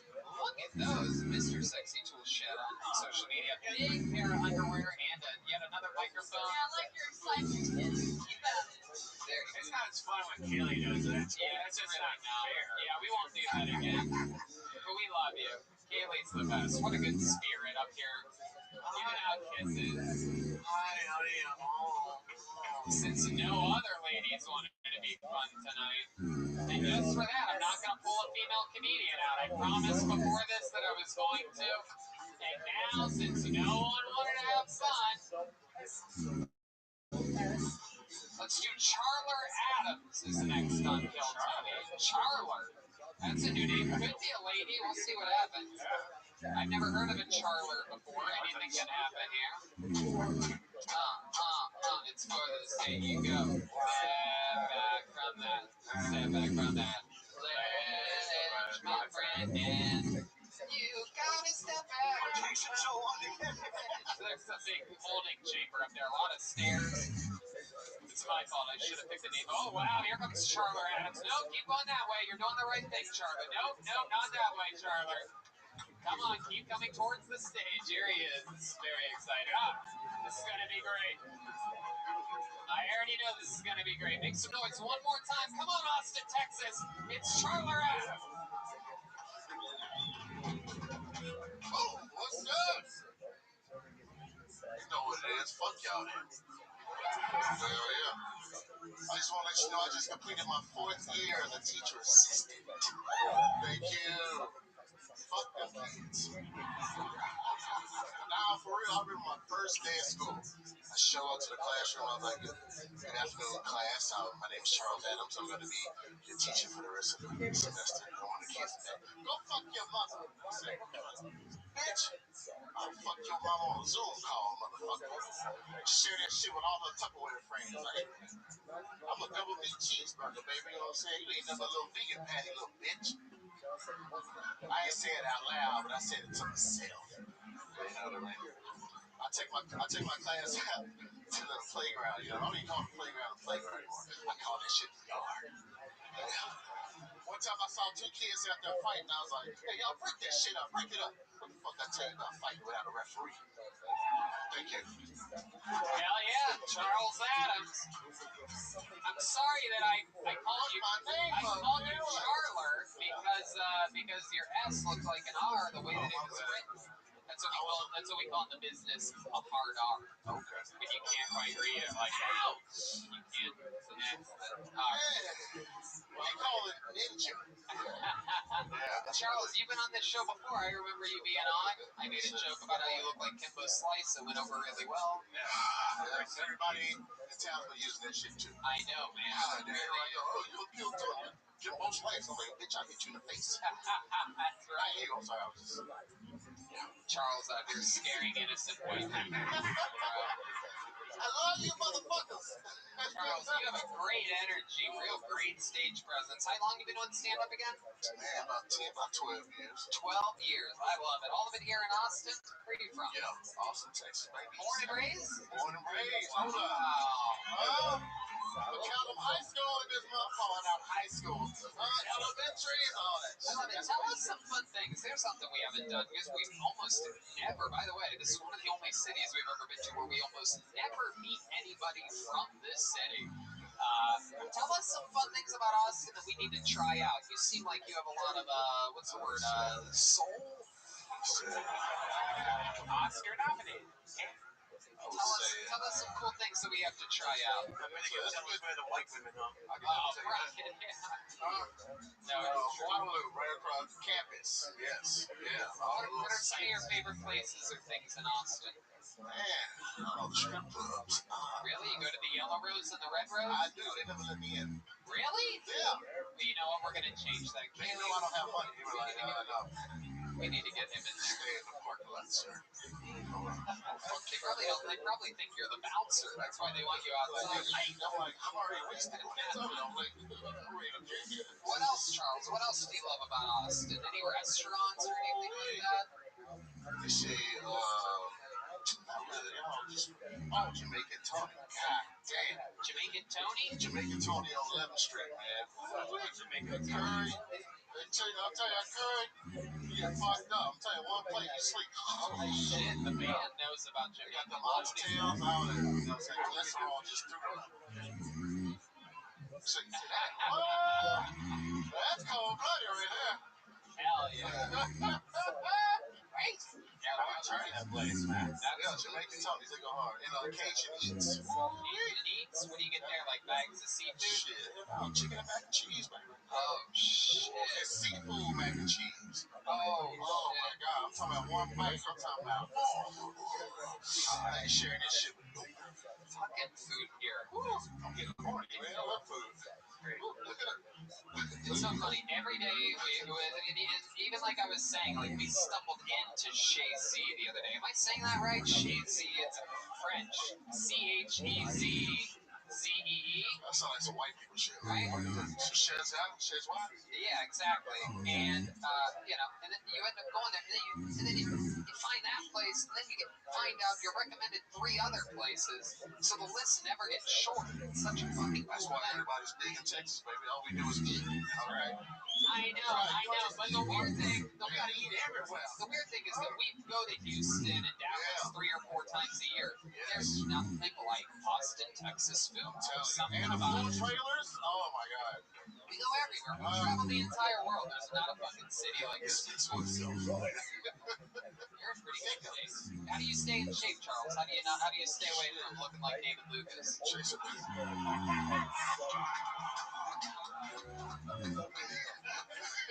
That's fucked up, man. It's cool, man. He is fat, but Yeah. no, I just chase kids. He got hands though. Be careful. You be put you on my shoulder more. Like, okay. You be careful. Luckily, there's someone brought a cake here, so he's busy. Oh, that's fucked up too. It's one slice away from diabetes. How do you stay in decent shape? Man, at work, chasing them motherfuckers. I work in the junior high school, you know what I mean? Chasing them kids around and shit, you know? Yeah. You put a fucking get your ass back in class. You seem like you would be the coolest fucking middle school teacher I could possibly imagine. Am I right? I got teacher of the year my first year, man. What year? For real. Wow. After that, I said, fuck this, I just stopped going to school. You're definitely one that connects with the kids, right? Like, because you're a gamer. I can tell you're a gamer by your shirt. Oh my god, man, I get offended. You connect with the children. Not in a like Jerry Sandusky kind of way, but like a okie dokie. Charles, what else? What did we not find out about you last time you were on the show? What's another thing that you do or that you're into? Or I didn't tell you, so I used to still work at this venue called Mohawk. That's right. okay. In the Red River, you know what I mean? Hopefully opening up back soon. What's Mohawk? It's a music venue, you know what I mean? It's county corner of Stub, you feel me? I used to work, you know, saying the band and all that shit, loading, unloading, you know, kicking people out and all that type of shit. Oh, yeah. Very cool. Service industry, yeah, man, I love it. I love that. That's right there, you know what I mean? You listen to all the crazy music and shit. I don't know what the fuck they talking about, but Oh, yeah. hey, Look at that. 4.6 rating. Very, very hard to maintain a 4.6 in a city where people get drunk and you have to kick them out sometimes. That really, 4.6 is basically a 5.5. Yeah. That's awesome, man. Mohawk Austin. Very cool. What's your favorite show that you've seen there? oh my god. Let me see, we had Wu-Tang, Ghetto Boys. Ghetto Boys? Oh, man, what? Hell yeah. Bruce Lee, all them motherfuckers. Yeah. Nice. We had the baby. Oh, shit. Oh, I didn't know who he was. I'm behind the stage, setting up the stage. He was like, oh, the baby show. I said, where's he at? Oh, fuck, he really in town, man. Oh, that's short. Well, he was cool. He had all these guns and shit. Like, he's real thug. Yeah. Austin gets a bunch of great artists. I headlined a show at Vulcan Gas Company last week on a Saturday night, and they had a show after that. They had like an 11 p.m. show. And I went, the show had been over, I went back into the green room just to see if, like, the people that I was there with were in there or whatever. I sort of got, like, lost or whatever, and I walked in. There's just one guy sitting there. It's Young Dolph, Memphis, Tennessee rapper. Okay, clearly nobody knows who I'm talking about. Charles, can you back me up here? You know Young Dolph. Oh, you did? Yeah, we smoked the square together. Oh, wow. Man, black people are so cool. Yeah, we like each other, dog. We like, hey, we all black, we turn the lights out. Hey, I like that. Oh, It's Trump. It's Trump. I love that. I don't like it either way. Can you do any more like cool catchphrases like that where the band like pops? Yeah, you're very good at that. You have any other cool saying? We're all black. If you turn the lights out, you have any more like that? Because we can just do a runner in this right now. We say nobody leaves this place without singing the blues. What the fuck are you It's talking? from Adventures in Babysitting. Oh, another fat guy in the back knows what you're talking about, Red Man. How about you just do what I asked you to do before Red Man hijacked the momentum? You want me to sing? Any cool catchphrases or anything like that? More of those where the band pops at the end. Really, anything works. Look out, bitch. Oh! I've been running behind you! Get out the way. Get out the way. Do it again. Do it again. Do another one, Charles. Anything works here. Just do it. Fuck you, Tony. All right. Literally the one thing I didn't want you to say. Oh, man, I'm sorry, man. I'm just talking shit now. I don't even know what Do another one. Do another one. Nobody Say the blacker the berry, the sweeter the juice. Just come on. Well. The blacker the berry, the sweeter the juice. Oh, hit me. Ladies and gentlemen, I love this man. Incredible energy. What I would give to have had you as a middle school teacher. You guys were such assholes. You have a great fucking energy about you, man. I hope you come back. The opposite of what I prescribed, Garrett Fisk. I want you to come back anytime. Sign up anytime. Come on, how loud can this place get for the Charles Adams? Charles! Charles! I want you to have the last available of these handmade Kill Tony leather books. Keep working on your stuff, man. Oh, look at that. Everybody loves Charles. I'll even give you a real handshake. Cool as shit. Nobody in this place outsing the blues. Charles Adams, ladies and gentlemen, that's how it's done. Alright, you guys think I should pull a woman out of the bucket? Alright. Here we go. Aw, Yoni. Yoni, you were so close. David Flores, a legend here on Kill Tony, a foot-smelling comedian. Nate something. Okay, we know this young lady. She was famously on an episode of Kill Tony in New York City at Skankfest. She just got pulled all the way from Los Angeles, California. We know this crew. Comedy Store famous crew. Make some noise for Emily, everybody. Emily. Very, very awesome supporters of live comedy and the Comedy Store almost every night, even throughout the pandemic. Come on, guys, make some noise for Emily. Oh, I can't see any of you. That helps a lot. Okay, cool. So, I ain't never been slapped. More prime example of somebody needing to get their priorities straight than that time my apartment exploded in Florida, right? So I run into my roommate's bedroom and find her sobbing over some $35 handbags from Macy's. I'm like, woman, there is a bonfire in our living room. Can we go? She's still got the tags on it. She's bawling her eyes out. Now, me, granted, I'm talking like floor to ceiling bonfire, right? I've always wanted a skylight. Never thought that was how the universe was going to answer that question, but hey, beggars can't be choosers, right? So, anyways, me in my pack, I got like a couple changes of clothes, a couple bottles of water. I grabbed like a fucking packet of tuna for some reason, and I run back into her room thinking all the ways I'm about to have to drag this bitch out of our apartment, right? I'm thinking like bridal style cross the threshold, some curtail of dresses flowing behind us like some fucked up wedding train. Shakes one look at me, one look at the tuna, goes, damn girl, you need to get your priorities straight. Okie dokie, Emily, everybody, shades of Garrett Fisk in our room. There you go.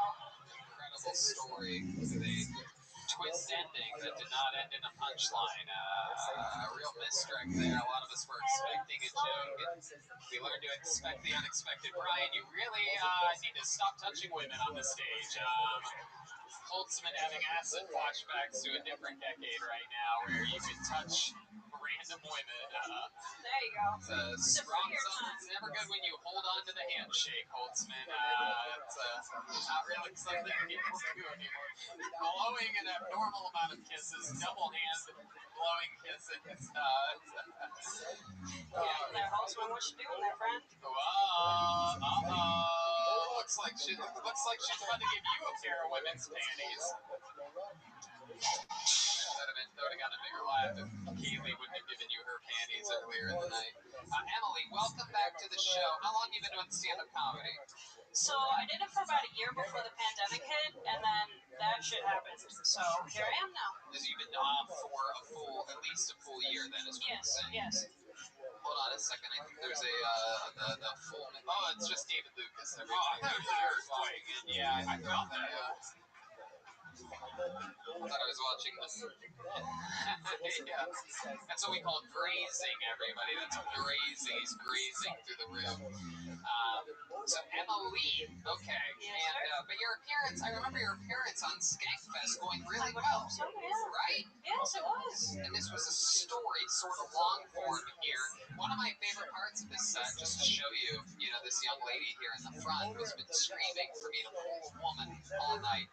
And my favorite thing is during about 40 seconds into Emily's set, Red Band whispered to me, this chick over here is furious. I look at her and she's staring at me like this.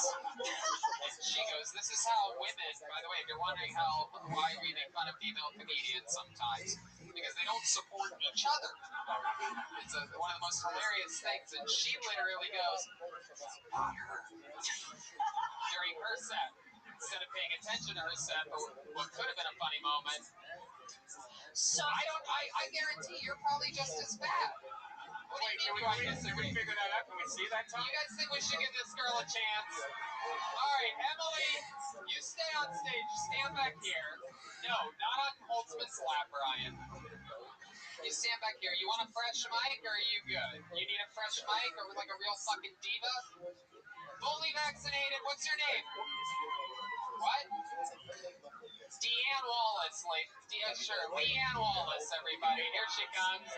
Already getting kisses blown at her from Brian Holtzman. They're flying around the room. I think Holtzman accidentally hit Deep Madness with one of the kisses. Ladies and gentlemen, here she is. One more time for Leanne Wallace. The clock starts now. Okay, I'm pro women. Okay, so this whole thing is called like Kill Tony, but I wish it was like that game of like fuck, marry, kill. If I just like fuck Tony, maybe he'd like me. You guys have like fuck people for them to like you, right? I mean, I've done that before. It's not like a lasting thing, maybe like a day or two. But I've also fucked for like Whataburger. That's more fruitful. Like, you know, you're getting a burger out of it. I feel like this is like a California crowd. You don't know what Whataburger is. It's like In and Out, like Texas. So okay. Oh, yikes. Okay. Hot mic. Okay, so I feel like the pandemic has disproportionately impacted single people. Has anybody else been like super fucking lonely during the pandemic as a single person? I feel like I spent so much time just like masturbating and looking out the window. Because like I feel like just like looking out the window like at how life used to be like turns me on. I'm horny. Like remember like when we used to do stuff together? Okay, so the low point of the pandemic for me was so I was visiting my boyfriend and I took an Amtrak. Wait, have you guys ever had like a boyfriend or girlfriend but they're like not actually your boyfriend or girlfriend? But like you thought they were? So I went on Amtrak. I don't know if you guys have ever been on Amtrak. Holy fucking shit, man. This is a real conundrum here. I thought Emily getting silence throughout her set was bad. Somehow, Leanne was able to get audible boos from the audience halfway through her set. I heard boo-earns. You heard what? Boo-earns. Boo-earns? Remember, like, The Simpsons? Are you making a Simpsons reference right now? I have no idea what's happening. Okay. So, how do you feel like that went? I feel like it went better than Daryl. Was that his name? No, you're thinking of Gareth Fisk. Like, how can I forget that name? Like, his stance was making me nervous. It was so wide. Like, I know his pants made you nervous. Like, his stance made me nervous. So let me ask you something, Leanne. Sure. Is that how you thought it was going to go? I mean, I'm not like I don't have any like professional. Have you ever done it before? No. It was like your first set? my cherry. Very, very good. How about that for courage? Like, when my actual cherry was done, I cried halfway through, so I can do that. Cherry? If you guys want. Wait, what? Like, when my actual cherry was popped, I cried. Like, I could cry this time, too. If you guys want. Let's see what the audience thinks, because this is a real battle of the titans here, and I think we should let the audience decide. A lot of people think I'm a mean guy, so instead of me making any decisions here, I'm going to let the audience decide which set. I like women. I want it to be like girl versus guy. Oh, look who's trying to fucking fix her reputation right now. This is it. This is Joe Biden 2 weeks before the election. Like, no, I swear I can talk. Hold on, ultimate. Okay, yes, I see what's happening. All right, how many of you have Emily? Ultimate, Jesus Christ. And how many of you have Leanne? Oh, shit. Oh my god, the guy that's fucking her tried to cover the mouth thing where he tries to make it seem like the whole audience is going, yeah, at once. Leanne, is this something you think you're going to try again? Sure. Yeah. Is this something you've always wanted to do? Yeah. I feel like it's like, should I just like do a single teardrop? Just cry. Okay, what did you like about it? What? What did we not like about it? Yeah. Is that what you just asked? Okay, well, I'm open to feedback. I'm coachable. okay. You didn't like the idea of Too much tea. Too much tea. What does that mean? Okay, that's one of there's a fully vaxxed table of old people if you don't want tea. Okay. Oh, you're still trying to don't drag that cute table of old people into this. We support the elderly here at Kill Tony. By the way, for those of you listening, these guys are just like in their 50s. They're not that old at all. Not that old at all. Kaylee, what do you think about these girls? What do you have to say? Wait, who? Wait, there's a third chick? Oh shit! What the fuck is this? She's got the stunner shades already. She's gonna take this. What is happening right? This girl is in her pajamas right now. Like Holtzman would say, just take it, Tony. This is just what we have to do. Angelina Jolie? It's up to you. I don't. What's your name? Christine, I had run down here to kiss the guy, so I was like waiting. Really? Yeah, I was waiting there. What were you just waiting silently? I was talking to somebody. No communication when a girl runs down here to kiss Gareth Kiss a Benson? guy too. Yeah. Jesus fucking Christ. Somebody gave me the underwear. Okay. What's your name? Christine. Christine. And you've done stand-up comedy before? Yeah. You guys think we should give Christine 1 minute? All right. Here it is for all the redemption of all the female comedians in the world. Ladies and gentlemen, this is 1 minute from Christine, everybody. Make some noise for Christine. This is where you clap to begin the momentum of a 1 minute set. Look, I'm here to defend Jeffrey Epstein. He's not a monster. Look, the youngest girl was 14. Do you remember who you were when you were 14, what you were doing? I was a slut. A lot of us were sluts at that time, plump and sexy. Listen to me, a 14-year-old is not a child. You cannot trick or treat when you are 14. You are not allowed to trick or treat. You are not a child. Plus, we killed an innocent man. He had private yachts, private islands, millions of dollars, private planes. Gorgeous man. I don't know if you remember the pictures. If he had hit me up when I was 14, my parents would have driven me to the airport just to meet him. Okay, thank you guys for that time. There it is, 58 seconds. She did not go over her time. A reminder that the other two girls both brought out the bear. Extended sets to 1 minute 13 seconds. There was a joke in that last one, Tony. There was a verified joke. We have confirmed with the judges that there was a single joke in that 1 minute set. At no point did you have audible boos. That's very exciting. How many do you think Christine took it here today? There you go. All right, Christine. There. Look at that. Ladies supporting ladies. I love it. You can tell me to get off. I don't know if I'm supposed to be on here. It's okay. How long have you been on stand-up comedy? 2 years. All of it here in Austin, Texas? New York, and I moved down here. When did you move here? Yesterday. Wow, look at that. Jesus, just storming right into the I'm scene. not too liberal. I'll be fine. I'm not going to throw trash, Right. Yeah. Okay. Very good. What do you think's happening right now? Can they kiss? Red Band, no, that's not how it works. God damn it, Red Band. Unless you guys want to, in which case the crowd will go wild. All right, just kidding, everybody. I don't know. I'll do anything for views, I guess. Really? I don't know. I haven't had a chance yet. I've been a loser for so long. Wait a second. What does Emily think about this? We could have a three-way kiss right now. Is that good? Three-way with Holtzman?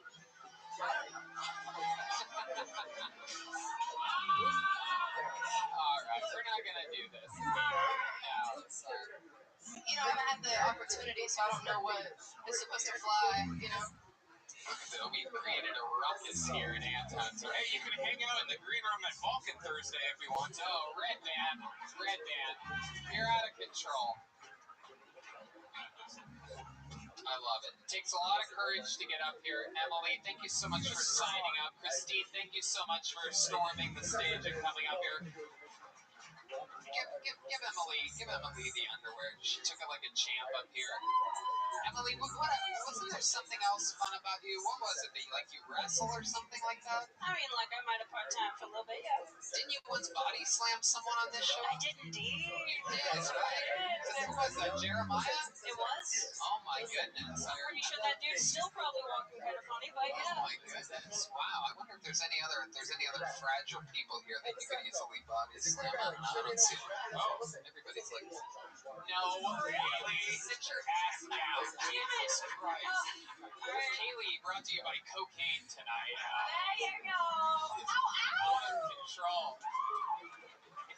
It's so early in the day. It's 9:30 at night right now, and Kaylee's been zipping for 2 hours all around the place. Emily, thank you so much for coming on. Welcome to Austin, Texas. There she goes, Emily, everybody.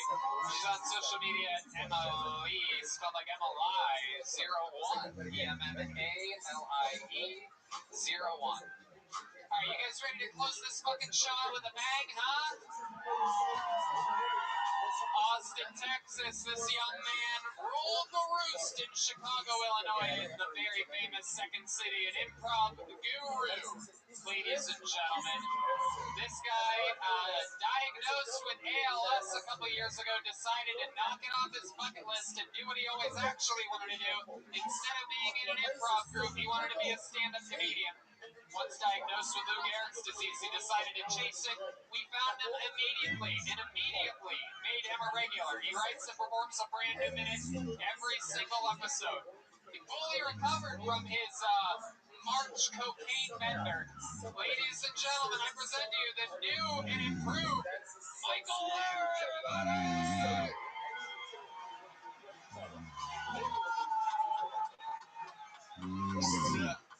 Stop telling me how cool my wheelchair is. This like saying you look sexy on dialysis. Or your skin glows while you're on chemo. This is not a wheelchair. It's a bird scooter for the damned. You try plugging your legs in. You try plugging your legs in every 12 hours. I go to restaurants. I demand a discount for bringing my own chair. Strip clubs give me a discount on lap dances, but they charge me a maintenance fee for jizzing all over the place. My cock is like a fire extinguisher. The National Guard using my cock to put out forest fires. Smokey the Bear give my cock the Presidential Medal of Freedom. Wow. Michael Lair. Absolutely incredible. I almost forgot what punchlines were like after the three female comedians were up here back to back to back. That was like you did so many. There were so many jokes there. That was like having 71 female comedians on stage at once. Oh, you're being generous. That was incredible. My goodness, just joke after joke after joke after joke with actual audible, very, very funny punchlines. Well, I have a lot of free time. So do they. I promise you, so do they. That's not an excuse. I've been having a great day. Ruined now by fucking Chester the pussy molester. Ultimate and Michael Lair have a very interesting rivalry. These two hate each other for some reason. Fucking pederast. Dude, his mustache smells like little boy butt. I will beat your ass. Dude, shouldn't it be some used car somewhere?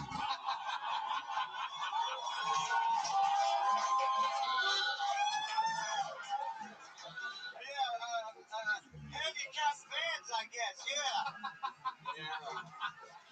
fucking lizard skin over here.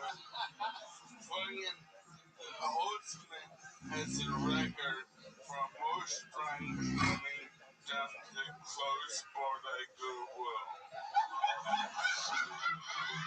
Oh my goodness, Michael Lair absolutely up here shredding, wearing a new tiger outfit. Look at this getup. I mean, you are just a fucking rock star. Yeah. Oh, yeah, well, you gave me the platform. Yeah. Yeah, I got them on Amazon. Not the website, in the jungle. That explains all the tigers. I get it. Love it.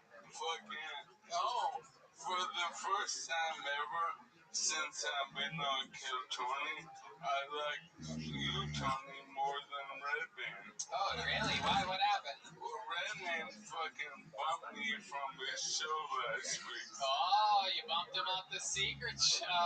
It takes that very seriously. Okay, you know what? So we had 18 comics on the last show, and sometimes it's like, hey man, I got too many people on this show. Question. Michael Lair has been on every. You've been on every episode, every show since then. Yeah, I'm by so I guess you don't want to be on this week, motherfucker. Red Band is. But any of those other comics, does it take them 3.5 hours to get dressed? Oh, good question. He did. Red Man seems genuinely mad. Mind you, he is 4 Jack Daniels in right now. I don't think he's taking these like jokes at all. No, I mean, look, Michael, I try to give everyone as many spots as possible. Sometimes I don't have, it's like I overbook it, all right? So you got to be like, hey, I thank you for giving me 14 spots since I've been here. I can take a week off. You don't have to be a little bitch about it.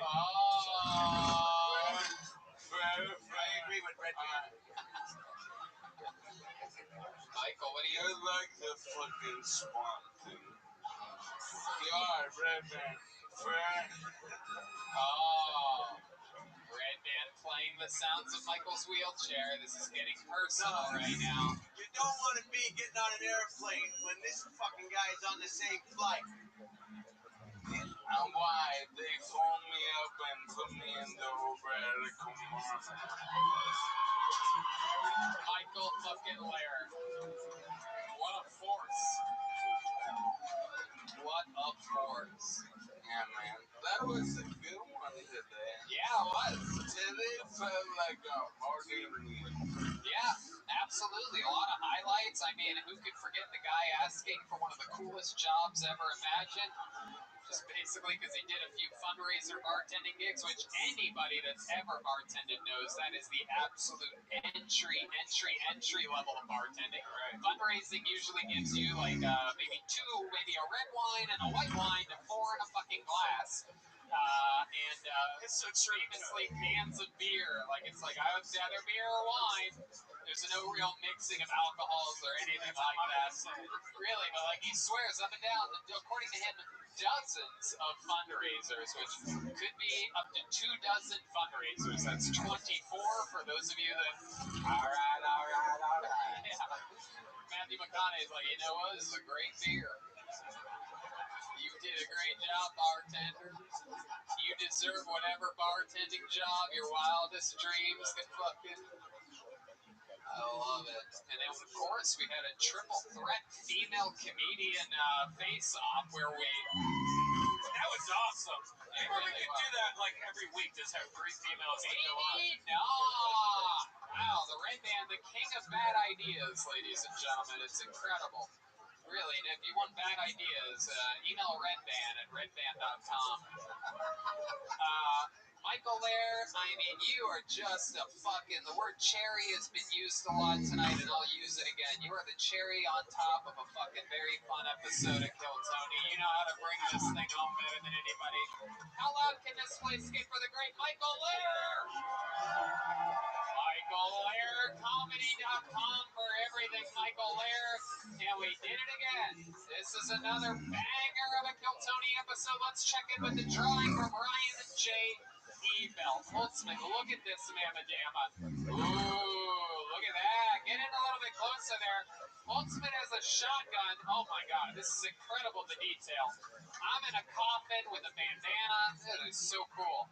And red band, very cowboy, very Western Texas edition of a Ryan J. Ebelt drawing. Guys, how about a hand for Brian Holtzman, everybody, our guest tonight. The Dead Air Podcast on the Death Squad Comedy Network. Everything Michael Lair at michaellairecomedy.com. How about the band tonight? D Madness on the bass.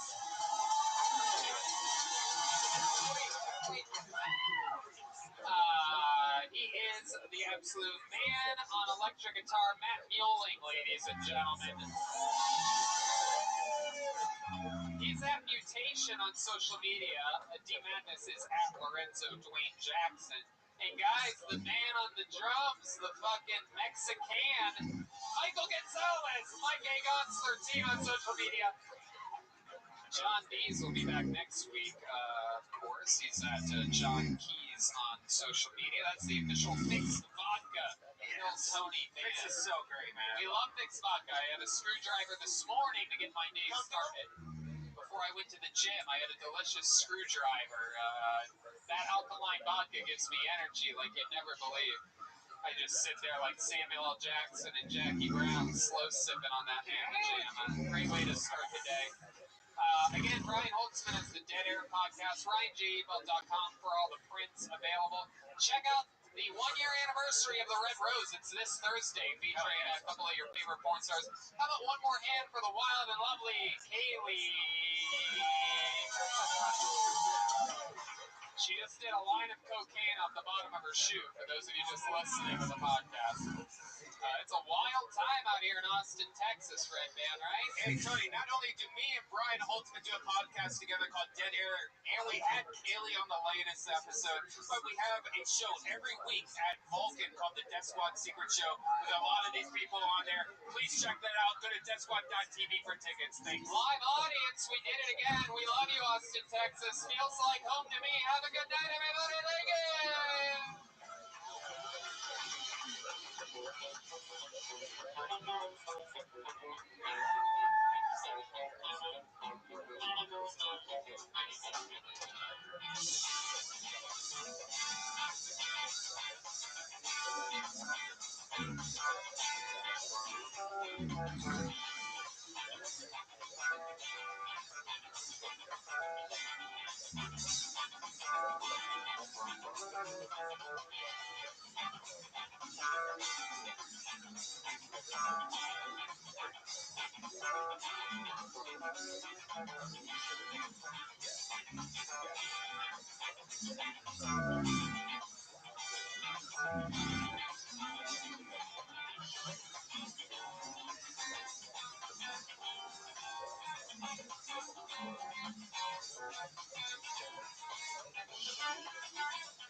you.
Rabbi coming to you live from Antone's in Austin, Texas, for a brand new episode of Kill Tony. Give it up for our Tony Hinchcliffe.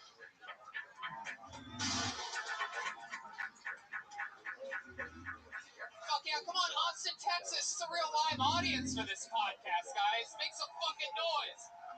It's the birthplace of the blues or something like that. Red Band's here. What's up, everybody? Very, very exciting. We've been having fun every single week here at our new home of Antone's in Austin, Texas. Yeah, it's a lot more packed today. Yeah, we've gone to another level. While the beautiful Comedy Store reopened to a capacity crowd of 6. yeah, there's a few people there. We are just fucking spreading and forgetting here. How many of you already had the coronavirus? Make some noise. Where's my people that have been sick? Hi, baby. Good news. All of you that haven't are going to have it after this. So congratulations. We are building a herd immunity. Speaking of herd, how about a hand for the amazing band, huh? Aren't they fucking diabolical? I love it.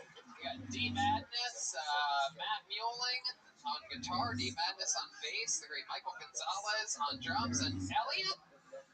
Nathan, that's right. Looks like an Elliot to me. You look like a fucking Elliot, bro. Nathan. What? Nate? Oh, you're going by Nate. All right, Nathan. Sure. All right, Mr. Cool Guy. Yeah, I guess so. All right, Nate on the keys. We're going to have fun tonight. Very exciting stuff. Have a guest. Everything's ready to fucking rock and roll. But before we get tonight's episode started, here's a little bit from the amazing sponsors that made tonight's episode available for you for free right now. Hey y'all, are you hiring for spring? What type of role are you hiring for? Maybe you need to hire someone to wear many hats, which can be challenging. Or you might have a simple position to fill, but it's taking forever to find someone who's a great fit for your company. That's where ZipRecruiter comes in. ZipRecruiter can help you find qualified candidates fast. And now you can try it for free at ZipRecruiter.com/KillTony. Whether you need to hire a civil engineer in New York, a nurse in Nebraska, an attorney in Colorado, or a mascot in Missouri, ZipRecruiter's matching technology finds people with the right experience for your job and actively invites them to apply. It's so effective that 4 out of 5 employers who post on ZipRecruiter get a quality candidate within the first day. From accountant to zoologist and everything in between, ZipRecruiter makes hiring easier. And right now, you can try it for free at only our listeners get it link, ZipRecruiter.com/KillTony. If you go to ZipRecruiter.com/KillTony today to try ZipRecruiter for free, we get credit for sending you. Once again, that's ZipRecruiter.com/KillTony. You know ZipRecruiter is the smartest way to hire. Hey y'all, this spring, as you get back outdoors to explore, take Bespoke Post on all your adventures with a new lineup of essential Box of Awesome collections for guides, guaranteed to upgrade your life. I was wondering about this stuff. I got my Box of Awesome, and it is so cool. I got a bunch of whiskey drinking stuff. I got a cool flask, a cool decanter with some glasses, an axe. This stuff is awesome. Whether you're out taming the wilderness or taking your home bar to pro-level heights, Bespoke Post only sends guys the best stuff every month, no matter what you're into. Box of Awesome has you covered. From style and grooming goods to barware, cooking tools, and outdoor gear, Box of Awesome has collections for every part of your life. Yeah, this is really cool. To get started, just take the quiz at boxofawesome.com. Your answers will help pick the right Box of Awesome for you. They release new boxes every month across a ton of different categories. It's free to sign up, and you can skip a month or cancel anytime. Each box costs only $45, but has over $70 worth of gear inside. So get 20% off your first monthly box when you sign up at boxofawesome.com and enter the code KillTony at checkout. That's boxofawesome.com, code KillTony for 20% off your first box. Yeah, we're back. You guys ready to start tonight's show? That's right. The band is here. They're going to be with us all night. The official Fix Vodka band, brought to you by Fix Vodka. The first ever alkaline vodka. Less hangover, No heartburn. It's distilled 10 times, so you get a lot of acid reflux. Try it out. Nice clean buzz. I can tell there's some real fucking girly girls here tonight that like vodka, probably have serious drinking problems. That's the way to do it. Get your girl a bottle of Fix Vodka, and that's why they call it Fix. It'll fix all the problems that you have in your relationship. What? Yeah, absolutely. We have a guest tonight, everybody. You want the guest, huh? Want a guest, everybody? Last week we had an epic episode where we found out that we had to pull 3 women out of the bucket in a row to have a funny woman on stage. It was a tough week for the ladies last week, but cool thing about this week is to overcompensate for it, we brought out a hired gun all the way from Los Angeles, California. This young lady is a paid regular at the Comedy Store. I've been working with her for over a decade. Ladies and gentlemen, this is my little firecracker of a pal, the great Jessica Michelle Singleton. Come on, people, make some noise for Jessica. I can feel that, oh, it's not Joe Rogan vibe from this crowd tonight. God damn it, he does like 50 I swear he's there like half the episodes. I swear, oh, fucking shit, a fucking girl, dude. Fuck the shit, man. Look at all these fucking alpha beef heads here. This guy wore a fucking tank top out on a Monday night.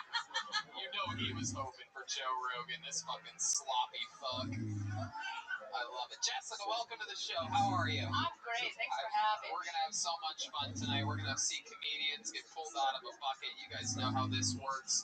We have a bucket filled with comedians. I don't know if they're in the... I don't know what... We changed things today. How are my standing room only people doing? Hell yeah. Look at that fake enthusiasm. They want to sit down so bad right now. They're about to murder the person next to them just so they can sit on them like a warm couch. Yeah. We're going to see how this works out tonight. Some people are comedians. A lot of people signed up. If I pull your name out of the bucket, you get to come on this stage and you get 60 seconds uninterrupted. You know your time is up when you hear the sound of a kitten. That means wrap it up then, or else you're going to bring out all the way from West Hollywood. He's back. It is the West Hollywood Bear. Oh, wow. His first time back. Normally we had other gay areas of Austin, but we figured it out. We just paid the money. We flew the West Hollywood Bear here via Spirit Airlines. So stupid. I don't know what I'm saying. Ryan J. Evil is drawing tonight's episode all the way from Los Angeles, California. How about a hand for Ryan J.? He draws all the tour posters, every single episode of the show. A really wild thing, if you're into art at all, go to RyanJEvil.com. Every single episode of the show has its own personalized, awesome drawing matching the tone and the guest of the show. And here tonight, a local artist, because we support all types of wacky fucking art. Here he is, Chris Rogers Art, everybody. He's right there, live in the flesh. A real local artist, really from Austin, born and raised. He's wearing headphones. If you're wondering, he's listening to this episode of Kill Tony. He's not listening to music. He's still such a fan of the show that he wants it loud in his head. I love it. I'm all filled up. We had Best Barbecue Show. CM Smokehouse before the show. Our favorite place, CM Smokehouse of Golden Acres. That's CM_Smokehouse on Instagram. Brought to us by Yoni, our ambassador of barbecue. Follow him at Best Barbecue Show on social media. Jessica Michelle Singleton has a podcast, Two Filthy Nerds, and she has a brand new country song for the first time ever. It debuted just about a month ago. It's called Now I Need a Whiskey. And she stays true to the art form. That is a real whiskey, thanks to our friends over at Whistle Pig Whiskey. Not to be confused with number one tequila. We have sponsors for every type of liquor. That's how you know we have serious problems on this show. Normally you have one liquor sponsor at a time. Not here. We have it all. For anybody that's into anything, we have it. If anyone likes sweet vermouth, the show is alright. Let's fucking do it, shall we? How many of you are big-time fans of the show? You've been listening for years. Alright. In that case, since there's so many of you here, why don't we start off with something special? This guy has his own entrance music because he is the longest-standing regular in the history of the show. Beating out Ali Makovsky's record. He has been a regular for, I think almost frickin' 3 years or something. You might have to get rid of him soon. Something crazy. He writes and performs a brand new minute every week. He has an incredible style. He's the real deal. I call him the Big Red Machine. Make some noise for your first comedian. Not out of the bucket, a regular, all the way from Los Angeles. Make some noise for William Montgomery, everybody. Wow, it's really him. Yeah, it really is fucking me. My dad's so old, he used to spank me.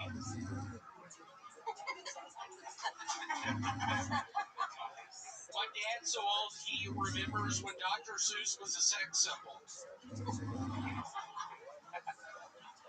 My dad's so old, he thanked Jesus' mom and convinced her to claim it was a miracle pregnancy. I love how we're supposed to listen to Bill Gates about COVID as if he isn't responsible for a software that is constantly being exploited by viruses. Did anyone else cry during Blue Man Group? I'm starting a home improvement store that sells fans and fans only. I'm just trying to think of what to call it. Let me do that one more time and y'all say OnlyFans at the end of it. I'm starting a home improvement store that sells fans and fans only. I'm just trying to think of what to call it. Fan. Oh my God, thank y'all so much. Wow, there it is, William Montgomery getting the show started with a bang. Always fun to have the great and powerful. You are really sunburned. Yeah, I went golfing today. Thank you, William. God, where were you? It's fun to have someone redder than you on stage for a change, huh? I'm the medium red. William, shut it off. Thank you. William, welcome back. No, but you're really Austin. Oh, okay. No, I'm sorry. I smoked a bunch of weed out back. I think it maybe was spice. So I am badly on edge. Fresh off of spice. Okay, very good. Welcome back to the show. William, you have a very indented belly button this evening. I'm noticing.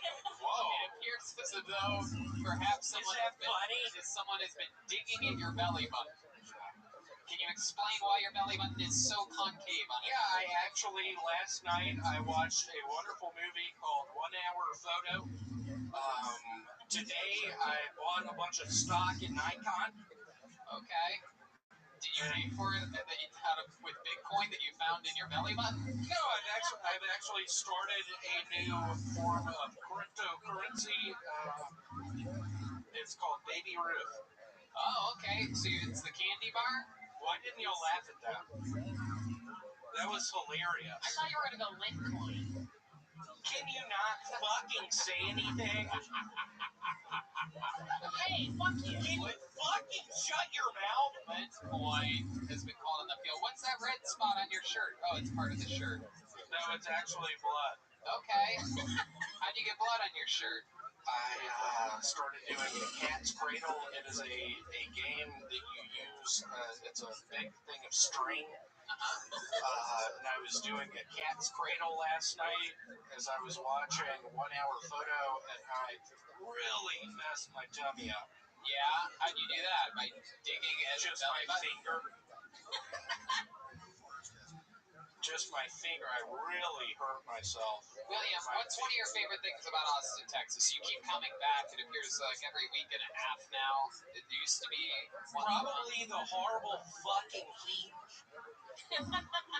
I was sweating like a motherfucker earlier. Tony, I'll be quite frank. I don't think I should move here. Whoa. I hate this place.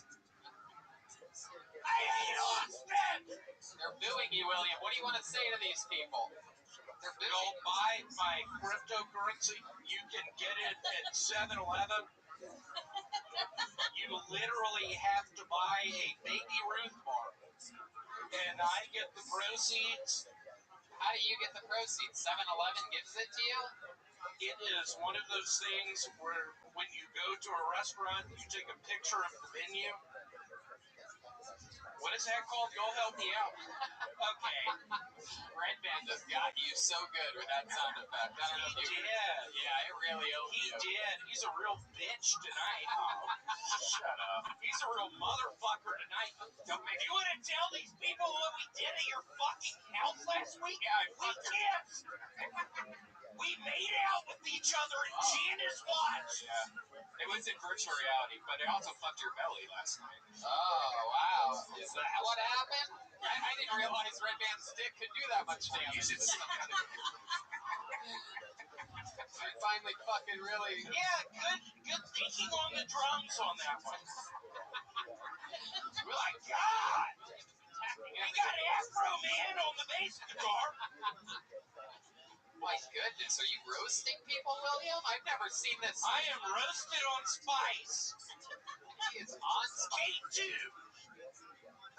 Perhaps a little dehydrated from a hot day today. I am really dehydrated. How do you know? What are your symptoms of dehydration? I have only been drinking Yoo-Hoos. Oh, well.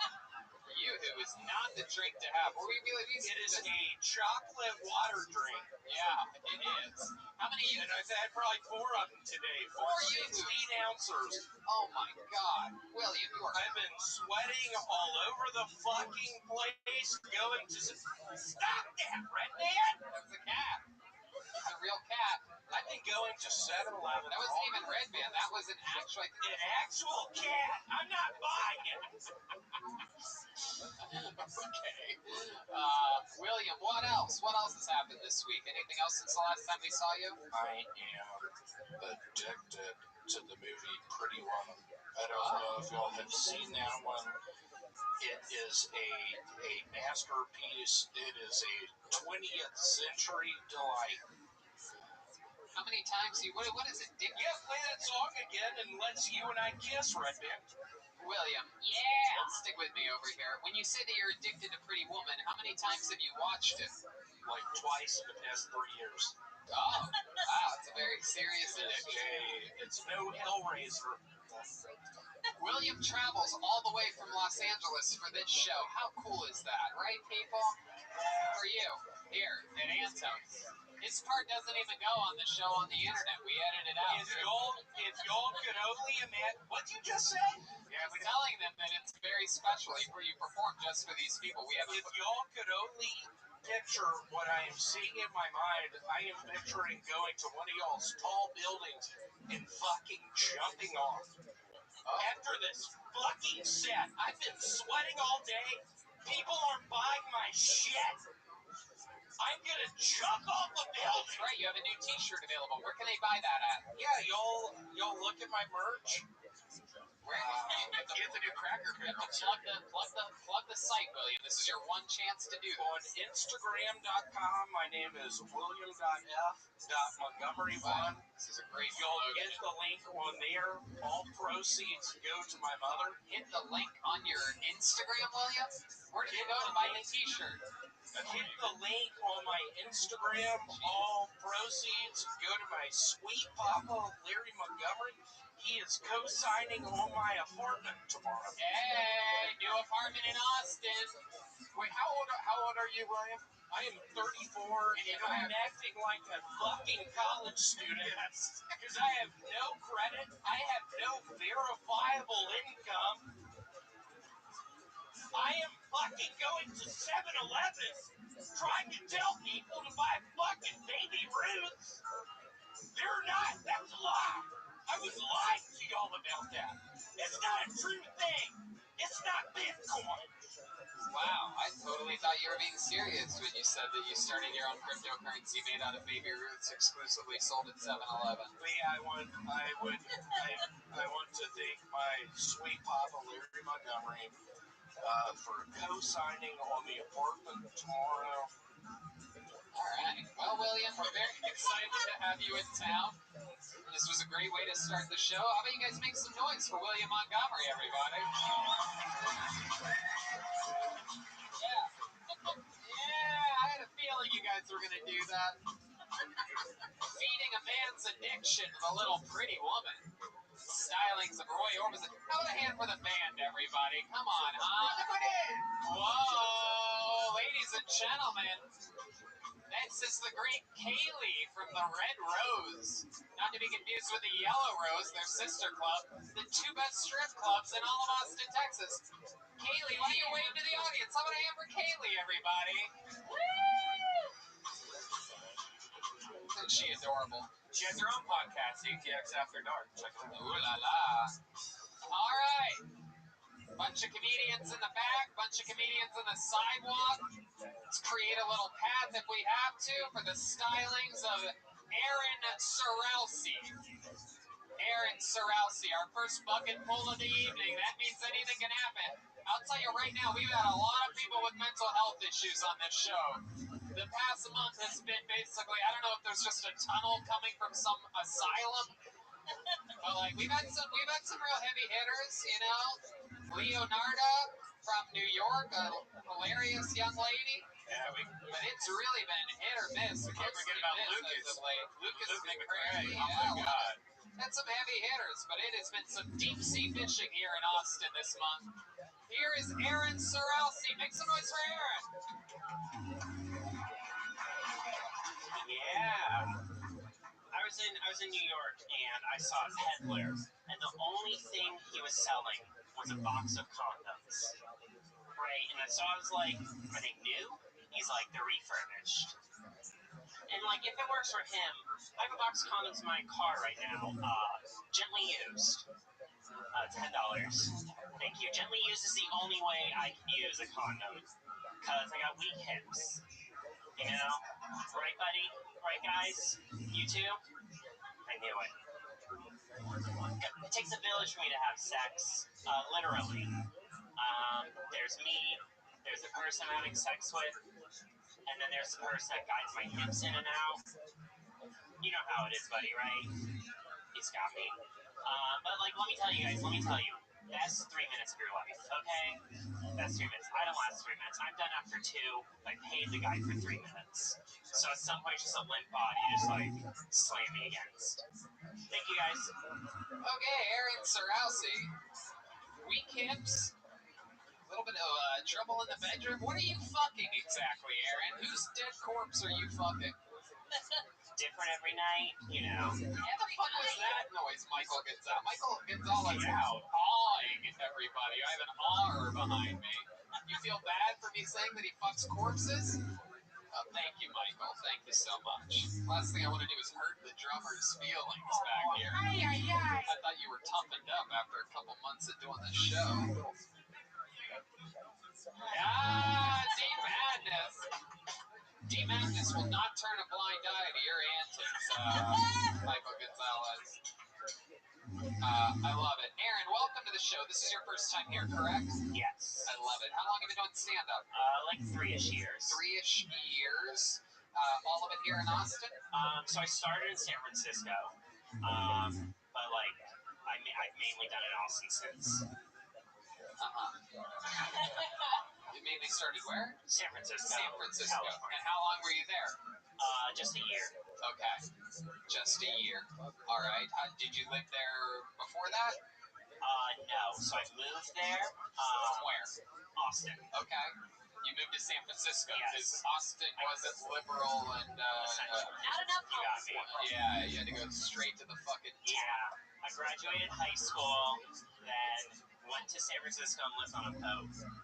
Oh, wow. I mean, that is just as fucking cool as it. Did you also fight in Vietnam or something like that? I mean, what kind of fucking hippie are you? I tried. They told me You're a weak hippie with weak hips. Weak hippies. Weak hippies.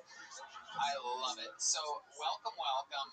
This is your first time on Kill Tony. I feel like there's so much about you that we could find out. What do you think we should know about you? You know the show at all? You know how it works? Where, like, we ask questions and try to find interesting things about the people? I mean, if I'm completely honest with Yeah, you, we love honesty. I never knew Kill Tony existed until you came to Austin. Okay, perfect. We could say the same fucking thing about you, Aaron.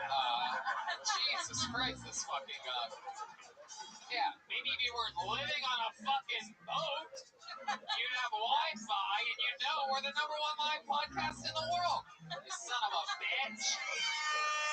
I'm kidding, I'm just joking. I'm not offended by you not. I barely know the show exists and I host it every week. I love it, Aaron. So welcome. So what are some interesting things about you in your life? Like the highlights of your life? You ever win a trophy for anything? You ever fucking do anything cool? You're dungeon master? God, I wish. You get paid for that, did you know? Yeah. Answer the question that I asked a second ago before he threw in that killer dungeon master line. It fucking really rocked the room. Totally worth it. We were vibing, and then you just had to jump in the middle. I know. I'm still waiting for an answer to that question. 35 seconds ago. What I do, let's see, I rock climb, I hang out with my dog. A lot of rock climbing lately. It might be the most boring answer in the history of answers. Oh, wow. Do you like to climb with your left or your right hand? I'm kidding. What else other than climbing rocks? And like, I don't know, I'm a pretty boring person. I go to school. What are you studying at school? Communications. Oh, okay. You must be a freshman. This better fucking work out. Must be a dungeon master. Okay, so let's talk about it. You talked about sex, you talked about condoms, weak hips, you talked about fucking. Who are you fucking? How often are you fucking? I'm so interested to know about this. I cannot picture it. Me neither, thank God. Do you want pictures or, well, even T-Madness doesn't want a picture of you fucking. The one man that can do nothing with it is disgusted by the thought of seeing a picture of you fucking. T-Madness, what do you think this guy looks like? If you had to guess. If you put one of those microphones near him, does that even work? Will it help the audience hear it at least? Yeah, sure. Share it with D-Madness. Share that microphone. Just put it right in front of his face there. What do you think he looks like? How do I think? Yep. Yeah, I can't. I'm trying to figure out how to say this. You just go for it, dude. Tell the truth.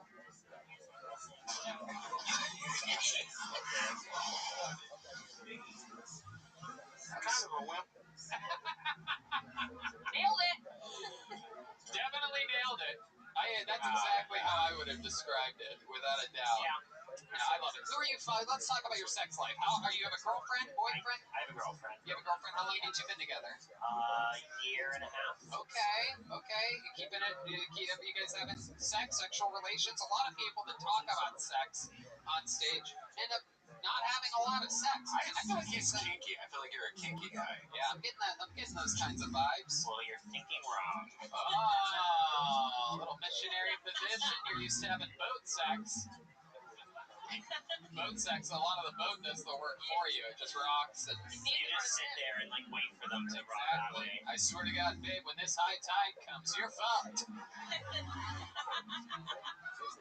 So let's talk about it. What are some of your moves in the bedroom? You only have two? You top and bottom? You like doggy style? You like froggy style? Where you jump around? What are we talking about here?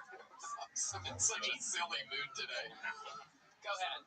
I mean, like, let's be real. It's what most of us do. It's just like, missionary, then we're done. Wham, bam, go to sleep. You really think that's what most people do?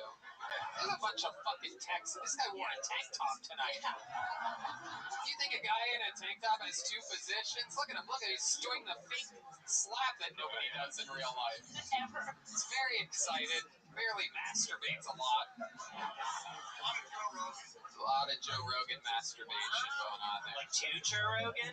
What's that? Like, he masturbates to Joe Rogan? Yeah, he thinks about Joe Rogan.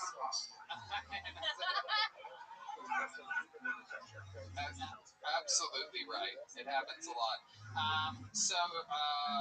Just single position. You said missionary, and then you're done. Yeah. How long do you usually last? Be honest here. This is a big question. You a minute, 7 minutes, 15 minutes, 30? I think it ranges. Yeah. I don't know. What does Like, it depend on?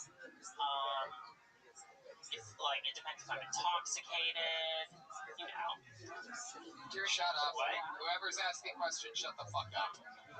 You don't do that, so welcome to the show. You don't ever do that again. Welcome, my friend. He did bring up a good point. He does have two phones. Oh, okay. Red Band has decided to embrace the audiences from the question because why the fuck not? Why not light the world on fire while we're here? Passport. Yeah? Which is a great idea. A passport. I love it. The true gentleman. Hey, I'm with you, buddy. I carry my fucking passport with me all the time. What's as well, definitely. And my phone, everyone. And You never know. fat stack of cash. No, I'm kidding. What the fuck are you on the run from? You never know. You never know when you need to get the fuck out. All right, this was fun, Aaron. I wish we would have gotten something else out of you. What's the wildest thing you ever did in the bedroom? You say you're missionary position and you're out, but I want to know what the highlight of Do you want, like, the full story? Let's fucking go. How many of you want the full story of this fucking guy's sex life? Here we go. I fucked this up mic stand. I'm sorry. No, it's all right. I fixed it. Is this it? Are you about to fuck the mic stand? Yeah, I'll demonstrate on the If you want the full story, he just jumps on it, takes it right up the ass. Let's see. You weird. This is fucking weird. So, full story. So I was like having sex with some random girl off Tinder, Okay. and so like everything's happening. You know, we're going at it. I'm like on top of her, and then she grabs my head, pulls me forward, and she just goes, "I love you, I love you, I love you." Did we fuck? Probably. She said, I love you, I love you, I love you. Yeah, never met this girl before. Was she on top? No, I was. How deep into the sex was this? Was this immediate, like first pump, or like minute 10? We were like minute 15. Ooh, look at you. We're finding out more about that range we heard about earlier. Hello. All right, so minute 15 out of nowhere, she just goes, I love you, I love you, I love you. Did you go, I love you too, I love you too, I love you too? Did you come immediately? I started laughing, and like nothing has made me softer in my life than someone saying I love you that I've never met before. Yeah. But then I didn't want to disappoint, so I kept on like trying to pretend.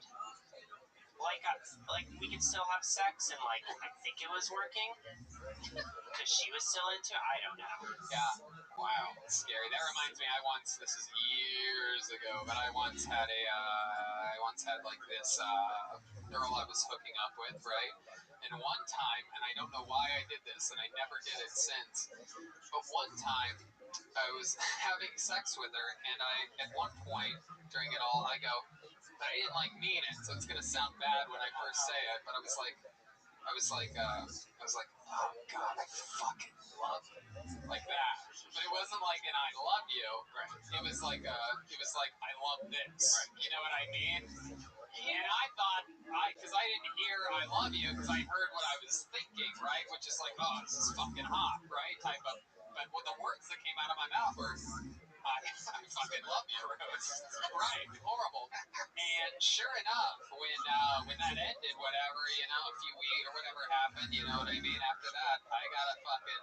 She went wild, lots of text messages, and at one point she goes, "You told me you fucking loved me." So I had to answer to that. Amy Schumer, everyone. Yeah, that's who it was. That's who it was. Red Band. Coming up with Dungeon Master finds himself. Same thing.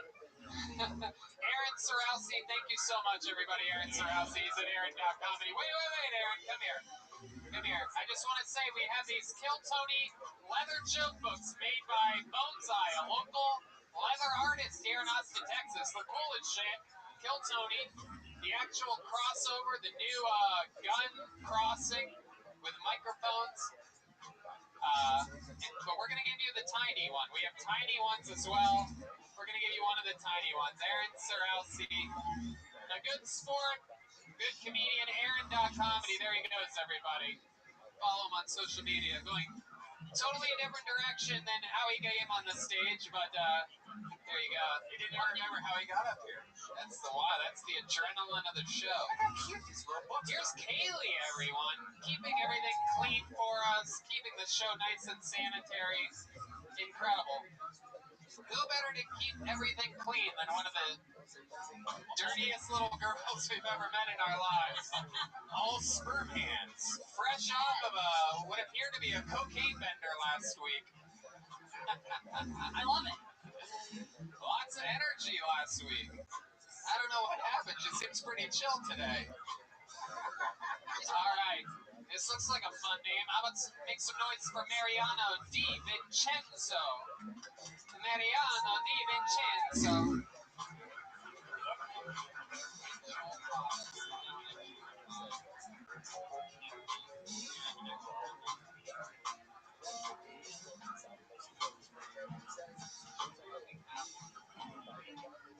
Let's get it on. Yeah. Hey. All right, here we go. Here's Mariano Di Vincenzo coming to this stage. One more time for Mariano, everybody.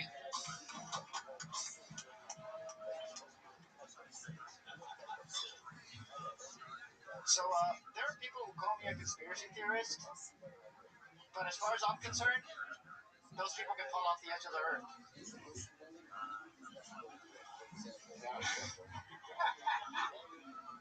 I'm not a conspiracy theorist, though. I think for myself. Nobody controls my thoughts, because my parents didn't vaccinate me. Just kidding, by the way. I did get my second dose of the Pfizer. I figure it's too late for me to get autism, so. By the way, I'm not a conspiracy theorist. I'm actually from South America, so I've been vaccinated for real third world diseases. And I just generally feel like cultic conspiracies are a white thing. I feel like you don't meet a lot of Scientologists.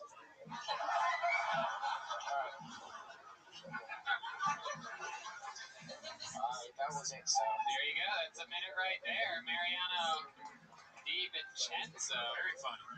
Yeah, I'm building momentum throughout the set. You were on the show a couple weeks ago, right? I was, yes. Yeah, what happened there? He had a decent set. He mostly made fun of my hair. Right, that sounds about right. Yeah, and you made Agamar look really bad, so I want to give him a new shout out because I. What? Agamar, my barber, who's been here on the show. Right, no, Agamar made Agamar look really bad, and he did that again on this appearance as well. Nothing's changing the hair. The set was fantastic, but that doesn't mean anything about your hair. Even Carrot Top has good sets. Luckily, we're not judging your hair here, Mariano. Thank God. I love it. I also love that even when you're wearing a shirt, it still looks like you're like one of those barber apron things. What the fuck is that? What are you, Conor McGregor's valet driver or something like that? What is that? Where's like a Cosby Show shirt? Where did you find that fucking I thing? started wearing like these vintage shirts. I used to be really shy, so it was kind of a way of like when I put on these shirts, it just kind of helped get attention, and I kind of learned how to, But you put the awe in autistic. Oh, thank you. There's the sound of autism, for those of you wondering. A lot of people think it's a seal that is our autistic friend. There he is. There you go. Oh, wow. Look at that. Quiet Oz in the audience. Exactly. Does everyone here have an autistic cousin or something like that?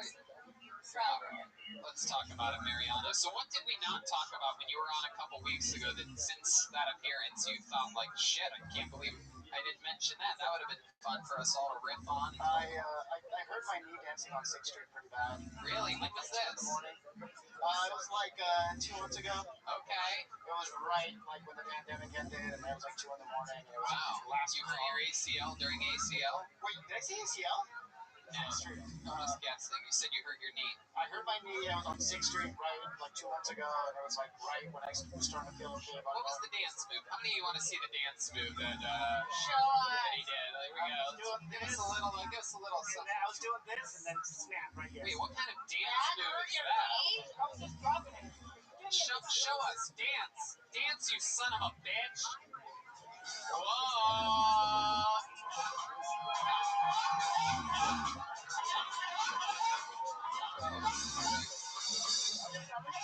Wow, Jesus Christ, you dance like you're in a 7th grade fucking dance, whatever the fuck, anyway. Son of a bitch. God damn it. Your autism is contagious. Thank you. Wow. Were you dancing with someone? Were you by yourself? No, I was trying to dance with somebody and then it just... Hold on, play that song again. Now, I just want to picture you dancing like this by yourself. Do it again. And everybody around you is just pointing and laughing, right? All right, that's enough. Thank you guys. Thank you so much. Was that like your approach to someone? You're like, hey. Honestly, I was very drunk, and the person I was talking to was very drunk. And then, who were you talking to? I remember it was like last call at a bar, and the girl like that, just talking to some random girl, just the way you do when you're drunk. No idea how it started. And then she like mentioned that she like got out. It was like right when quarantine. She's like, I was in a like 3-month relationship, and the guy left me. And I was like trying to pretend I was like, oh, and then I was like, oh, this is great. Did you say the guy left you? No, this is for her. Like some guy that she was in a relationship for. Oh, I got so excited there for a second. And you're like, she'll fuck anybody. I was going to ask you about the butt fucking. Thank you for saying that because. And then she kicked you in the knee. Is what. No, and then her friend left. I guess because she was probably standing on one side of you and she was into you, and then she went to the other side and saw your hair. Yeah, it's a real dark side of the moon over there.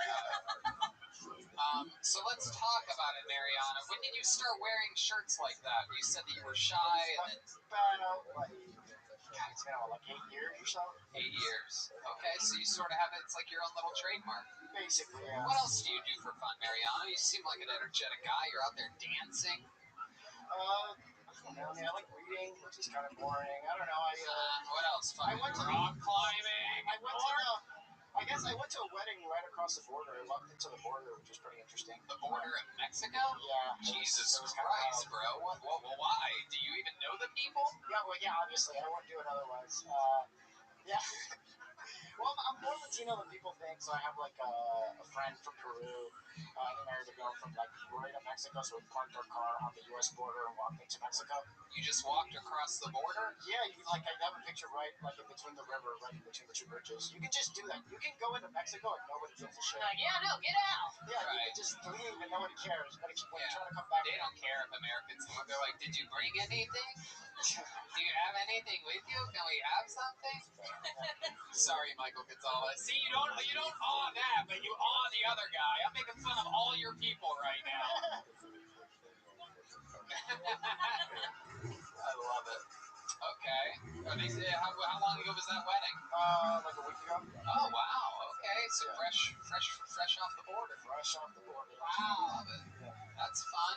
Anything special? Did they do anything extra Mexican there? Did they, you know what I mean? Did she throw her bouquet over the wall or something like that?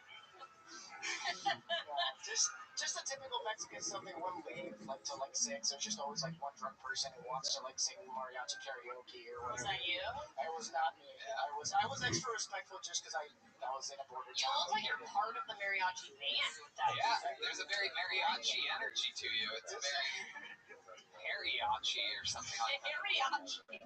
All right, Mariana, what's your sex life like? We've been talking with we just had a real serious discussion with Aaron Sorosi. A real animal. It's been pretty slow for the last like 3 months. I had a hookup like 3 months ago, and I'm kind of off the dating apps right now, just trying to take care of myself. Clearing your head, yeah. Yeah, get it back and no, just I'm trying to do it organically or whatever. Just meeting people and I'm starting to grass fed. Just the dating apps are fucking with my head, so I just felt like it was a time to just. Just like put on the shirt, meet a lady. I like it. Yeah, man. Normally weddings, ladies are very turned on. They're very like horny and things like that. Did anyone make a move on you at this wedding? I was pretty scared in my Wolverine. Did you tell them you're American? You should just have a name tag that says "My name is American" on it. I told them I was Argentinian, which means they probably hated me more. They don't like us. Yeah, see, he just went to Jesus Christ, yeah. Michael Gonzalez just threw up on his snare drum when you said you're Argentinian. All right, Mariana, you got lucky a couple weeks here. Welcome back to the show. Congratulations. You know what? You were so funny. I'm going to give you a full-size Kill Tony joke book.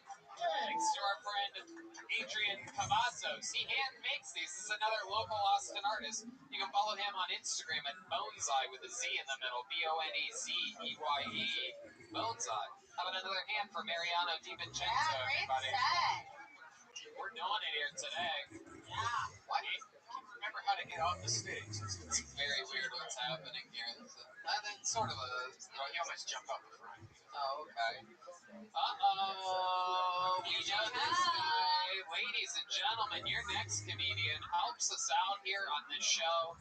He is a barbecue specialist. He has his own show called Best Barbecue Show on the internet. He feeds us regularly. He is basically our ambassador of food here in Austin, Texas. Any type of food, anything that we want to do, we always ask Yoni first. Ladies and gentlemen, here he is. It's Yoni, everybody!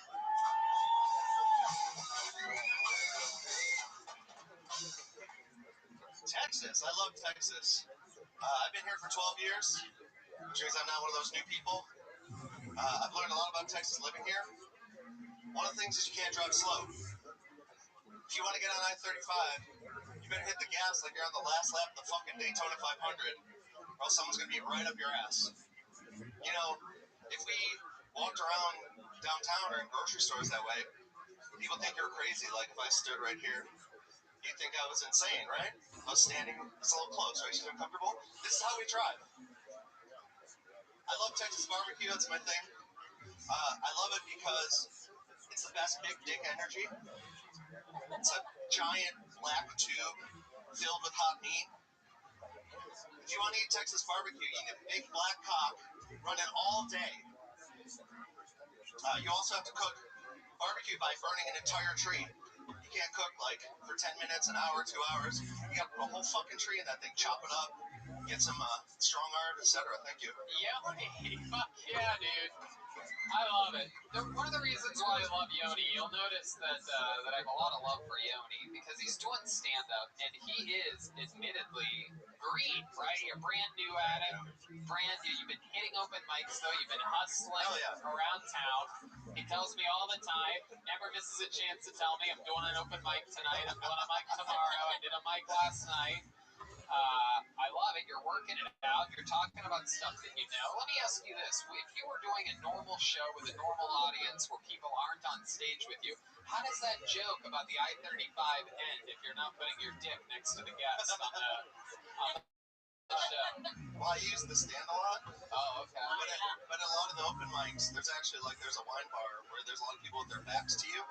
And a lot of times they're not paying attention, so I'll get right behind one of them. Oh, wow. Very rarely do comedians mix their Me Too with their performance. Normally we wait till after or something like that, but not you. You just go for it. I love it, Yoni. You talked about the 35. I mean, you got a good point. I guess that's sort of everywhere.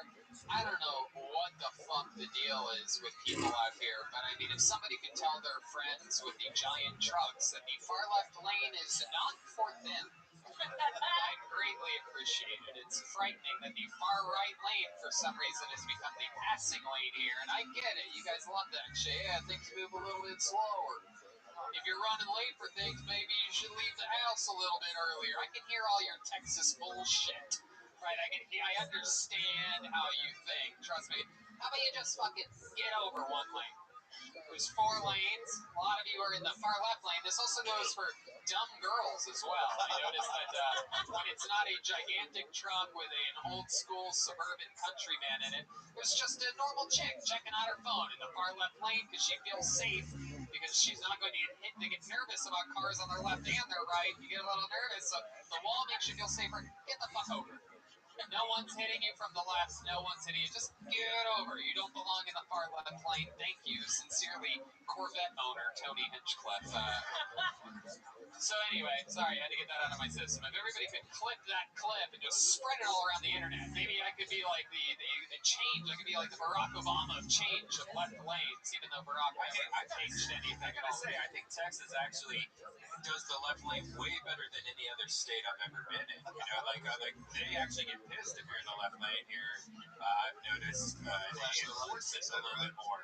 I don't know, man. I went to Dallas last week and it was fucking embarrassing. Dallas is a little different. It's not as good as Austin, Texas. Hell yeah. Jesus, right, man. You're so gay. You're so gay sometimes. And that's coming from me. All right. So, Yoni, let's talk about it. You talked about the 35, and then what'd you go into? Barbecue. Yeah, barbecue. Absolutely. Talking about what you know. What did you cover there? You talked about big light tubes. Big dick energy. Right. Barbecue. You love barbecue. Tell these people about your Saturday routine. Every Saturday I go to Snow's Barbecue in Lexington, Texas. Opens at 8 a.m. Only open Saturdays with Miss Tootsie, an 86-year-old pitmaster. Just turned 86 weeks ago. 86-year-old lady. Yeah. And I bet she doesn't, even 86-year-old lady doesn't stay in the far left lane. This is a lady that knows how to utilize the middle lane. So just go the speed limit. Life's easy then. That's it. For those of you that want to go the speed limit, that's the fucking lane for you. She drives a cute little pickup truck. It's adorable. That's so sweet. 86 years old, still working the pits. Hell yeah. What else? You go there, that's an early gig for you, right? Yeah, 8 a.m., so I get there around 6:37. Wow. Do you ever get sick of barbecue? I've had it really, I've had it maybe 10 times, 15 times since I've moved here, and I'm like, I'm kind of over it for a while. Doesn't look like so, you're over it. looks like you're under it. Or have you had your blood checked to see what your sodium levels are or anything like that? It's not recently. I probably should. Have you had your blood checked to see your? Yeah, I mean, it was 4 years ago. I love it. All right. You're looking at, guys, you're blocking a camera right down the middle there. There's a camera right behind. Yeah, there you go. Anybody that's ever right there in that little zone, try not to stand up. especially goes to the people standing right there in front of the camera. Thank you so much. It's Yes. a reunion. Save the huggies for another time, shall we? I know you're excited to see each other. I promise you it's a recorded show. It's a party in here. It really is. I love the standing room. At first I was a little curious about the standing room, but leave it to Antones to know rock and roll. Hell And know how to fill up a rock club. It feels good up here. Shout out to the famous ticket scalpers from a couple weeks ago. They're leaving one empty table here front and center. I love it.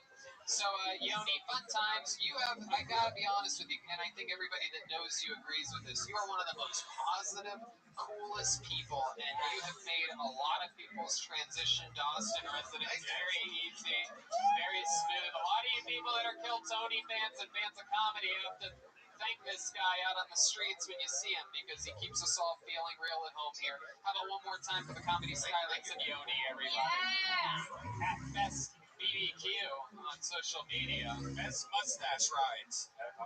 Real thick mustache. Very thick. Girthy mustache on that guy. Juicy mustache. Here's Kaylee. The Red Rose just celebrated their 1-year anniversary this past week. How many of you have been to either the Red Rose or the Yellow Rose, huh?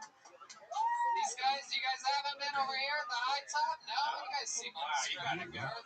Tank top, you ever been to Red Rose, Yellow Rose? You ever go to a strip club? No, I think tank top is secretly a tank bottom. Anyways, that's what I'm thinking. I'm getting no middle finger.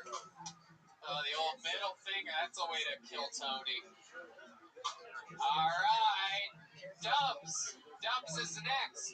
Dubs General. It's a wacky name. Should be interesting. That's a store. We'll Sounds see like what an insurance company. Dubs General for the best jokes you've heard in town called 1-800-DUBS General now. Here he comes. Oh, he's on crutches. Everybody, we love people on crutches. I just met this guy. We love a good fresh injury. We're going to talk all about it after the set. He's got a Bucky shirt on. Oh, wow. This guy is very likable, representing Bucky's. Yeah. You can't. He's got an injured foot, and he's getting An injured foot is the moment where an injured man tries to get around the blind bass player, everybody.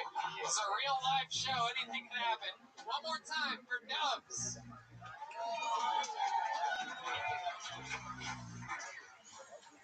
I hate bitches with braces. Just because you're lying through your teeth, bitch. When I fuck my girl, I like to yell out Kobe before I come. You gotta represent for LA. I love pussy. I love all types of pussy. I love white pussy. It just needs a little bit more seasoning on it. I love black pussy. It always looks like this. What's wrong with pussy? I love Mexican pussy. It's just too fertile. I'm pregnant. You try to shit in your hand. What you gotta do? You ever heard this? That's called toilet paper pussy. You ain't never had no toilet paper pussy. That's it. I'm Dubs General. Dubs General. I remember you if you were on this show before. You have not been, correct? Welcome, sir. Appreciate it. Indeed, absolutely welcome to the show, Dubs. Oh, shit. D-Madness. Really? Yeah, I was at David's on the show last night. Oh, okay. Awesome. I love it. So, here's the, well, my first question is this. You said that you yell Kobe before you come. Why exactly is that? Is that because your cum is going to crash into her from above?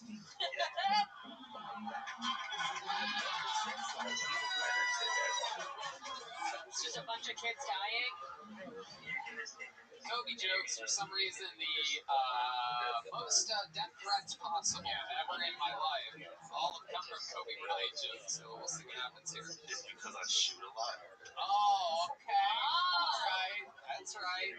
Yeah, that's a good thing to do with cum. It's never fun to pass to your friend when you're going to shoot a load, you know what I mean? I know. Been there.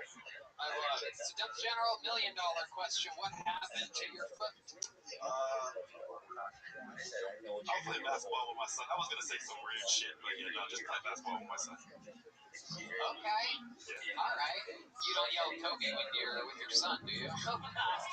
No. Good. Even though you're playing basketball, I'd like to make sure you don't want to mix the two. You don't want to get confused and accidentally shoot a load on your son. It's the last thing you want to do. Just your boy. Hey, look at that. That's what Carmelo Anthony. That's what Redman yells before he's gonna come. He yells Scottie Pippen and then he dribbles up. Alright, Dubs General, how long have you been doing stand-up? 3 years. 3 years, all of it here in Austin, Texas? No, I actually all over the country. I just came from Florida just for David's show and the show. Oh, sweet. What part of Florida? Citrus Springs, which is an hour north and an hour east of Tampa and Orlando. Okay. Damn. Very cool. Alright. I'm actually throwing a festival there too, but When are you throwing a festival there? August 6th and August 7th. Wow, that is so Yeah, crazy. you're gonna be there at Side Splitters.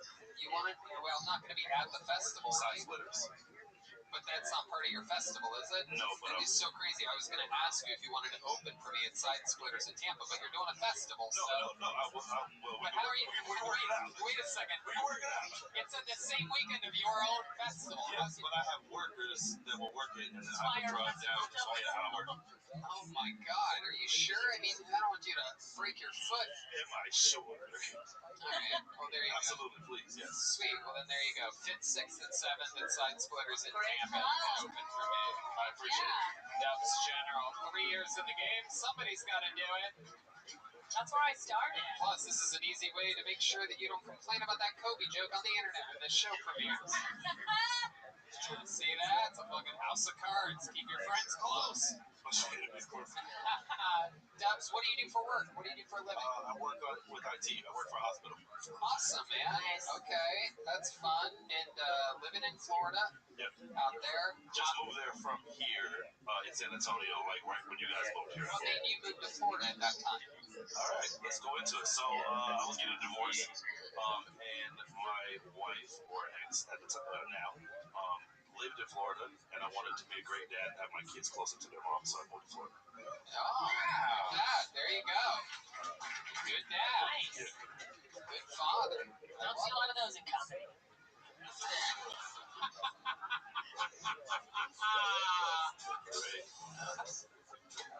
That's the best joke of the whole episode. That did not get what it deserved. That's Jessica Michelle Singleton right there. Cranking it. All right. What do you like to do for fun? What are some hobbies? You see, when you're not playing basketball with your son or coming and yelling Kobe on someone's chest, what are some other things that? I do a video a day on YouTube, some funny shit. Just whether I have a puppet too that I started a new puppet show. Really? Yeah. So pretty much I realized that there's a lane that's missing right now because like it's the Muppets. Jesus Christ, guys, please, the one table that can't stand continuously. I love you guys so much. Please stop standing. Will someone tell him that I'm talking to him? Hey, you right there, guys. Yeah, Stop please standing. stop standing up, please. There's one camera that gets most of the show. It's right there. Thank you. I love you guys so much. Cutting off my good tip shot. Jesus fucking They Christ. are good tits. They are good tits. So Dubs,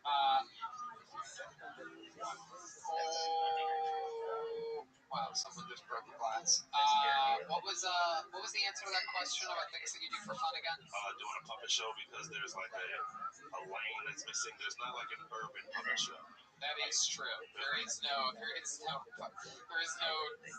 Tyler Perry presents Muppet Babies. Muppets from the hood. There is Willie, that famous Willie. Willie Tyler and Lester. And of course, I don't know. I'm actually from an all-black neighborhood. I know that you guys might not believe that, but it's true. And one of the movies that I was raised on, that me and my young African American friends would watch, is a little movie called Tales from the Hood. And there is one of the anthologies that features a lot of scary black puppets. Black puppets shockingly scarier than white puppets. White white puppets are fucking child's play compared to black puppets. Now, is your I didn't get a laugh, but it was smart. Child's play, white doll. Thank you. Is your puppet something that you bought, like, say, like Amazon? Because I actually bought a black puppet after some research, and it wasn't that great of a puppet. It's hard to find a good black What are you puppet. saying? The black puppet didn't work for you? No, What did it steal your wallet, Red Man? it was poorly made. It was probably made by a Mexican puppet. So my puppet is Mexican. Oh, it is? He is Mexican. He wears like a cape and a mask, and his name is Bluey. Wow, I love it. Not the first Mexican anything to peek up over a wall, right? You know what I mean? Puppet jokes, everybody. Did you make it yourself? No, I got it from Hobby Lobby. Hobby Lobby selling Mexican puppets. Got it from where? What's it called? Hobby Lobby. Oh, Hobby Lobby. It's a poor people place. You don't go there. Indeed, no, I don't. I don't at all. They don't even allow people like me in there. Yeah, no gays allowed. They tell me, get out. You son of a bitch. Wow. How to get it in there? Such a shame that I'm going to be bringing totally different people to Tampa to open for me the first weekend of August. All right, Dubs, so much fun. Congratulations. I'm going to see you August 5th, 6th, and 7th. You'll be going up first on those shows. And anything else? Anything else for Dubs? Great meeting you, man. I think with the Kobe joke, I think what you said in his response, it's actually a very clean joke to go in because I shoot a lot. It's worth thinking about on it because it's a setup for like a really hard punch. So, and I wanted a harder punch. I appreciate that because I literally wrote that joke last night before I went with David, and I just didn't know where else to go with it. Yeah, I think just the honest answer of like, cause I shoot a lot or something like that, like, cause it's set up for a hard punch, and you were like, right. And also, you said, I can't do this part, but you might be able to. You could also say because a bunch of children die on her afterwards. Anyway, that's for those of you that know what happened in the actual TonyHinchcliffe@AOL.com. Yeah, that's my email. For those of you trying to reach out to me. Guys, come on, give one more hand for @DubsGeneral, everybody. Follow him on social media, DUBC General, all one word. Hey, can I have a Crown Royal and Coca-Cola whenever you get a chance here? Why'd you have a whistle? One Crown and Coke. Actually, sure. If you guys have Whistle Pig, I'll do Whistle, but whatever. Crown and Coke is fine. How about a hand for the staff here at Antone's? Keeping us all filled up. And here's Kaylee from the Red Rose, fresh off their 1-year anniversary.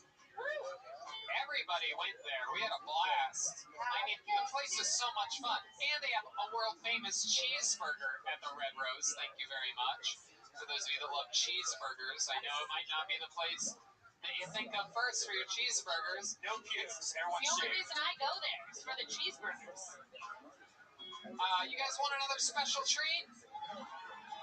All right. Clearly you don't. You guys want another special treat? All right. Ladies and gentlemen, I present to you yet another regular on the show. Feels like we're in Los Angeles. All the regulars are here, everybody. Ladies and gentlemen, make some noise for this guy, one of the best joke writers in the show's history. Always a brand new minute and one of the best roasters in the game. Ladies and gentlemen, oh, he's already here. David Lucas, believe it or not. It's spoiler alert, David Lucas. Yeah, what's up, y'all? I don't normally do jokes like this, but I said, fuck it, I'm gonna try it on Kill Tony. So Bill Gates and Melinda Gates are getting a divorce. Y'all heard about that shit? I heard that Melinda Gates is leaving Bill because he has a dick that's Microsoft. Oh shit, it worked.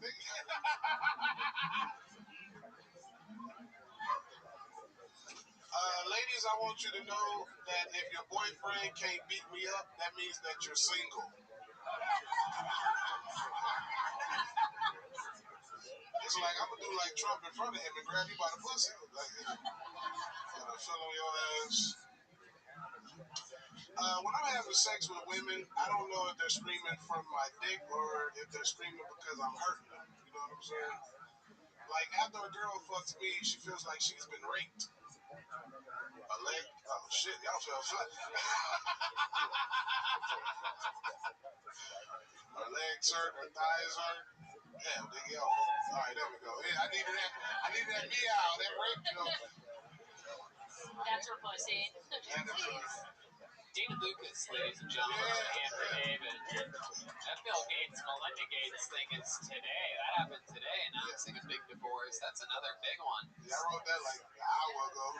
These rich guys, I mean, we're talking about like hundreds of billions of dollars. Jeff Bezos and Bill Gates divorcing people, proving that there is no amount of money that is better than new pussy. Yeah. I mean, it is just unbelievable. Everyone loves a fresh fucking dirty little fucking sniggity snatch. You know what I mean? Just He's a gonna little. clown. Even the gay guy with the tank top's nodding his head to this one. Even he loves fresh pussy. Whether it's man pussy or not, he loves it. But David, can you believe it? You can't even do gay jokes on me tonight. This guy is in the front row, flaming it up. Yeah, By the way, it's only funny because he's clearly not gay, everyone. For those of you gay people that are going to write a blog about this, about how gay, Tony used gay in a negative term. I don't know. It might be, bro. Shit. I don't know. I'm going to butt fuck him later and find out if he's gay or not. Yeah. Try to find out what's what. Use the old fucking, I'm going to check his oil, see what's going on down there. Hey, what's up? My man. So David Lucas is here. Welcome, David. You're back in Austin, Texas. What's shaking? What's happening? Shane just got back from Atlanta. You know what I'm saying? Did some shows out there. I love it. Went on the water a little bit. You went on the water? Yep. Oh shit. On the water or under the water? You seem like you sink. On the boat. I can swim, fool. Really? Yeah. Man, what I would give to have can we bring in a kiddie-sized swimming pool right now? I want to really see it. Yeah, I can swim. Did you go swimming in Atlanta? A little bit, yeah. Mainly just rode the boat, went fishing. You know what I'm saying? Did some country boy shit. Hell yeah. Country boy shit. Absolutely. Like what? What's country boy shit? Give us more. Did you churn butter or Fishing and fishing? What'd you catch? I caught a shell cracker. Caught what? Hermes. Yeah. What kind of crabs? I caught a shell cracker, which is a type of fish. Ooh, a shell cracker? That's racist. Fishermen know what that is. Oh, a whitefish. Some white perch. There's some fishermen in the room that really like that joke. I yelled at that guy earlier. They're cool now. They're your chumps. I love it. So you're out there fishing. You seem like the kind of guy that would, I forget it. Why you dressed like that? Why am I dressed like this? I'm wearing a blue collared shirt. Yeah, you dressed like you about to testify and get some dick. That's the dick right there. Son of a bitch. Yeah, you look like a public defender for a penis. Wow.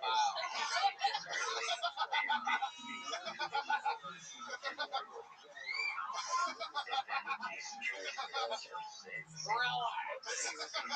A lot of fucking court jokes coming from the king of the food court over here. Oh, wow. Oh, whoa. A lighting change. I love that. You just got, that's the fucking, you got lighting change on that shit. I just slammed your ass.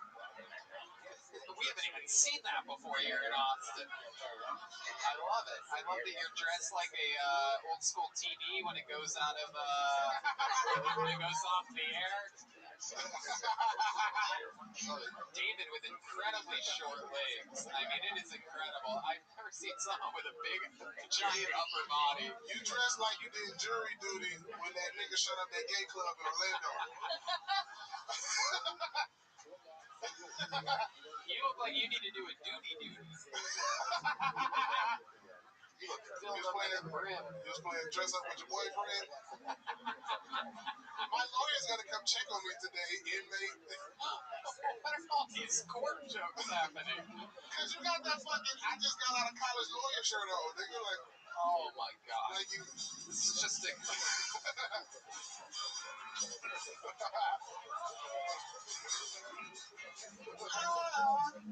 All right, Red Man. You did not need to make that noise. Right, bro. You look like Jerry Springer's lawyer. Okay, relax. Son of a bitch. People's Court. Tony is suing his ex-roommate over $1,200 worth of dildo. Oh, there it is. There's the dildo drop. He's the only guy that drops a dildo on stage. I see a lot of my personal friends out there really enjoying that joke. Jesus, David. I love what you're doing with your hair. You're really matching your body and letting it just go.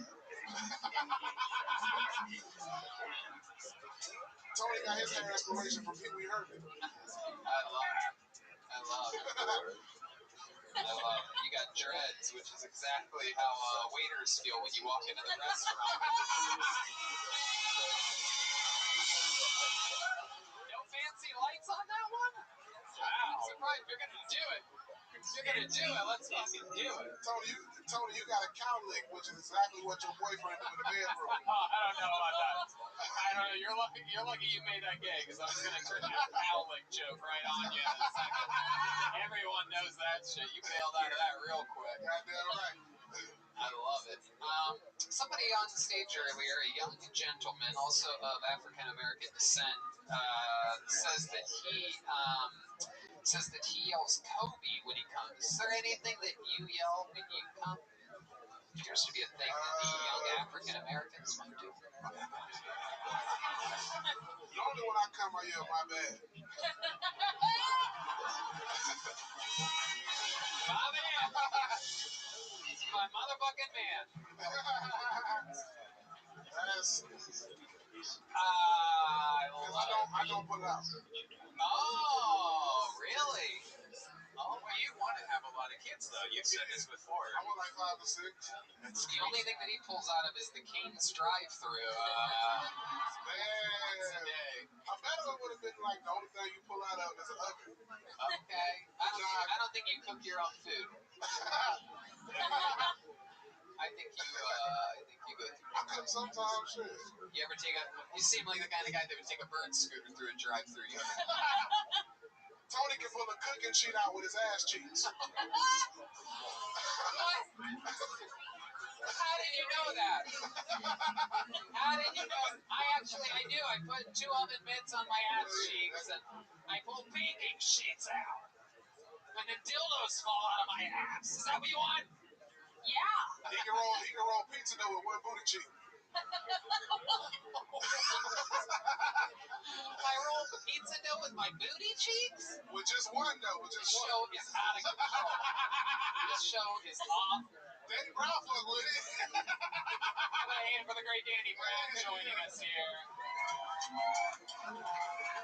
I know, you must have been thinking, why did they kick that insane person out of the front earlier? And there you go, Danny Brown's here. My favorite song by you, bro, is I Will. I put that on every time I put a bitch in the car. There you go, absolutely. If y'all don't know I Will, y'all need to go listen to that by Danny Brown. Okay. He talking about how he'll eat pussy even if it stink. All you gotta do is put the bitch in the I shower. love it. And you're a big fan of people eating things no matter what they are, so.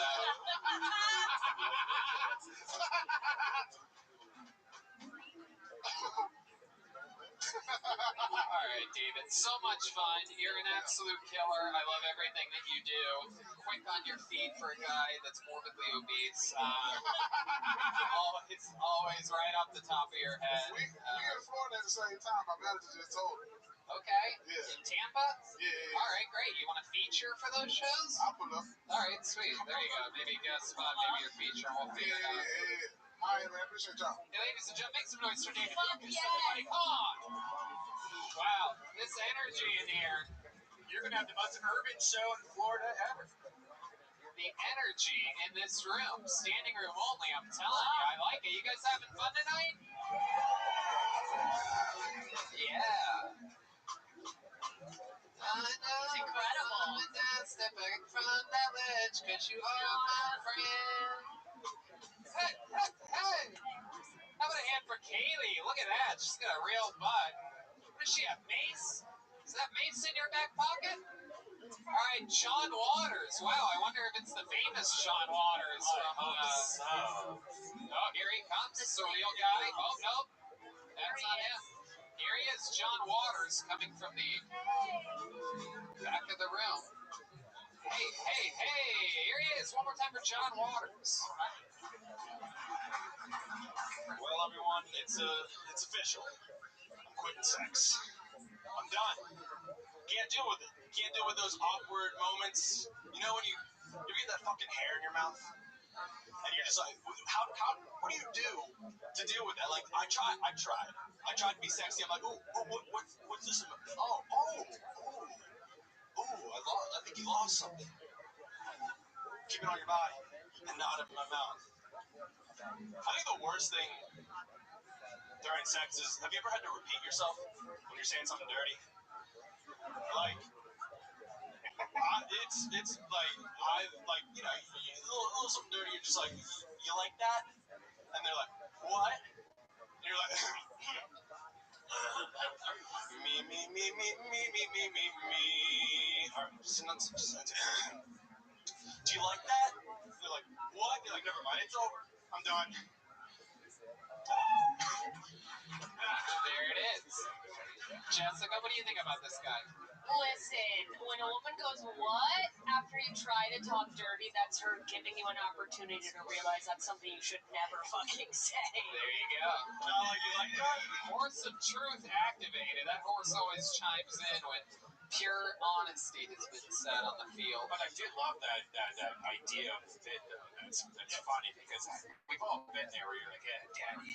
What do you say? I want to know what you say in the bedroom. Hey, dad, fuck me, daddy. You say. Hey, fuck me, daddy.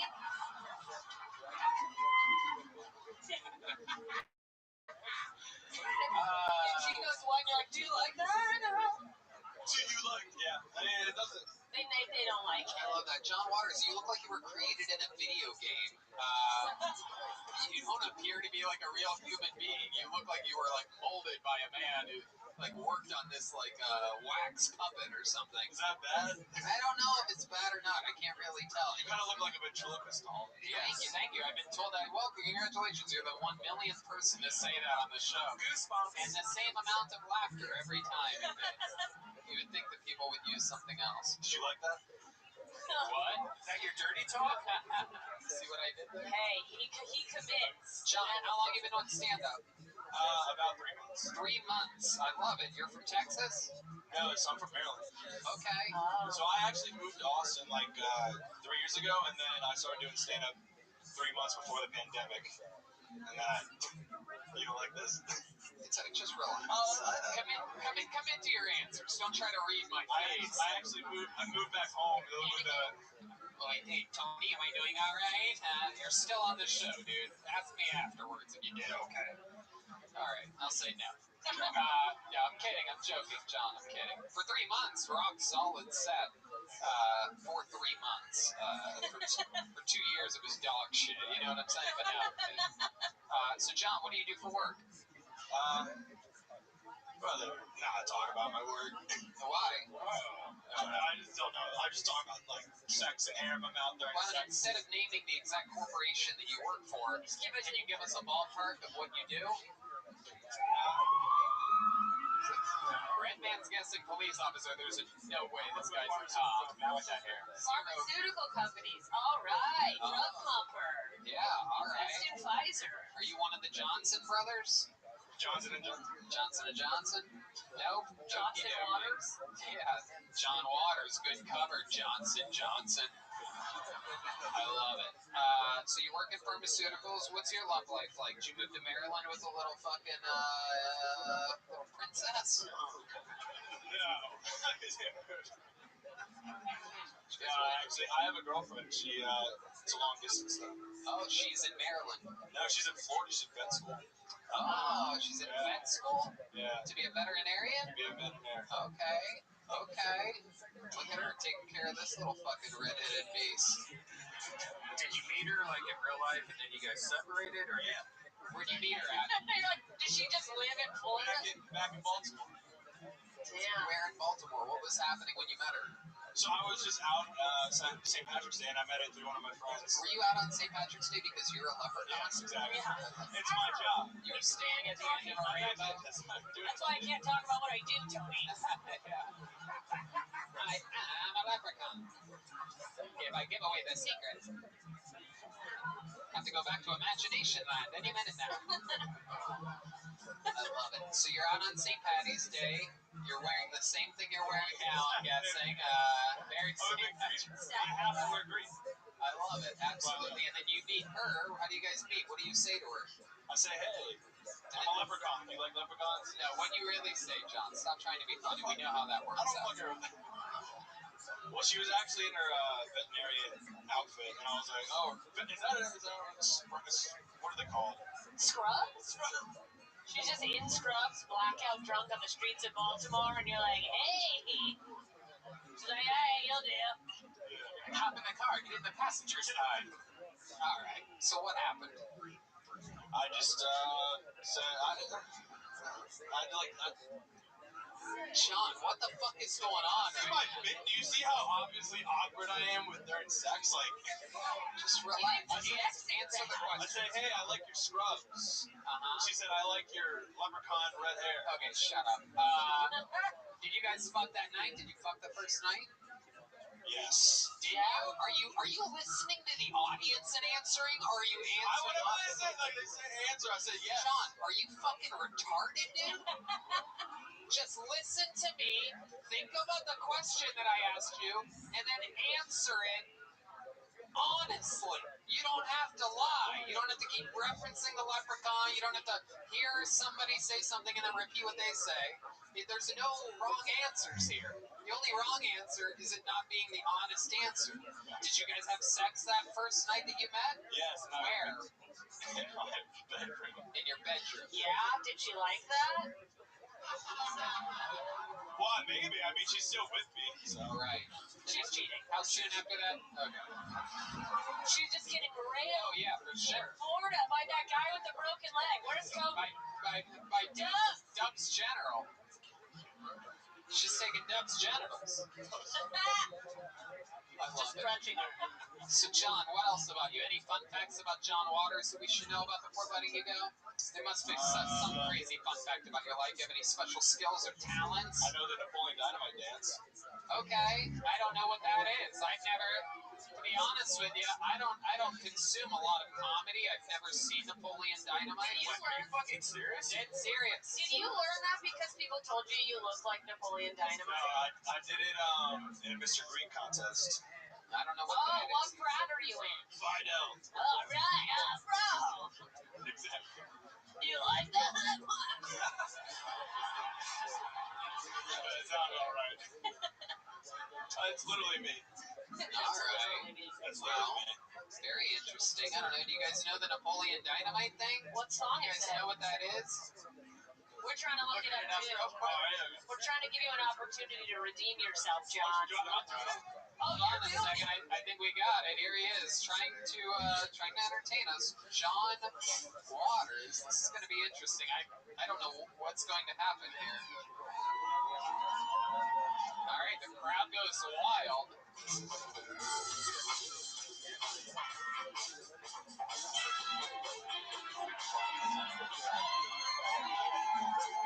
Wow. Okay. The audience seems to love this. No way.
All right, this is literally the dumbest thing in the history of the show. Vote for Pedro. I'm glad you were all with us when we reached a new low. Oh, wow.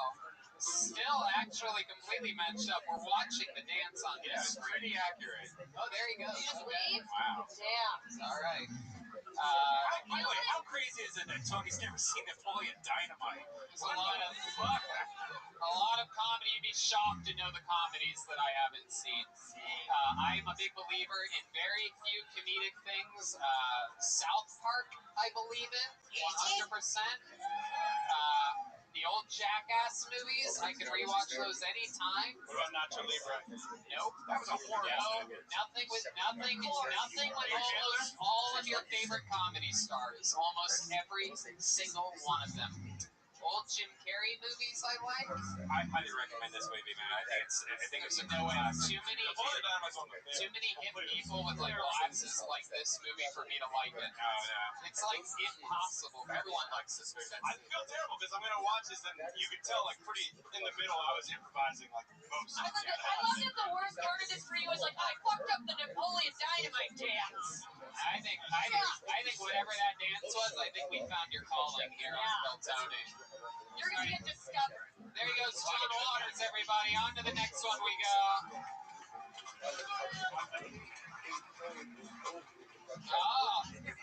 Oh, here, John. Take one of these. John, here. There you go. John Waters, everybody. You guys think we should get a lady out of this bucket? Huh? We haven't had a female here tonight. We're going to do a new tradition called pulling until we get a lady. Pull it out. Nico Jordan is a boy, I'm sure. Charles Adams is a boy. Okay, here we go. Only took a spree to get to it. Ladies and gentlemen, your next comedian goes by the name. Well, first, let's all take a moment to give a hand to the great Kaylee. Kaylee.funk.73 on Instagram. Follow her on the Insta, and she'll drag you to the red rose. She'll get you there. Also, the yellow rose. The best strip clubs in the country are both here in Austin. Your next comedian goes by the name of Mary Bryant, everyone. Our first female comedian of the night, Mary Bryant.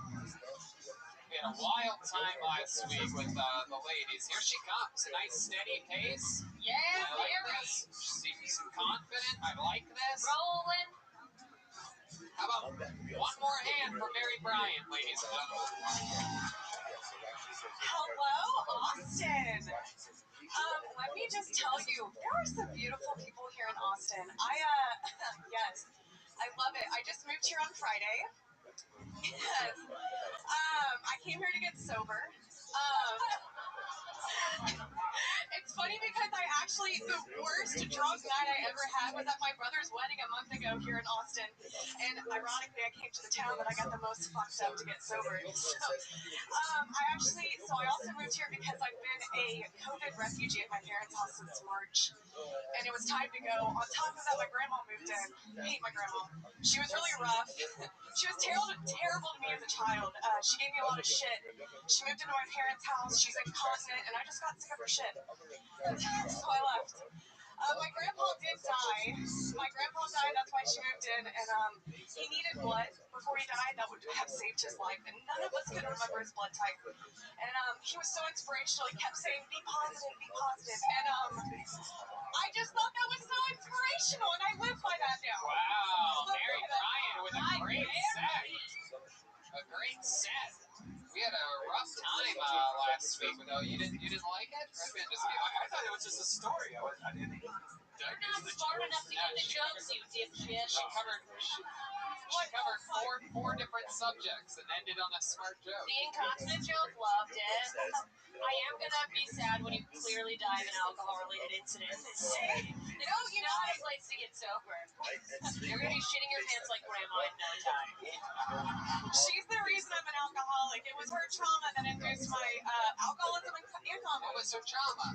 Oh, she was a bitch. She used to lock me in a closet. Oh, really? Yeah, she used to tell me, you're unlovable, you're not funny, you're going to be alone forever. I know what that's like to be trapped in a closet. I did get out of the closet. There was no change there, but I did prove that I was funny. So, Yes. I think. Yes. I may still be wrong on that one. In the arms of an angel. That's my Tinder profile. I love it. So are you really trying to get sober? Is what you Yeah, I got 5 days, which is more than I've had in 5 years. 5 days? Okay. That is the cardigan of someone who is holding on by a thread. Yeah, that is true. That is true. It's nice that Grandpa left that for you. He died with 50 years sober. Oh my goodness. See what happens if you quit drinking? Yeah, 50 years. You become a success. I love it. So Mary, let's talk about it. Why are you finding sobriety? What's like a rough night? What's something horrible that you did while drunk? Tell us about your rock bottom. What did I not do? Speaking of rock do I get bottom, how's the guy in arrested? the tank top doing right now? No, I'm kidding. I'm kidding. I'm sorry. Well, Let's talk about your drinking problem. Will I get arrested if I say anything on this podcast? Okay, so my worst night? Just don't give locations specific. Okay, I'll be as yeah. Many names. My worst drunk night, worst mistake of my life is I smuggled illegal balls. Like it's Hold on. Just hold. This is one of those moments where we just let the statement just settle for a second. There's no reason. It was a wild night and cocaine was involved. Hold on a second. Let's just take our time. There it is. Thank you. Thank you for appreciating the moment. Sometimes you just gotta let this show breathe for a second. It's not always about the next joke. Every time a basic white girl says that she got so drunk she smuggled people in to the United States of I America. still have Starbucks. I had Starbucks when they got me. I had a Java chip frappuccino. I swear to God. What? Yes. I had a Java chip frappuccino in my cup holder When you smuggle people here? That's okay. So explain to us what happened. You got drunk and then what? Fell in love. With a Mexican man. Yes. happens all the time. And you brought him back to the United States of No, America? he was connected, Connected with the cartels? I mean, I don't want to just, totally. Oh, I see. This is how I get murdered. All right. Let's just take a step back. We're not going to talk about the cartel boy that you smuggled into America. If I'm gone in a week, you all know why. Absolutely. And if your head is sent to Antone's, we're gonna know why. We'll put it right here. Yeah, absolutely. It'll be part of the set. We'll make leather